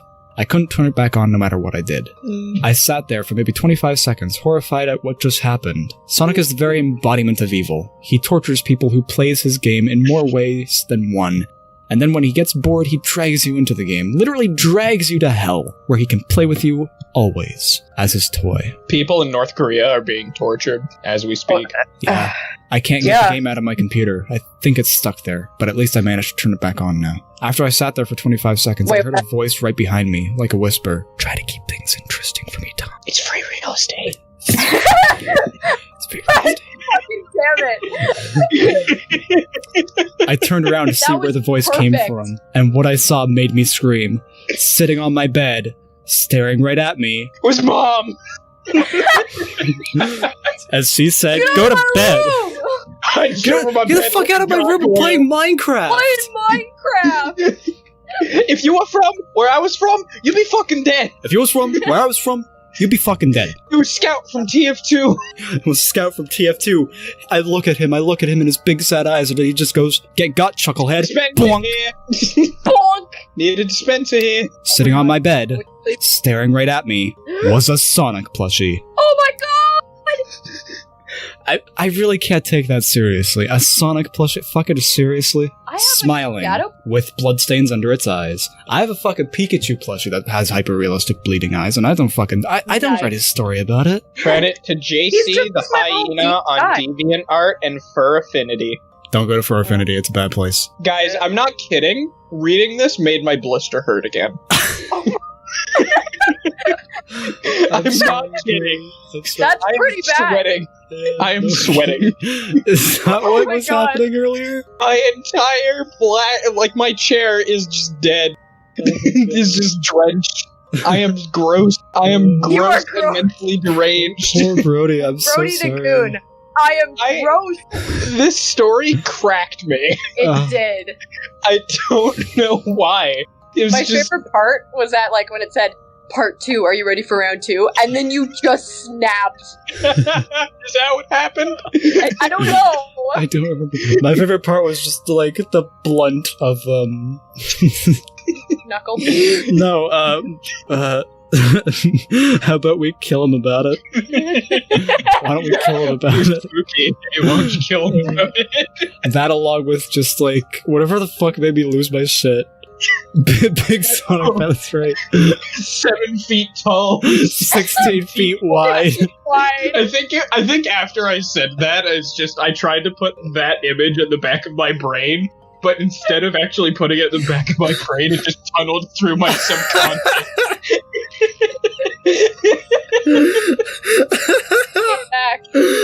Excavating my sanity from my cranium. Just let out all of I'm just imagining just a man 7 feet tall, 16 feet wide, tunneling. Speak to me, Zach! Ripping through my cranium with prejudice. Guys, Zach is dead. Zach? Zach? Hello? I'm here. What do you think about Sonic.exe, Zach, did it scare your pants off? No, it didn't. Oh, what the hell? 0 out of 10. I loved every second of this. I love I've never gone so insane. I want a meme version of the game.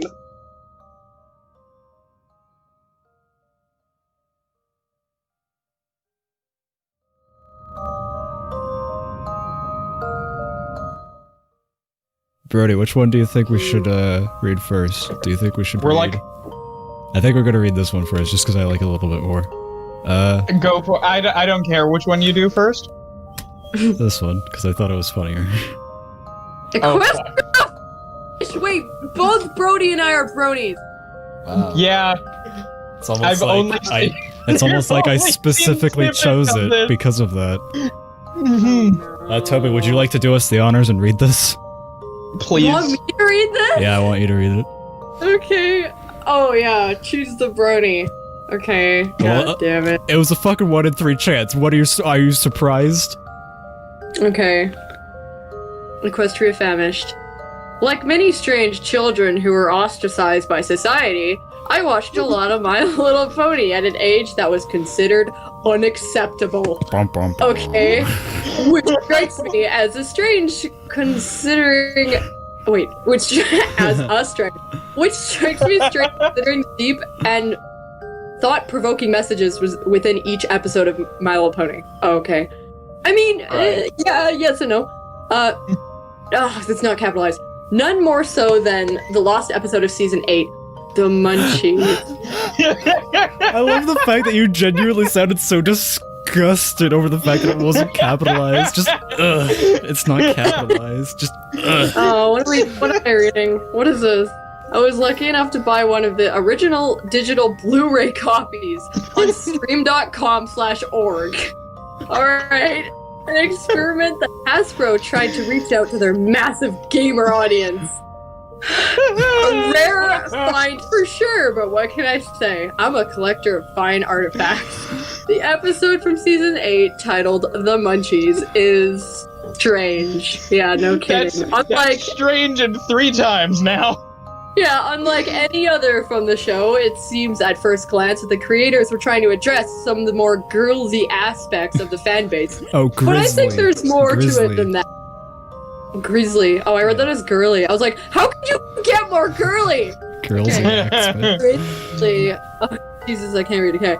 I have my own theories, but first I'll share you the contents of the episode, and we can both come to our own conclusions. Sound good, darling? Let's go. Fucking Alright. hell. Oh, sweet. The tonal whiplash. I can't decide what this person is trying to, like, what tone they're going for. I have no fucking idea. I think it's all of the tones at once. Yeah. The episode starts with a prologue.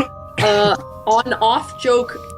Oh, Jesus Christ, I can't read. One-off joke is normal with Twilight Sparkle, Rainbow Dash, and Pinkie Pie. It's a regular short of black back and forth. I can't read. Poor Toby. Back and forth regarding the coming of a special visitor by the name of Tater Munch. Tater Munch. When the name is mentioned, there is a look of visible discomfort on the faces of the characters. Odd, considering that this would be one of the first time it was mentioned and the first time the characters heard this name. All the same. The disturbed look is there, haunting their faces like that of a mortified Vietnam veteran. Oh my god! Fucking what? In this one, Pinkie opens her mouth absurdly wide. Her eyes roll into the back of her skull, and like a demented recorder, she begins to say with unmoved lips, "The fitness gram, TM. Pacer test is a multi-stage error." I can't even Arabic. Capacity test that progressively gets more difficult as it continues. The 20-meter pacer test will begin in 30 seconds. Line up at the start. The running speed starts slowly but gets faster each minute after you hear its signal. A single lap should be completed each time you hear the sound. Ding! Remember to run! It should be noted that all throughout this time... Oh, that's not a voice. Holy fuck, how are you keeping it together? It should be noted that all throughout this time, all other animation in the episode freezes until the screen is switching to the theme song, which slaps my bald spot, by the way. Don't at me. You wanna keep going? Oh my god, I need a breath. That was a fun Fucking slaps my bald spot. Oh, you know what? I'm actually really happy you made me read this. I'm okay. Picturing fucking that pink little shit just snapping her upper jaw upwards. I don't know, but I really like the idea of like a 30-year-old neckbeard just be like, actually, it fucking slaps my bald spot, don't at me. I'm just imagining the sound, like that's such a visual thing. I'm just imagining the sound of like ham being hit against like a flat surface and it just reverberating all throughout. Future editor Brett, can you please like make that a thing? No. It's just the sound. It's just the sound of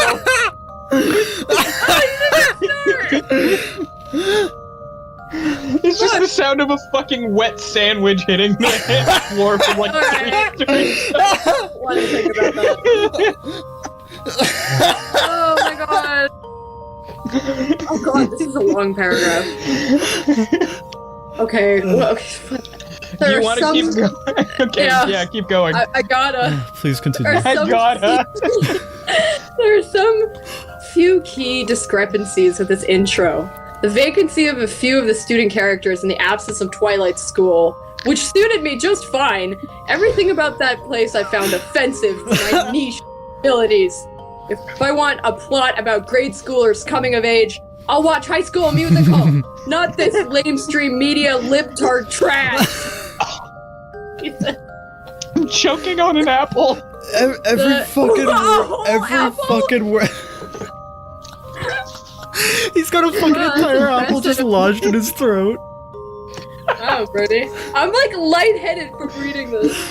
Every fucking word of this goddamn story hits like a goddamn dump truck. The other key strangers. Strangers? Like, wait. Strangers?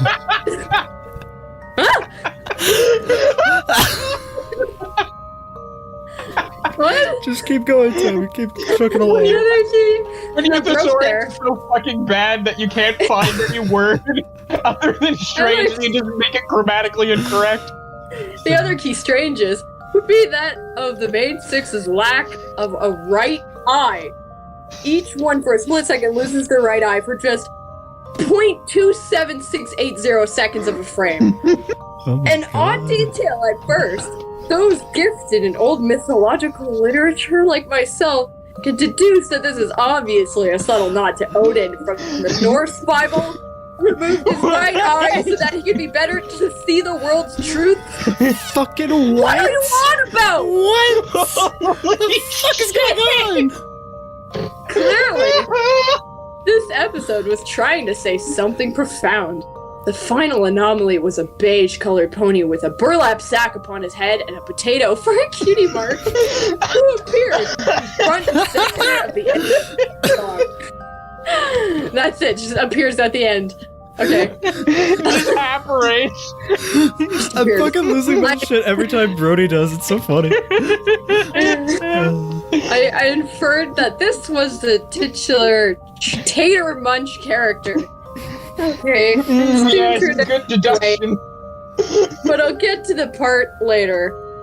Wait, I'll get to that part later. After a fade of lights to see the main six at the edge of Ponyville ready to greet the newcomer, the shots of them talking are intercut with peculiar angles of a winding road that leads deep into the mountains. Each time one of these strange angles manifests, every pony stops talking immediately. Fucking hell. They stare forward toward the road for a disturbingly long, disturbing period of time before resuming their conversation. I can't read. Around 6 minutes, I have a stopwatch built into my life alert. I've fallen, but I can't get up. It's been about 7 minutes. Oh, Mama, oh no, I think it's just the same sentence. By the period of time before resuming the conversation. Oh, okay. By the you just reread. I know, I just reread. This black, background with white text is hurting my brain. It doesn't help that it's just a lot of words condensed into one paragraph. Yeah. By the fifth time this occurs, a figure appears on top rise of the road due north of the main six's location. It was the same figure from the glitched intro. Wait, it was glitched? An off-white pony with a burlap sack on his face. He moved without animation, effectively sliding down the terrain as if he were V-flipping in Gmod. Yeah, that's how it was. How spooky! I imagine just the sound that it makes is much like the sound of things being colliding together, but they can't quite go through, so it's just... It's just utterly silent, I think. All sound is completely shut off. There is no sound, and you just see this motherfucker with no animation just start sliding down a mountain. Either that or it's just one piano note. Oh my god.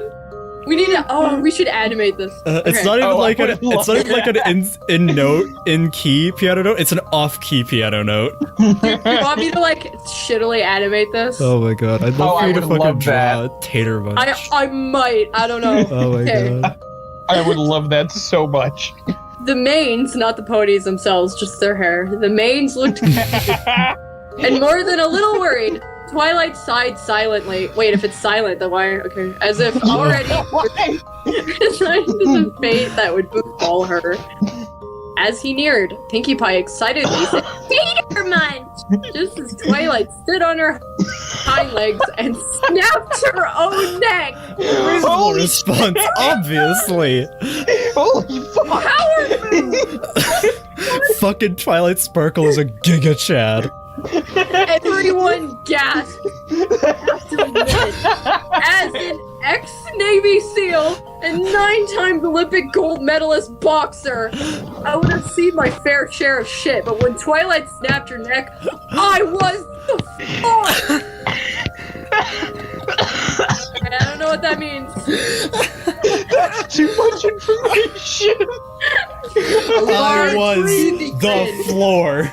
Large toothy grin flipped the burlap bag on Tater's head and circled around his entire face, opening wider and wider until nearly his entire head was a gaping maw.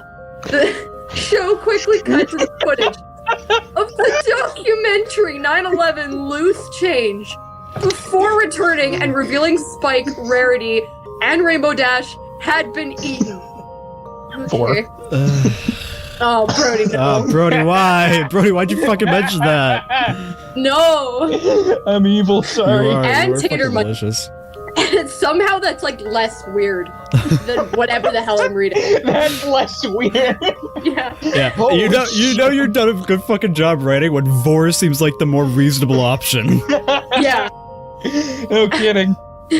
And Tater Munch was covered in a thick layer of crimson viscera? Viscera. Yeah. Viscera. It's writhing. It's a fancy word for gibbitude. Ew, writhing on the floor, as happy as a pig. And shrieking. You were doing so well. That sentence was almost bang on. Happy as a pig in shit. God. I'm sweating. I am sweating from laughter. I know, I'm all lightheaded from this. The show hard cut to black and revealed the surviving members at Sweet Apple Acres, though Tater was written in blood above the word apple. Ooh. It was clear to me at this point what this story was a warning of, that this was a tale regarding the dangers of famine, like that of the Great Irish Potato Famine of 1845. The genuine confusion in your voice. The confusion in your voice, Toby. Oh my god, I love it. The Stalinist communist 5-year plan was the root cause of the country's economic collapse and subsequent systematic starvation of a majority of its populace. And no more in this evidence more concrete than when the surviving maidens rushed through the grove, sweet apples, to reveal that each tree instead grew rotten blackened potatoes, much akin to those found during the famine. And I bet they spread the Black Death too. Yes, of course. Clearly. Finally, the survivors rush into the barn, in which the final scene cuts off Applejack just about to speak, and reveals that Tater was already in the barn. The final image of the episode is that of the barn in flames. Wow, okay, that escalated. Damn. It's just on fire. And a silence power and divide of our populace. What? This lies. I think you skipped a few sentences. Wait, hold on, I just tuned back in. What the fuck are we talking about? I don't know. We spread lies and deceits about the true goings on in the world, and we must band together and burn down a few barnfuls of false idols and images of corporate greed and pain, and with desperate, so likened to enjoy and promote. Yeah! The night or the darkness or the monsters, my friend. Brace for the feast of humanities. And just remember, the only good commie is a dead commie. Fuck. Fucking I go what? now. Called back to war. War. When you're so broken, you can't even speak anymore. Can't read anymore. Go now, called back to war in my time of need. I doubt I will return, but if I don't, then take the lesson of the episode, the munching of the heart. I stand firm in the tides of fascist governments and corporate brainwashing. Only you can stop this. Viva la Oh my god. Viva la Revolution! I'm French, by the way. Written by Sir Goonsworth Cunningham III. Thanks. That would be me. Yeah. Yeah. Wait. It was Brody. I wrote this. What? Did I not fucking tell you, Brody? I told you that your reaction would just be, what? I was literally thinking, like, I'm getting flashbacks of the Teletubby thing. It's so Brody. Oh.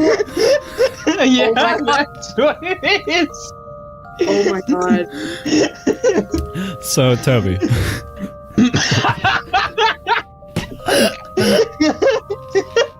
She just fucking left. Toby left? She left? Oh my god, she's gone! No, Toby, come back! Oh my god, she's fucking dead.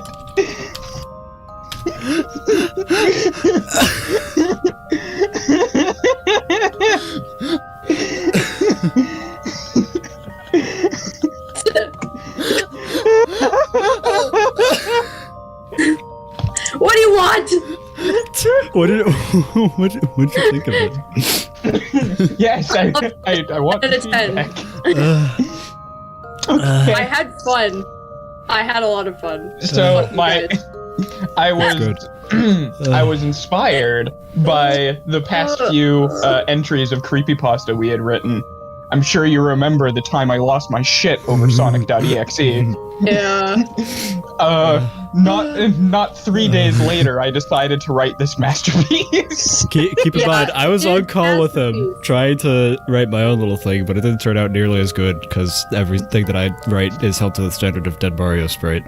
This is. I think it's better when I don't know who wrote it. Yeah. I was just thinking though, like, this is so Brody, this is fucking hilarious.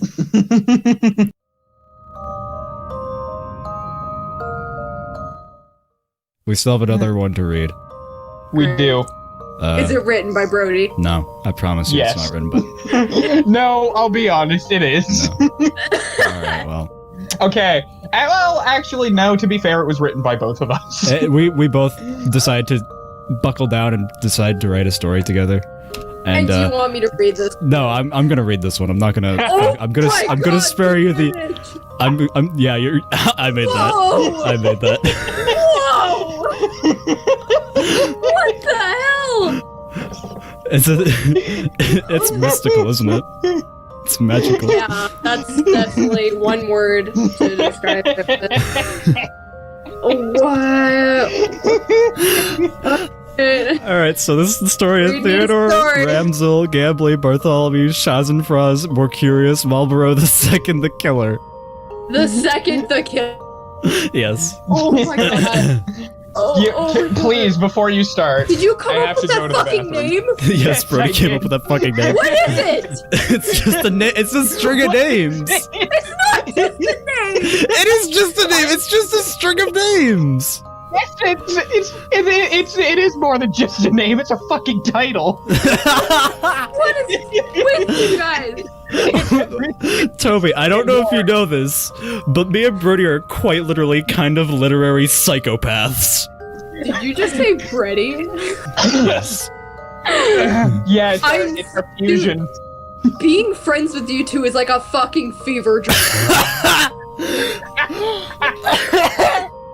That's what I want. That's what I want out of a friendship. And I'm having fun. Alright. Theodore, Ramsel, Gambly, Bartholomew, Schadenfrost, Mercurius, Marlborough II the Killer. Yeah. Good morning. There's something I'd like to know.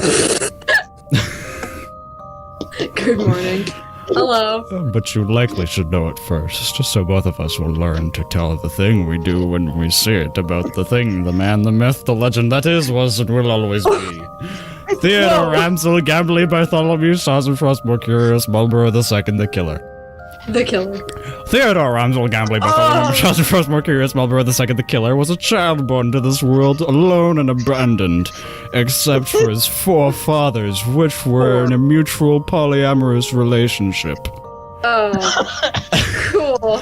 That's normal. Alright. However, they were a family born into poverty, with which the only house they could procure was being that of a premium deluxe double-decker gourmet manor with extreme daddy issues, alcoholism, and physically abusive tendencies. Yes, and done diddly-dee-da-day. Oh my god. Toby in the sky with extreme daddy issues. That's so funny. We need to pause for a moment. The done diddly dee da day. That's so slender. I know you wrote that. Maybe. Also, wait, did that explain the retarded name? Because of the polyamorous fathers? No, do you want to know how I came up with the name? Yes, please. You came up with it? Yes, of course he fucking did! I turned off my brain and started writing out different pretentious fucking names. Fun fact, the last one before the second, he originally put Marlboro, and so I was just like, you know what? Cigarettes. Marlboro. Yeah. Marlboro. And yes, halfway through writing the story, I'm like, where the fuck did he get all of these names? He's got 18 dads and counting. It's 4. We keep running. We keep just adding dads because we're constantly making new stories. Oh my god! What? This isn't the only one. This isn't the only one. We're constantly making ones. Oh no! The house will be the first of a trilogy. The house. The house A abusive, not the gay dads. Those lads were smashing, but the house did not like Theodore Ramsel Gambley Bartholomew Shazzy Frost Mercurius Marlborough II the Killer. It did not like the amount of conscious effort it had to put into saying his name, let alone think it. Yeah. And certainly did not like green eggs and ham, for they are not Sam. I am. Oh my when he first and when he first entered his new home, the porch posts beat him freaking senseless, dude. It was kind of freaking insane, I bet. You bet. It went on like this for the rest of his infancy. The poor boy never got in the door. At that age, Theodore Ramsel Gambley Bartholomew Shazzy Frost Mercurius Marlborough II the Killer finally found out what a family dinner would be like. What does that mean? What do you mean? What does that mean? It wasn't any better. It wasn't any better. The table would not stop flipping his mashed potatoes and chicken nuggies onto the cold, hard floorboards. I did not write that, actually. Fun fact. Yeah. Chicken nuggies. Oh, I think you said nuggies. I absolutely fucking wrote that. Brody wrote the majority of this. I just made the fine-tuning. Yeah, because you described floorboards. That was, of course, a sadness. No one wants their chicky nuggies on the cold, hard floorboards. Sad face. Frowny face. The fathers were good people, but didn't know this was happening. The house was the sneakiest, weakiest, bleakiest, deakiest little freaky duder I ever did discern in that way. Oh, that was the first paragraph. Get ready for the next one. It's a constant downhill fucking spiral. Downhill from that. Yeah. Yeah. I don't know how you go any lower than the bottom, but we did. Okay. But one day, it went too far that one day. Somewhere between his life. When he was either 18 or 1812. It's hard to discern by the dates of the history of the newspaper clippings I have found and pinned up in my room in the style of A Beautiful Mind with all the red string and stuff. Oh, you know that movie? Of course I do. It's an amazing movie. Yeah. But what is now known to the both of us is that on those dates, the housing Theodore Ramsel Gambley Bartholomew Shazzy Frost Mercurius Marlborough II the Killer attempted to murder everyone within it by exploding. What? Can I take over from here? Can I finish the paragraph, please? Wait, what the fuck is going on? I have no fucking idea. Exploded? The house just exploded. The house fucking exploded. Alright. It burst into flames in a suicidal fury, emanating all 4 fathers into piles of gas and only one survivor. Theodore Ramsel Gambley Bartholomew Scheisenfries Mercurius Marlborough II the Killer. He lived, though his legs were left mashed more than his spilt potatoes. Mashed! And his body was burned into the shape of a demented smile through his gross farmer tan sleeveless polo. Trans sleeveless? I'm fucking blind, alright? Stop bullying me. His body is in the shape of a demented smile. Yeah. What does that... He crawled his way through the ashen wreckage and became reborn at the sound of the bells on his street. Bells that sounded an awful lot like the unkindled bell at the beginning of Dark Souls 3. There's the reference. It was at the sound at those bells which forced Theodore Ramsel Gambley Bartholomew Scheisenfries Mercurius II the Killer to laugh for the first time in his schlong life. Schlong life? Wait, how many times have you fucking practiced this name? Way too fucking often. I can say it by heart now. I can say it by heart now. Yeah, I fucking bet. Alright, Brody. Okay, I'm taking over now. Just done. He laughed and laughed and laughed, giggled like a loon, and then he decided to laugh some more. And he laughed so much that his sheer force of will turned him British. Oh, wow! What? Which he found to be quite funny. With his newfound powers, Theodore Ramsel Gambley Bartholomew Scheisenfries Mercurius Marlborough II the Killer would take his tiddly name to heart and use his powers for revengeance. Revenge against the world that took his dad's, and vengeance against the world that birthed him into it. He found an M16 from the kitchen and stole a wheelchair from the hospital to act as his new legs. Wait, I'm starting to understand the image now. Oh, it's coming together. Cue the Kronk meme. Oh no. He was a short man of 60 pounds, however. 60 pounds! 60 pounds! Hold on! That's a little light! You don't weigh like a knife! Everyone likes the underdog. Okay. He was a short man of 60 pounds, however, and kept sliding off the chair. Why? Why?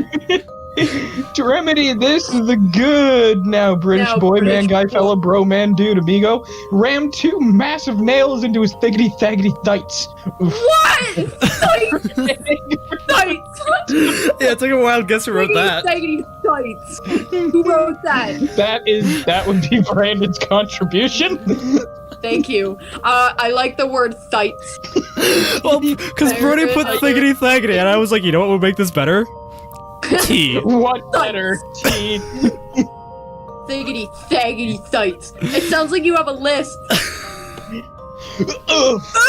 French for egg, by the way, for those who don't know. It's Theodore Ramsel Gambley Bartholomew Scheisenfries Mercurius Marlborough II the Killer then prepared himself for the first victim, whomst this wasn't composed to know of him yet. The first one was his landlord of the devious house that maltreated him so. Wow. He drove a red double-decker bus. He drove a red double-decker bus into the landlord's penthouse of the man. Loading a clip of the M16, he asked the landlord in his newfound accent, "What is my name?" What is my name? The landlord replied in a shaky voice, I don't know. Theodore Ramsel Gambley Bartholomew Scheisenfries Mercurius Marlborough II the Killer smiled. That was my father's name. He spawned 3 more. It was his 3rd father's name. He spawned 3 more machine guns? That was my third father's name. He smoked 3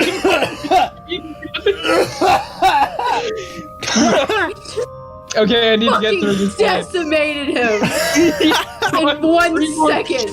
From his pockets. I'm just trying to imagine the that. landlord into blood. That's so unnecessarily aggressive and violent, and I appreciate the imagery of that. Thank you. Okay. Last paragraph. How's That everyone explains doing? the image. There has been a river of killing since 3 days from now. Wait, what?